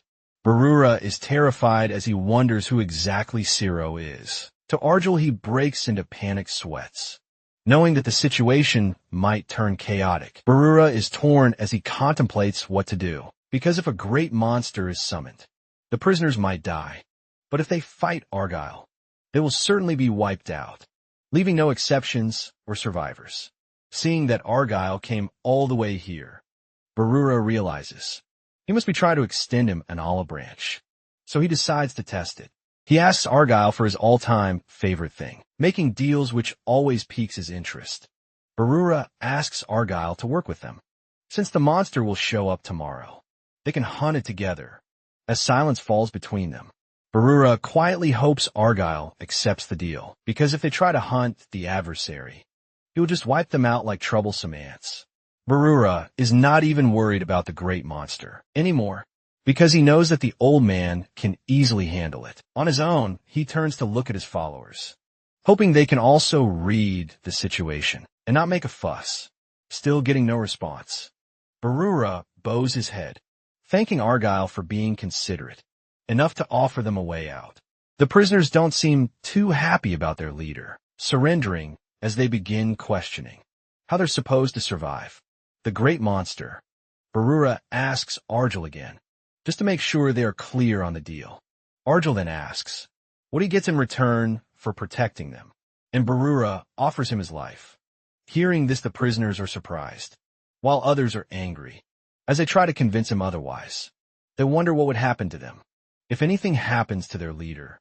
Barura gently tells them not to be scared, as he has to make the necessary sacrifice. To him, his life is useless compared to the numerous lives of the prisoners. Argyle is impressed by his reckless sacrifice, and as he leaves, he tells Barura to rest, because the summoning begins at noon the next day. As they walk away, Sorrow apologizes for causing trouble. Argyle tells him not to worry about it, because in solitude, survival is everything. He tells Soru to focus on staying alive and forget everything else. The following day, they meet up with Barura and his followers. As everyone prepares for the summoning, Argel tells Barura that they only need 4 people to fight the monster, leaving everyone confused. Barura protests that 4 is a bit too few, but Argel explains that they need to assess the great monster's abilities before deciding otherwise. This is because if it is a type that heals by eating flesh, then having too many people will surely backfire. Barura realizes that Argyle is right, and he finds it reassuring that he has factored in different scenarios. After deciding who goes to battle the great monster, Barura casts a barrier spell, sealing off the rest of the prisoners from the battleground. The chosen 4 are Ciro, Barura, Anton, and finally the OG himself, Argel. Moments later, the red mark on Ciro comes alive, shooting into the sky as the summoning begins. Shortly after the light phenomenon, the great monster appears. Just as the 4 all rush towards it, the summoned great monster is a giant beast, with a mixture of scorpion and devil. As the monster roars fiercely in the distance, the prisoners behind the barrier are extremely terrified, wishing they had just taken out the adversary instead of facing such a strong beast. Barura immediately deploys his light attribute as he chants a couple of incantations, summoning a lumen shield around himself, Anton, and Ciro. Argyle is the only one who seems to be immune to it, but he is not concerned. as he pulls out his favorite princess wand, beckoning his comrades to join him in battle. At the same time, they all lunge forward, charging towards the great monster, with Barura in the rear, maintaining the lumen shield. As Anton, Ciro, and Argyle attack the monster from all sides, the prisoners behind the shield watch in utter amazement. Barura casts another light attribute spell, Solar Snare, ensnaring the monster and limiting its movement, while the others continue to attack it from all sides. Anton also deploys his Earth attribute, summoning a giant boulder shaped like a mallet, which he smashes into the monster, almost causing the earth beneath to quake. After the dust settles, he is shocked to see that it did not even leave a scratch on the great monster. At all, Argyle is impressed by its creator Tylan, who is a genius at combining genes to create new life forms. He praises her again for creating an insane masterpiece, this time after studying the monster. Argyle finally has an idea about its strength. He finds everything about the monster exceptional, but Argyle is undeterred, as he beckons to his crew to begin the main hunt. Soon they all jump into action, attacking the monster, while Argyle stands back, still preparing to join in. Argyle feels a tingle in his fingertips as he reads into the monster to find a weak point. He learns that the monster is a close-range defense specialist. Even though that is the most troublesome kind, Argyle seems to have found a way around it.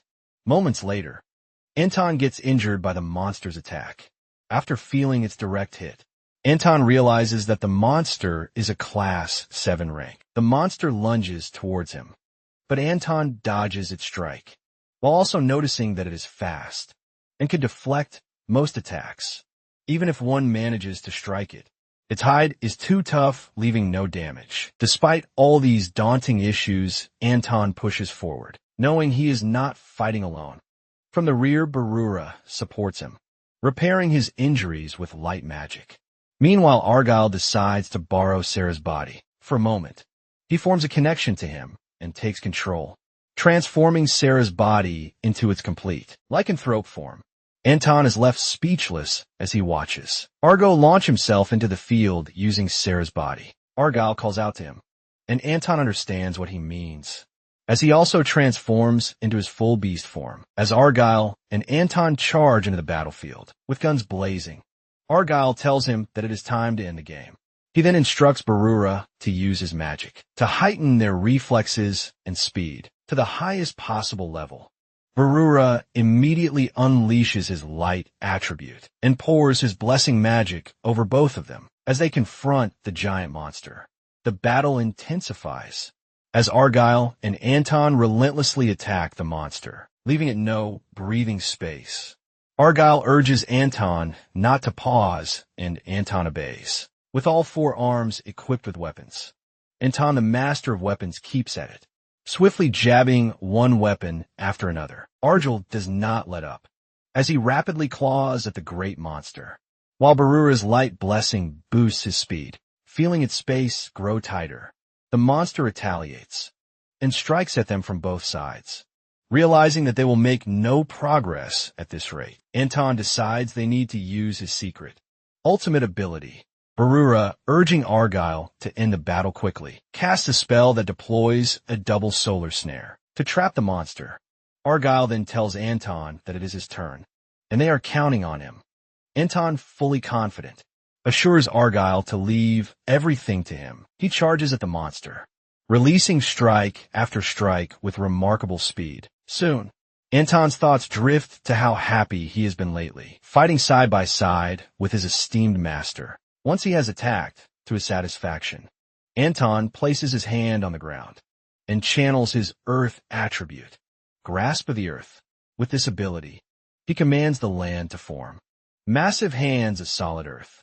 He attempts to seize the monster from behind, but the monster reacts instantly and slices the earth and hands apart, leaving Anton shocked. As the monster rushes toward him, Anton can feel its momentum from afar and decides it is far too insane for a mere artificially cooked specimen. Even though it is intimidating, Anton refuses to relent as he once again deploys another earth attribute, Earth in Shackles, using his fist to control the giant earth hands. He grabs the monster from all sides, using the massive hands as shackles, from different angles. Meanwhile, the esteemed spectators on the other side give their useless 2 cents. From the safety of a shield, they question Anton's decision, asking who traps a giant monster with ordinary dirt. They even advise him to use a weapon instead, as if they had not just watched him earlier with 4 arms full of giant weapons, striking the monster without success.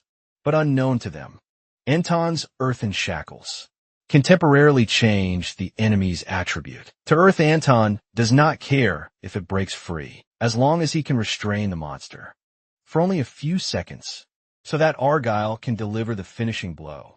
As the earthen shackles hold the monster in place, Argyle leaps in, while Barura focuses all his light magic on him and grants him a boost called Radiant Force. Barura explains that from the beginning, Argyle had already determined the monster's attribute to be lightning.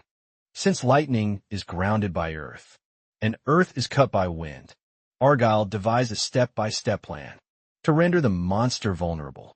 Using Anton's earth shackles, they already shifted the monster's attribute to earth, temporarily. While this change in its attribute is still active, Argyle will move in to finish the monster, using Sarah's wind attribute, which can cleanly cut through earth. As Barura's boost reaches Argyle, he deploys Sio's wind attribute, tapping into his wolf's claw ability.